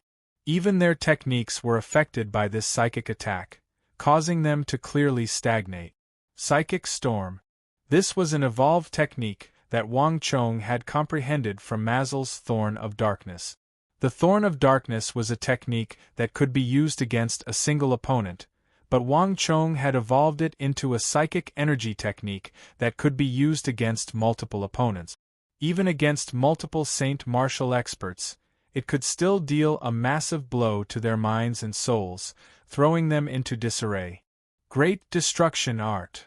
A cold and emotionless voice resounded in the ears of all the Arabs. Before they could react, Wang Chong had used the strongest technique of the great Yin-Yang heaven creation art. Not good. Careful. The moment Wang Chong attacked, everyone felt an enormous fear, but it was too late.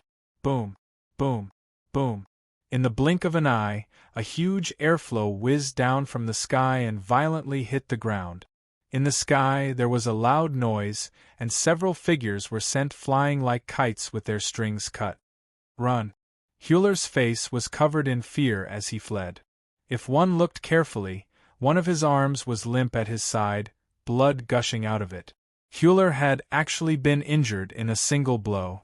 A destructive energy was wreaking havoc in his body, and in just a few moments, Hewler had tried several dozen times to expel a strand of this energy, but he had failed every time. Impossible!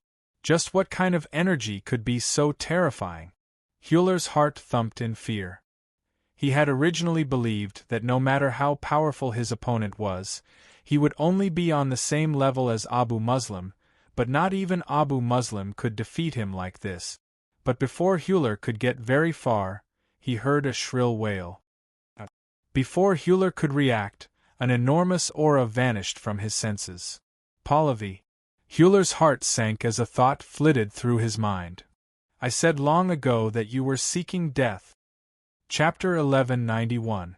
Lord Governor. At that moment all was silent. The entire battlefield seemed to have quietened down. Imperial great generals were lofty existences in the eyes of the soldiers, existences that they could only look up to and could not touch. No one had expected Pahlavi to be killed by Wang Chong in a single clash. With Pahlavi dead, the halo of energy around his body rapidly vanished, and Wang Chong's bane of the battlefield and bane of generals' halos once more swept over the battlefield. Kill! The 20,000-some Tang people, Khorasani, and other rebel soldiers charged into the battlefield. Pahlavi's death and the effects of the bane of the battlefield and bane of generals' halos instantly caused the army of 100,000 to crumble. Go! Hurry and go! The army of 100,000 was routed and began to flee. Everyone, hear my order! Kill them! Bahram unsheathed his sword and gave the order. The 8,000 some Aswaran cataphracts charged at the Arab army of 100,000. Clang clang clang. As they charged, one halo after another rumbled under their feet, each of the Aswaran cataphracts like a moving fortress. Boom! 1, 2, 3, 7 or 8 Arab horsemen were thrown high into the air by the Aswaran cataphracts. The enormous impact caused the bones of these Arab soldiers to creak and crack, all of them severely injured. Clang! There was a cold flash of light as the swords of the Aswaran cataphracts moved with incredible speed, beheading 4 or 5 of the Arab horsemen before they could even land. So fast! Even Wang Chong couldn't help but show a hint of praise in his eyes. The Aswaran cataphracts of the Sassanid dynasty had a heavy aura, and their attacks were fierce and violent. Some were fast, some slow, some heavy, some light. Their skill in battle had reached the pinnacle, and in some aspects, not even the Mamelukes could compare. They were not even that inferior to the Wushang cavalry. Even if the Wushang cavalry's woozy steel swords and meteoric steel armor were still in existence that any Aswaran cavalryman would envy. Pass down my order. All troops, attack with all your might. Remember, don't let the 100,000-strong army have any breathing space. Wang Chong's body swayed, and he quickly descended from the sky as light as a feather. With the momentum set, Wang Chong led his army in pursuit of the Arab army. Wang Chong was in no rush to advance. Instead, he used the disarray of the 100,000 Arab cavalry to charge into the city and break the formation of the other 200,000 soldiers. Neither Hewler nor Karim had expected Wang Chong to be so decisive. If the Arabs wanted to attack the 200,000 rebel soldiers, they would have needed to be somewhat discreet, but Wang Chong had no such misgivings, and his tactics made Hewler feel a deep sense of helplessness. The Arabs clearly had the advantage in numbers, more than 10 times that of their foes, but every time Hewler wanted to mobilize his army and use this advantage in numbers to wear them down, this army of around 20,000 would always be able to find a weak point in the Arab army. Just one attack was enough to make all of Hewler's efforts go to waste. Once, twice, thrice, the 20,000 rebel soldiers were like the precise scalpel of a surgeon, cutting down the 300,000 Arab cavalry time and time again, causing the Arabs to fall into chaos and collapse. They even used their soldiers to block their own people, causing even greater chaos. This pursuit lasted for more than 100 li, with repeated clashes in the middle, until finally Hewler was in complete despair. Retreat! With Hewler's order, all the soldiers madly fled, abandoning all resistance. As they pursued north and south, the army of 20,000 killed more than 100,000 Arab cavalry and drove them for more than 200 li. In the end, they scattered and fled in every direction. Only then did Wang Chong and Bahram withdraw. General, let's retreat. Our men have sent word that even more Arab governors and soldiers are on their way. If this continues, we might be surrounded. Several hundred li from Shirfan, Bahram rode alongside Wang Chong on his monstrous warhorse. As he looked at the young face at his side, a hint of heartfelt admiration flashed through Bahram's eyes. This young Eastern commander possessed the courage, daring, and keen intuition that Bahram had never seen before. Under his command, the 20,000 soldiers could display a power that not even Bahram could compare to. He always knew where the enemy's weakest point was and could predict them ahead of time. Moreover, each time, he would only send one group of soldiers. He could use the smallest number of soldiers to achieve the greatest effect and neutralize the enemy's counterattack. Although the 300,000 Arab soldiers had attempted to counterattack time and time again, they had been strangled in the cradle by Wang Chong. This was completely different from the military tactics that Bahram was familiar with. When the Empire's white corpse Hewler finally fled, Bahram could clearly see the helplessness on his face, an expression that was even more despairing than when one had been defeated in terms of martial might. Although knowledge is far away in the Central Plains, we must still go and seek it. The Tang people's art of war is probably far superior to that of our Sassanids and the Arabs put together. Perhaps this Tang dynasty from the east is the true ally that we've been waiting for. As Bahram gazed at Wang Chang's chiseled face, he made up his mind. This was the first time he had truly fought alongside the Tang dynasty. Even Bahram would find it difficult to fight 100,000 with 20,000 soldiers. Wang Chang's unfathomable art of command and the valiant Wushang cavalry had left an indelible mark on him. It's about time. Let's stop while we're ahead and withdraw. On the other side, Wang Chong had no idea what Bahram was thinking. Looking away from the distance, Wang Chong quickly nodded. This preemptive strike had already taught the Arabs a very good lesson. Moreover, with 20,000 soldiers, killing 100,000 soldiers was also an excellent way to weaken the enemy, greatly reducing the pressure on the Arabs when they finally gathered their main army and reached the walls. Rumble! A few moments later, all the Wushang cavalry, Aswaran cataphracts, and rebel soldiers had retreated to Khorasan, vanishing without a trace. Bastard! We will definitely tear your corpse into 10,000 pieces. In the distant Baghdad, the Caliph of the Arabian Empire furiously roared upon receiving the news from Shirfan, his voice so furious that it seemed like it would tear apart all of Baghdad. Very quickly, an extremely harsh letter was sent from Baghdad to the distant Khorasan. But to everyone's surprise, the Caliph of the Arabian Empire, Mutasim III, very quickly received an even harsher letter. In the letter, Wang Chong pointed out that the Arabs had gone back on their word.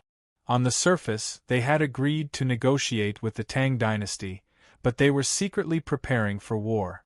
Hühler's actions were a deep offense. Wang Chong stated in the letter that if the Arabs did not apologize for their actions and pay an additional 200 million taels of gold, the Tang dynasty would launch an all-out assault and capture all the Arab cities in the area. Bastard! Upon receiving Wang Chong's letter, Mutasim III was so infuriated by Wang Chong's rudeness that he felt like his lungs were about to explode. Who do these bastards think they're talking to? Do they really think that our Arabia is one of those weak countries that they can do whatever they want? 200 million taels is impossible. Simply shameless. But even so, 3 days later, 200 million taels of gold were delivered to Khorasan with astonishing speed, accompanied by a much gentler letter. Upon receiving the Caliph's letter, Wang Chong, Gao Xianji Bahram, the King Gonka, Banahan, Li Sai, and Su Hanshan, all of them couldn't help but laugh. The Caliph of Arabia is probably even thinking of killing now. Qing Qianli placed the letter back on the table and softly chuckled. They have to endure. They're no longer just worried that we'll attack their cities, but that we'll continue to attack them, just like we attacked Shirfan. In the last few days, the sky over Khorasan has been covered with hunting falcons. The Arabian Empire has probably released all their hunting falcons to monitor our movement. This time they're truly afraid. Zhang Ke couldn't help but say, the corners of his lips twitching. After fighting with Wang Chong for so long, this period of time had been the most relaxing and satisfying. As he watched Wang Chong toy with the Arabian Empire, he was clearly infuriated to death, but wave after wave of gold was sent to him. This was an indescribably wondrous feeling. All the unhappiness and frustration that had been building up from the Arabian threat had been swept away. "My lord, why don't we think of a way to clear out all the hunting falcons overhead?" Zhang Ke eagerly said to Wang Chong. "Zhang Ke, don't be so mischievous. The Arabian hunting falcons are not people we can casually touch, and we've already achieved our goal. There's no need for us to send any more soldiers." Su Ke said. "General!" At this moment, a voice rang out in his ear. Great General Bahram, who had been silent this entire time, suddenly spoke, his words immediately attracting everyone's attention. "This one has a proposal, and this is also the wish of the other leaders. We hope to ally with the Tang dynasty, to form a long-term alliance with the Tang dynasty at its head to resist the Arabs." Bahram's words plunged the room into silence. 8,000 to 9,000 Aswaran cataphracts and more cavalry were gathering around them. This was an enormous force, and the Aswaran cataphracts that were approaching 200,000 Aswaran cataphracts. Just like how the Arabs had thought of using Uzun to deal with the Tang dynasty, if the Tang dynasty wanted to establish a foothold in the distant Khorasan, it needed to borrow the strength of these people. At the very least, no one was more capable than them in gathering information. There had never been an alliance like this before, and everyone knew that this was no trifling matter. In a flash, all eyes focused on Wang Chong. Wang Chong said nothing, a hint of imperceptible shock in his eyes as he turned to Gao Xianji. The latter nodded, indicating that Wang Chong was in charge of this matter. Great General Bahram, are you serious? Chapter 1192. Forming an alliance and forming an alliance with the Tang dynasty at its head were two completely different concepts. The Tang dynasty could not submit to any other faction. If they formed an alliance, it had to be led by the Tang dynasty. But this matter required the willingness of Bahram and the others. But according to Wang Chong's expectations, even if Bahram and the other rebel leaders agreed, they would have to wait until they had completely defeated the Arabs and survived this crisis. That Bahram had so quickly proposed an alliance with the Tang dynasty at its head was truly unexpected. Bahram said nothing, his mind churning with countless thoughts. The matter of forming an alliance with the Great Tang had revolved around his mind for a very long time, and Bahram had also considered whether he should wait until he had successfully withstood the Arab assault before making a decision. After all, if they couldn't hold Khorasan and force back the Arabs, any alliance would be meaningless. But after much consideration, Bahram made his decision. He had personally witnessed the power of the Tang people. If there was one country in the world that could resist the Arabs and help them rebuild the Sassanid dynasty, it could only be the Tang dynasty. Now, in the future, and in the next several hundred years, if the Sassanids wanted to survive the Arab assault, they would need the help of the Tang people. Moreover, in his time with Wang Chong, the strength of character, strategy, bearing, courage, and insight that Wang Chong exuded had left an extremely deep impression on Bahram. This was a true genius, a saint of the art of war completely different from the god of war Qutayba. For a 17-year-old youth to possess such astonishing talent, Bahram felt a heartfelt admiration and respect. This was also an important reason why Bahram had made this decision ahead of time. Rather than saying that Bahram had chosen the Tang dynasty, it was more accurate to say that Bahram had chosen Wang Chong and believed in Wang Chong. We believe in general. Bahram stared at Wang Chong and said a few simple words. Boom. These 6 words seemed to possess an extraordinary power, causing the entire hall to fall silent. Not even Bahram realized that the moment he said these 6 words, the power structure of the western Song Mountains, from Samarkand all the way to the distant Arabian capital of Baghdad, would be profoundly altered. This was the firmest alliance on the continent. The Sassanids had also become the firmest ally of Wang Chong and the Tang dynasty. From the beginning to the end, his determination was unwavering. A day later, in Khorasan, Wang Chong, Bahram, Gao Xianji, and the other rebel leaders swore an oath of blood, establishing a powerful alliance with the Tang dynasty at its head. Time slowly passed, the weather growing colder by the day. During the day, many parts of Khorasan were covered in a thick layer of frost, and even the surging Tigris River was covered in a thin layer of ice in the early morning. With the arrival of winter, the entire world became somber. From the Song Mountains to Baghdad, there were very few people on the Silk Road, including the Arabian Empire. Everyone had gone into hibernation. In a place 500 to 600 li from Khorasan, in stark contrast to the somber and desolate atmosphere of the world, a dense mass of people spread out for several hundred li under the cold and gloomy sky. In the center of this mass of people were large black banners that blotted out the sun and covered every corner of the world. Is everyone here? Outside a massive tent, The Empire's white corpse, Hewler, rode a white warhorse and coldly said. His gaze was like a bolt of lightning sweeping across the earth. The Arabs were well trained and well trained. After a great deal of time, the Arabs had finally gathered their forces on this land. One enormous aura after another soared into the sky from the vast army. Many governors and generals had already gathered in this region, a force that would make anyone apprehensive. "My lord, the last governor of Jianan has arrived, and the last group of soldiers has been gathered. All the soldiers have arrived." Hewler's aide respectfully bowed at the waist as he spoke from the side. Buzz! Hewler's eyes exploded with light, many times brighter than before. But Hewler quickly calmed down. "Hewler, are you ready?" At that moment, a dignified voice rang out from behind him. The voice contained boundless authority and dignity, as well as a tone of condescension. Hewler's body trembled at this voice, and he turned around to look at the source of the voice. "My lord, the 750,000 soldiers have been gathered, and all the governors have gathered here. We can advance on Khorasan at any time and attack those remnants." Hewler lowered his head and bowed. All was quiet, and if one looked carefully, one would see 3 figures standing in a line, their bodies exuding the auras of mountains and seas.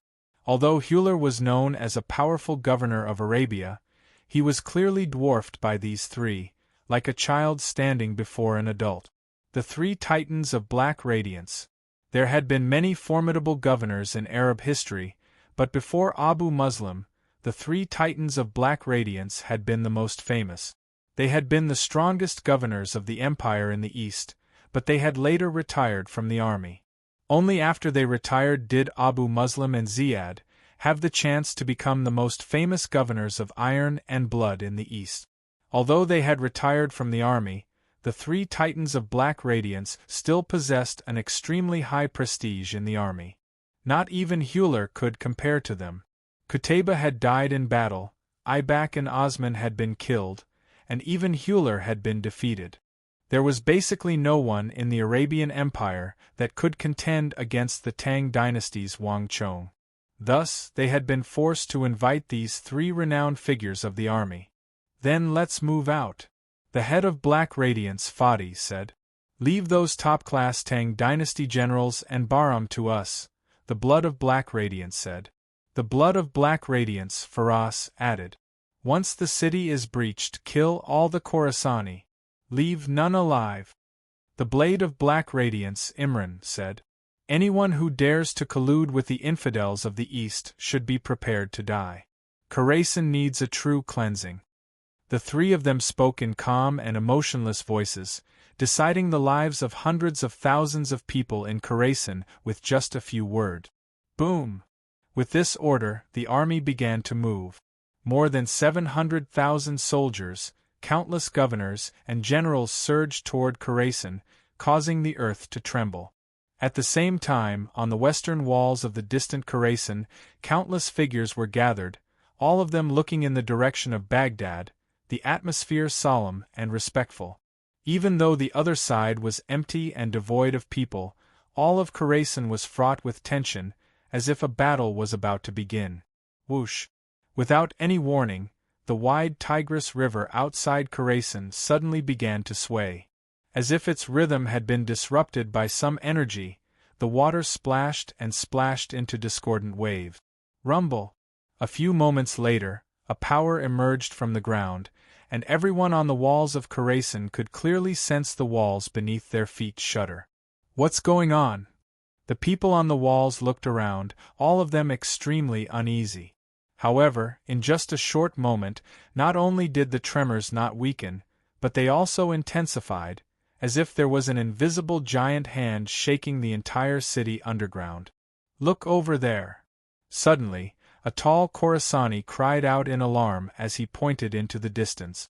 Following this person's gaze, everyone could clearly see a thin black line on the horizon approaching Khorasan. This black line was like a strand of hair at first, but it quickly began to transform. A few moments later, it was like a black wave sweeping toward Khorasan. "Careful! It's the Arabs!" A moment later, a horn blared from the walls, shattering the silence of Khorasan. As the war drums thundered, the mood in Khorasan grew tense. In the distance, as if in response to the cries of alarm, a massive black Arab war banner slowly rose from the horizon, its black banner flapping in the wind. Ka'il! Charge! In the distance, the vast sea of Arab cavalry could see the towering walls of Khorasan. Suddenly, they unsheathed their scimitars and charged toward Khorasan like a flood of steel stretching for several dozen li. They are finally here? On the high walls, Wang Chong, wearing the heavenly mandate battle armor, looked down, a faint smile on his lips. He had arrived on the walls of Khorasan the moment he had first heard the tremors. The army before him was so vast and imposing that anyone who saw it would feel a powerful visual impact. It was like the entire world was pressing down on them, instilling a deep fear in them. But to Wang Chong, all of this was within his expectations. "Sukui Shueqianjun, are you ready?" Wang Chong said without turning his head. "My lord, everything is ready. All the ballistae and equipment have been inspected." The two replied in unison. "Remember, as long as we can hold out for half a day and don't let the Arabs break through the gates, we don't need to worry about anything else," Wang Chong indifferently said. His expression was confident, exuding a powerful charisma that made others involuntarily trust him. "Understood." The two of them bowed and accepted the order before quickly retreating. "General, are you really sure that we only need to hold out for half a day to survive the Arab assault?" Chapter 1193. He did not doubt Wang Chong, but Wang Chong gave off the feeling that he had a card up his sleeve. It was as if this Arab assault could not threaten Khorasan at all. But other than saying that the Arabs would need to hold out for half a day, Wang Chong had said nothing else. Bahram could not understand why Wang Chong was so confident that he could deal with the Arabs. "Haha, you'll understand when the time comes." Wang Chong faintly smiled. There were some matters that could not be explained too much. The more people that knew, the greater the chances of failure would be. "Su Hanshan, get ready." "Yes." On the city wall, Su Hanshan bowed in acknowledgement and quickly left. Kaklak. A few moments later, Su Hanshan gave the order, and the walls of Khorasan began to rumble with the clattering of gears. After so many days, Zhang Shoji and his craftsmen had worked day and night to repair the ballista bolts they had picked up from the battlefield of Talas. In the end, they had repaired 30,000 ballista bolts and more than 20,000 damaged bolts. These damaged bolts were not as powerful as normal ballista bolts, but they still had 50 to 60% of their original power and could still play an important role on the battlefield. The walls quickly fell silent. Wang Chong, Gao Xianji, Qing Qianli, Wang Yan, Wang Fu, the evil emperor, chief of Wushang, and the other rebel leaders were all lined up on the walls to observe the situation. The world was overcast, leaving only the howling of the cold winds and the rumbling of the earth. Nay, the neighing of warhorses came from the distance, and in the blink of an eye, a spotless black warhorse led thousands of Arab cavalry toward Khorasan. This abrupt change immediately attracted the attention of countless people. The Tang people and Sassanid survivors on the walls, listen up. I'll give you one last chance. Open the gates and immediately surrender. Otherwise, the moment the walls fall will be the moment of your death. The brown-bearded Arab general on his black warhorse bellowed, appearing extremely ferocious. Kaklak. The Arab general grabbed a golden bow from his back, knocked an arrow, and fired at the walls of Khorasan. Boom! A streak of light shot through the air, passing over the tributary of the Tigris River and thundering into the walls of Khorasan, only a few feet from the top of the walls. Buzz! The walls where the arrow had struck had caved in, and the tail of the arrow was trembling. It was clear that an Arab letter had been coiled around it. Interesting. Wang Chong smiled and extended his palm. The golden arrow stuck in the wall automatically flew out and landed in Wang Chong's hand. Wang Chong lightly flicked his finger and shattered the golden arrow. Then, he opened the golden letter of challenge. The contents of the letter were extremely simple, but they were brimming with a menacing aura. General, the Arabs demand that we immediately disarm and surrender the city. Otherwise, once the city is breached, they will kill all the Khorasani inside. The Arabs want to massacre the city, Bahram said from behind him. Although Wang Chong understood a little Arabic, only Bahram could fluently read the written language of Arabia. After reading the contents of the letter, Bahram turned to Wang Chong and awaited his decision. Bahram, how much time did the Arabs give us in the letter? Wang Chong placed his hands behind his back and asked without turning his head. 1 hour. If we don't receive a reply in 1 hour, they will attack the city. In addition, they have sent the 3 Titans of Black Radiance. Bahram's voice was tinged with deep concern. Rumble. As if in response to Bahram's words, the army in the distance parted like a wave, and 3 muscular warhorses wearing heavy armor rode out of the sea of Arab soldiers. The 3 of them said nothing, but their bodies exuded an enormous and suffocating pressure. For a moment, even the voices on the walls of Khorasan became much quieter. Although the 3 of them did nothing, even ordinary martial artists could sense the dreadful auras emanating from their bodies. The 3 Titans of Black Radiance. Bahram recognized them at a glance. The 3 of them had thunderous reputations, and in terms of fame and strength, these 3 Titans of Arabia were above Bahram. They had also made their names much earlier than Bahram. Heh! Although Bahram had a grim expression, Wang Chong's sleeves fluttered in the wind. His expression relaxed. Didn't the Arabs give us 1 hour to consider surrendering?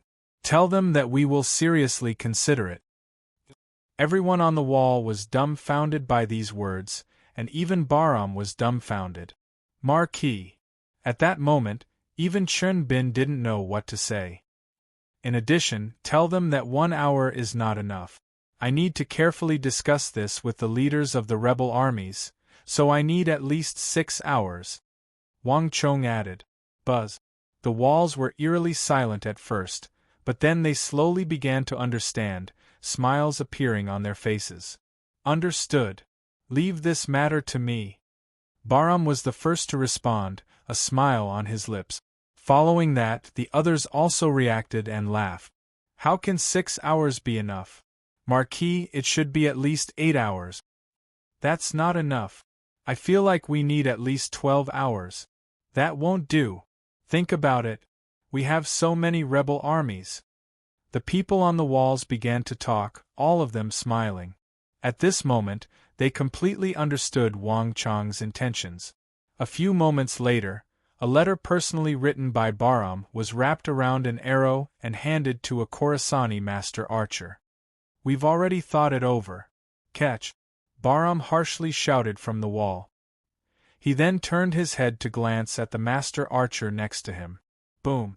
An arrow flew through the air like a lightning bolt, landing in front of the Arab army and exploding into a cloud of dust and stone. Niai! An Arab horseman charged forward, plucked the arrow from the ground, and then charged back at the 3 Titans of Black Radiance and Huler. The head of Black Radiance, Fadi, opened the letter with a flick of his finger. After glancing at the contents, he frowned. What's wrong?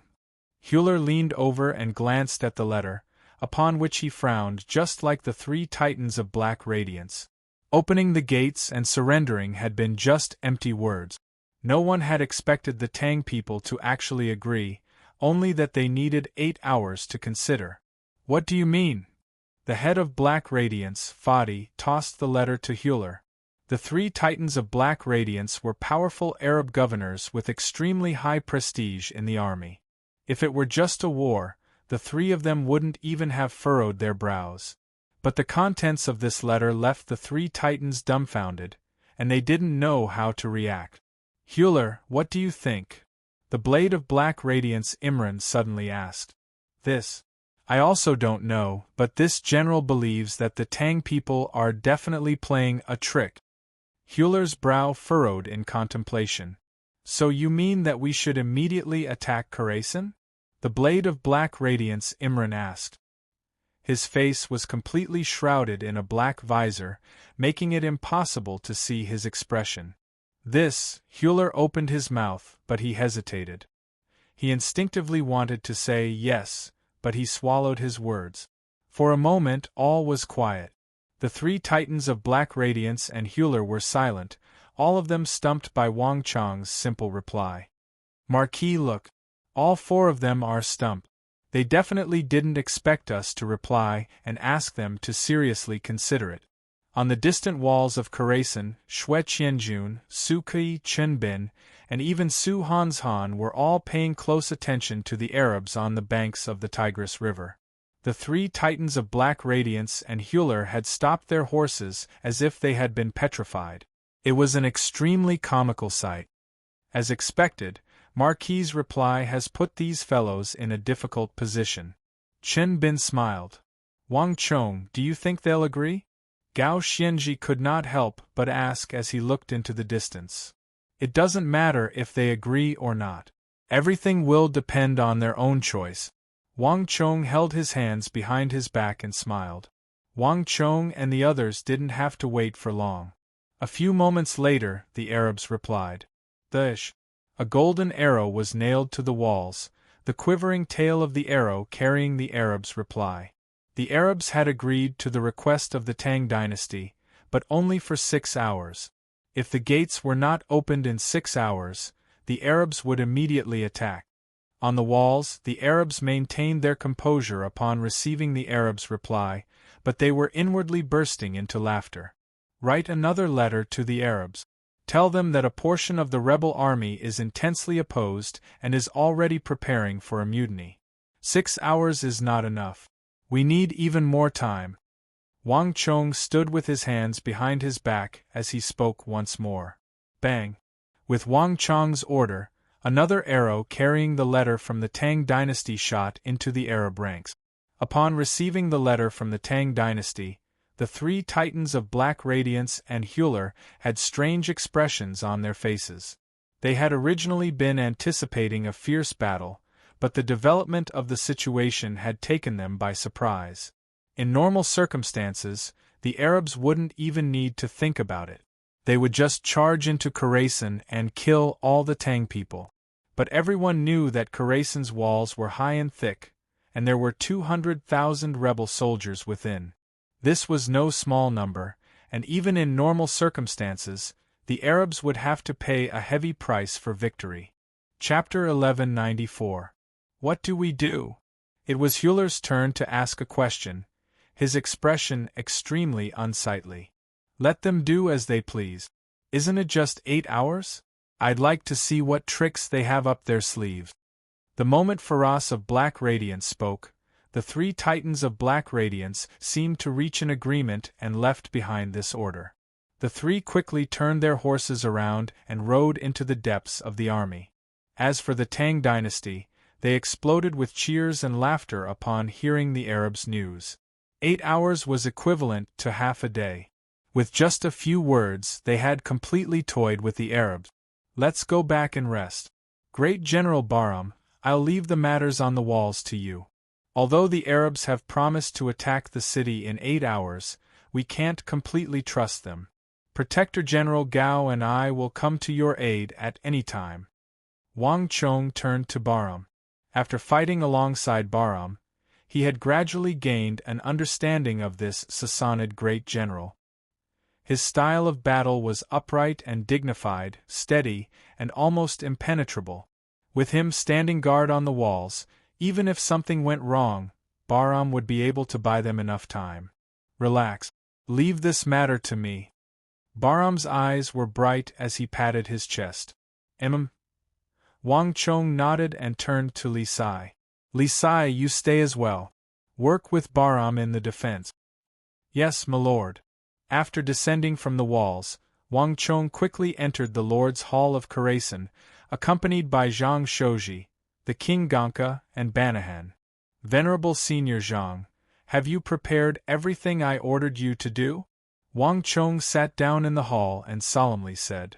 Replying to Marquis, according to your Excellency's orders, we began preparing 7 or 8 days ago. Everything is in place.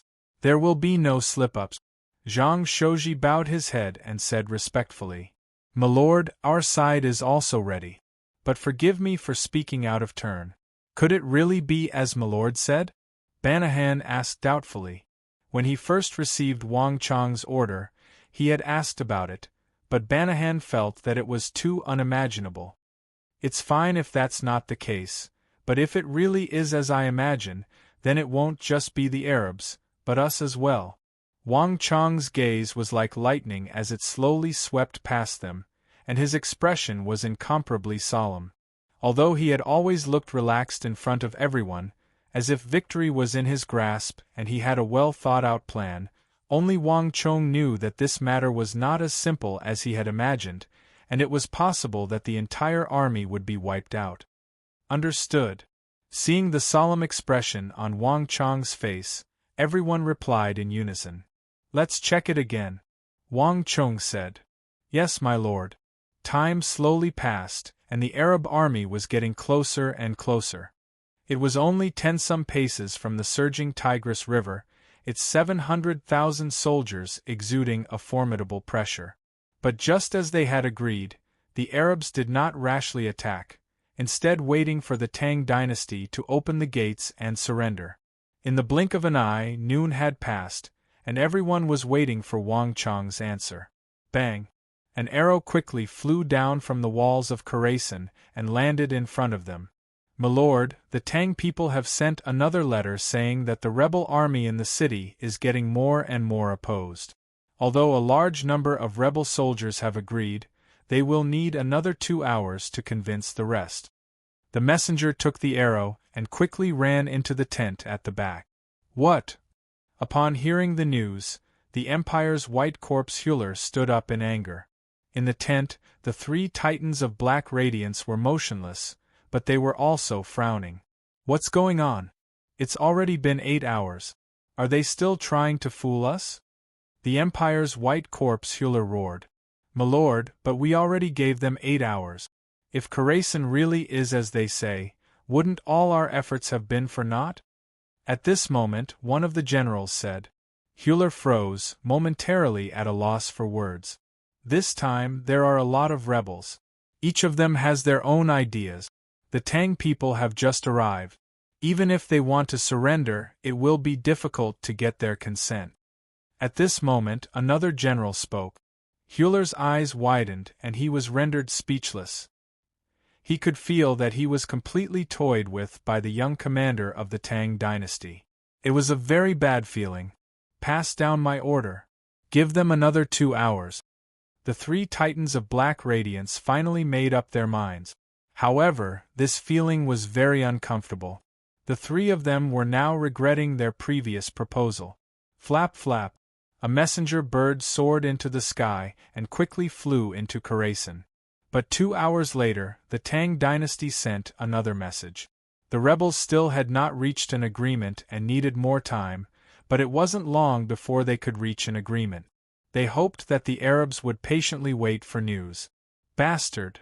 A steely fist smashed into the tough Arabian steel, leaving a massive dent in it. Hewler was naturally seething with anger, especially the 3 titans of black radiance, who were sitting motionlessly in the tent, their brows twitching. 12 hours had passed since the negotiations had begun, and now that they thought about it, it was truly absurd. Moreover, as time went on, even the 3 titans of black radiance began to feel that the Tang people were intentionally stalling for time. But even so, the 4 of them were still unable to completely confirm the Tang people's intentions. 2 hours. We'll give them 2 more hours at most. If they don't surrender by then, no matter what reason they give, we'll immediately attack. Fadi, the head of Dark Radiance, finally made up his mind. Every game had an end, and 14 hours was the limit that the 3 titans of Black Radiance could endure. At this rate, it wouldn't be long before nightfall. At that time, even if the Arabs wanted to attack, they would be powerless. Flap flap. As the 3 titans of Black Radiance made their final decision, a second Arabian hunting falcon soared into the sky and vanished from Khorasan. A storm was brewing, and even though neither the Tang dynasty nor the Arabs had moved, the atmosphere was more tense than ever. Both sides had gathered their armies, and everyone knew that the moment the battle began, it would be earth-shattering and corpses strewn across the land. As time passed, the sky gradually darkened. While both parties exchanged letters, it was already nearing dusk. Flap, flap. Finally, a messenger bird soared into the sky from Khorasan and landed in the Arab camp. This time, the Arabs finally received the final reply from the Tang dynasty. After repeated and difficult discussions, the Tang dynasty, Khorasan, and the rebel armies had finally reached an answer that suited all sides. No surrender. Bastard. The three titans of black radiance, Hewler, and all the Arab generals were thoroughly enraged by this letter. Pass on my order. Immediately begin the attack. Once the city is breached, kill all the Tang people and Khorasani. As long as they can still breathe, leave no one alive. The order of the three titans of black radiance was swiftly transmitted to the army. Rumble, the originally calm ground suddenly trembled violently. As the 700,000 soldiers began to advance toward Khorasan, their enormous momentum caused the entire Tigris River to tremble and lose its calm. Kail! Kail! Amidst heaven-shaking fighting cries, countless small boats, tens of thousands of them, were pushed out of the Arab army and plunged into the Tigris River. Soon after, countless warhorses entered the boats, all of them rushing toward Khorasan like a school of carp in a river. Careful! A shrill cry resounded through the heavens, followed by the rumbling of war drums as countless soldiers scaled the walls of Khorasan. At the same time, several thousand ballistae lined up on the walls of Khorasan, their sharp tips aimed at the small boats and the Arab cavalry on the Tigris River several dozen zhang away. The Arabs had clearly made ample preparations for this battle. Each boat was manned by an extremely skilled soldier, and these soldiers continued to row the boats with astonishing speed. 20 zhang, 100 zhang, 50 zhang. The Arabs were getting closer and closer to the shore. Finally, release. On the walls, Chen Bin swung his sword. The first to attack was not the several thousand Tang dynasty ballistae, but the beehives that had been dismantled from the steel walls. Boom! Boom! Boom! A series of thunderous booms rang out from the city walls. In the next moment, a dense rain of arrows covered the sky like dark clouds, completely obscuring the sky above the Tigris River. Swish, swish, swish. A destructive wave of attacks was unleashed. Screams filled the air as countless Arab cavalry, caught off guard, were pierced through by the rain of arrows. Their bodies trembled for a moment before plummeting from their boats like wooden pillars. Plop! Plop! In a single wave of attacks, tens of thousands of Arab cavalry were plunged into the icy and turbulent waters of the Tigris River. The clear waters were dyed red and began to spread. The Arab soldiers that had appeared here had all been transferred from other places and had never fought with the Tang dynasty before. They were completely unprepared for the Tang dynasty's methods of attack, resulting in severe losses. Ready. Chapter 1195. Release. With another order, tens of thousands of arrows rained down, engulfing the Arabs on the Tigris River. Bang, bang, bang. This time, the beehives were no longer targeting the Arabs on the boats, but the wooden boats crossing the Tigris River. Careful! Protect the boats. The Arabs had reacted very quickly, but wooden boats were not soldiers. They were too densely packed and not easy to defend. Bang! Bang! Bang! With a series of crisp sounds, a wooden boat was riddled with holes. The rain of arrows had holes that looked like honeycombs, and it quickly sank into the rapidly flowing Tigris River. One boat, two boats, three, one boat after another was quickly sunk into the river. The Arabs had made many preparations, all the boats being covered in metal to strengthen their defenses, but the powerful beehives that the Tang dynasty had installed on the walls were still no match for them. No matter the price, all soldiers charge. The three titans of black radiance quickly appeared on the Tigris River as three enormous storms of energy approached. They raised their heads, their gazes sweeping over the walls toward Wang Chong, Gao Xianji, and Bahram. In their correspondence, Wang Chong's group had completely toyed with them, causing the three titans of black radiance to burn with rage.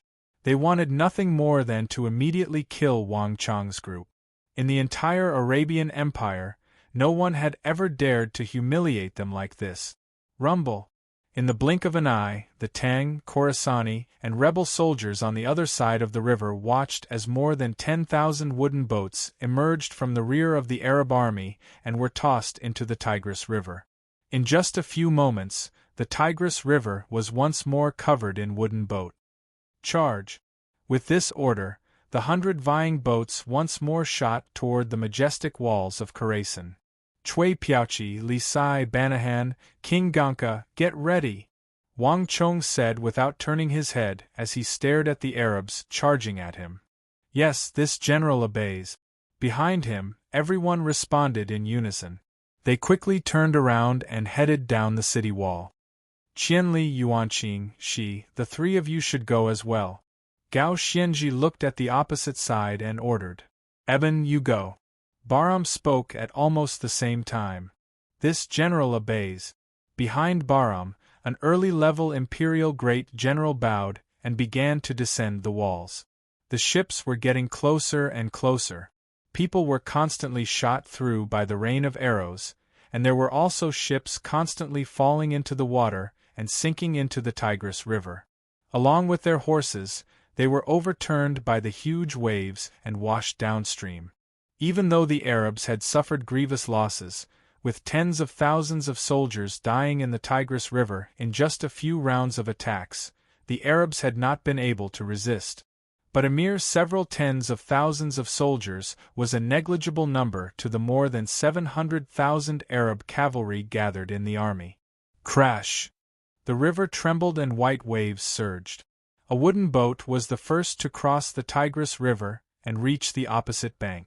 An Arab horseman clad in thick black armor jumped off the wooden boat and landed on the sturdy shore on the other side of the river. 1, 2, 3 more and more horsemen leaped onto the shore and began to make their way toward the majestic walls of Khorasan. Kill them all! Prepare the ropes! Siege ladders, prepare! Shouts resounded through the city walls as the Arabs once more displayed their immense ability to mobilize and organize. In terms of conquest, few civilizations could compare to the Arabs. Not only did the Arabs not fall into chaos under the assault of the beehives, they even began to organize siege ladders on the other shore.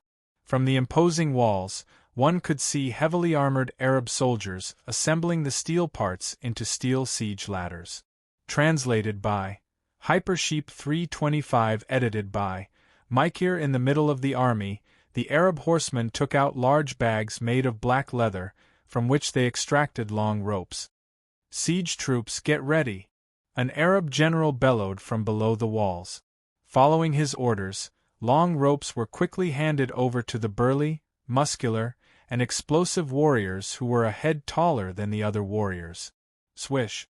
With a shrill whistle, these Arab strongmen swung the ends of their ropes. After taking aim, they swung them, sending the thick and heavy ropes whistling through the air toward the high walls. Shio, shio, shio! Just when they were a few feet away from the top of the city wall, an astonishing scene occurred. At the end of these ropes, steel ropes as thick as a finger suddenly extended out, and at the end of each steel rope was a sharp steel claw. Clang, clang, clang! 7 or 8 sharp claws shot out and latched onto the walls, securing the steel ropes to the walls of Khorasan. Go! With this order, the ropes were pulled taut and fixed to the ground, and the agile Arab soldiers quickly began to climb up the steel ropes to the walls of Khorasan. In just a few moments, the eastern shore of the Tigris River had been completely occupied by the Arabs. Even the rushing waters of the Tigris River had been blocked by the Arab warships, with not a single wave to be seen. The atmosphere was getting tenser and tenser. On the high walls, Wang Chong stood with his hands behind his back, silently looking down at the Arab army, his expression calm and unperturbed. Behind him, all the soldiers were waiting for Wang Chong's order. Wang Chong said nothing, only silently gazed at the rapidly flowing Tigris River. More and more Arabs were crossing the river and reaching the eastern shore. 50,000, 100,000, 150,000. When the number of soldiers on the eastern shore reached 200,000, Wang Chong's eyes flashed with cold light and he immediately swung down an arm. Attack! With Wang Chong's order, the dense beehives on the walls began to attack, a torrent of arrows howling through the air. At almost the same time, the several thousand Tang ballistae suddenly changed directions. Instead of aiming at the Arab soldiers below the walls, they began to tilt, following the taut ropes as they aimed at the Arab soldiers climbing up the walls. Buzz! The Arab soldiers at the very front were in the midst of accelerating their charge when they suddenly saw a flashing arrowhead in front of them and a massive ballista in the rear. Their eyes went wide and their pupils constricted as an unprecedented sense of danger swept through their bodies. Not good. Jump! The Arab soldier at the very front immediately released his arm in fear and prepared to jump down. But before he could do so, boom! A massive ballista bolt shot out of the ballista like a dragon emerging from the sea, piercing through his shoulder and sending him flying backward. Swish, swish, swish.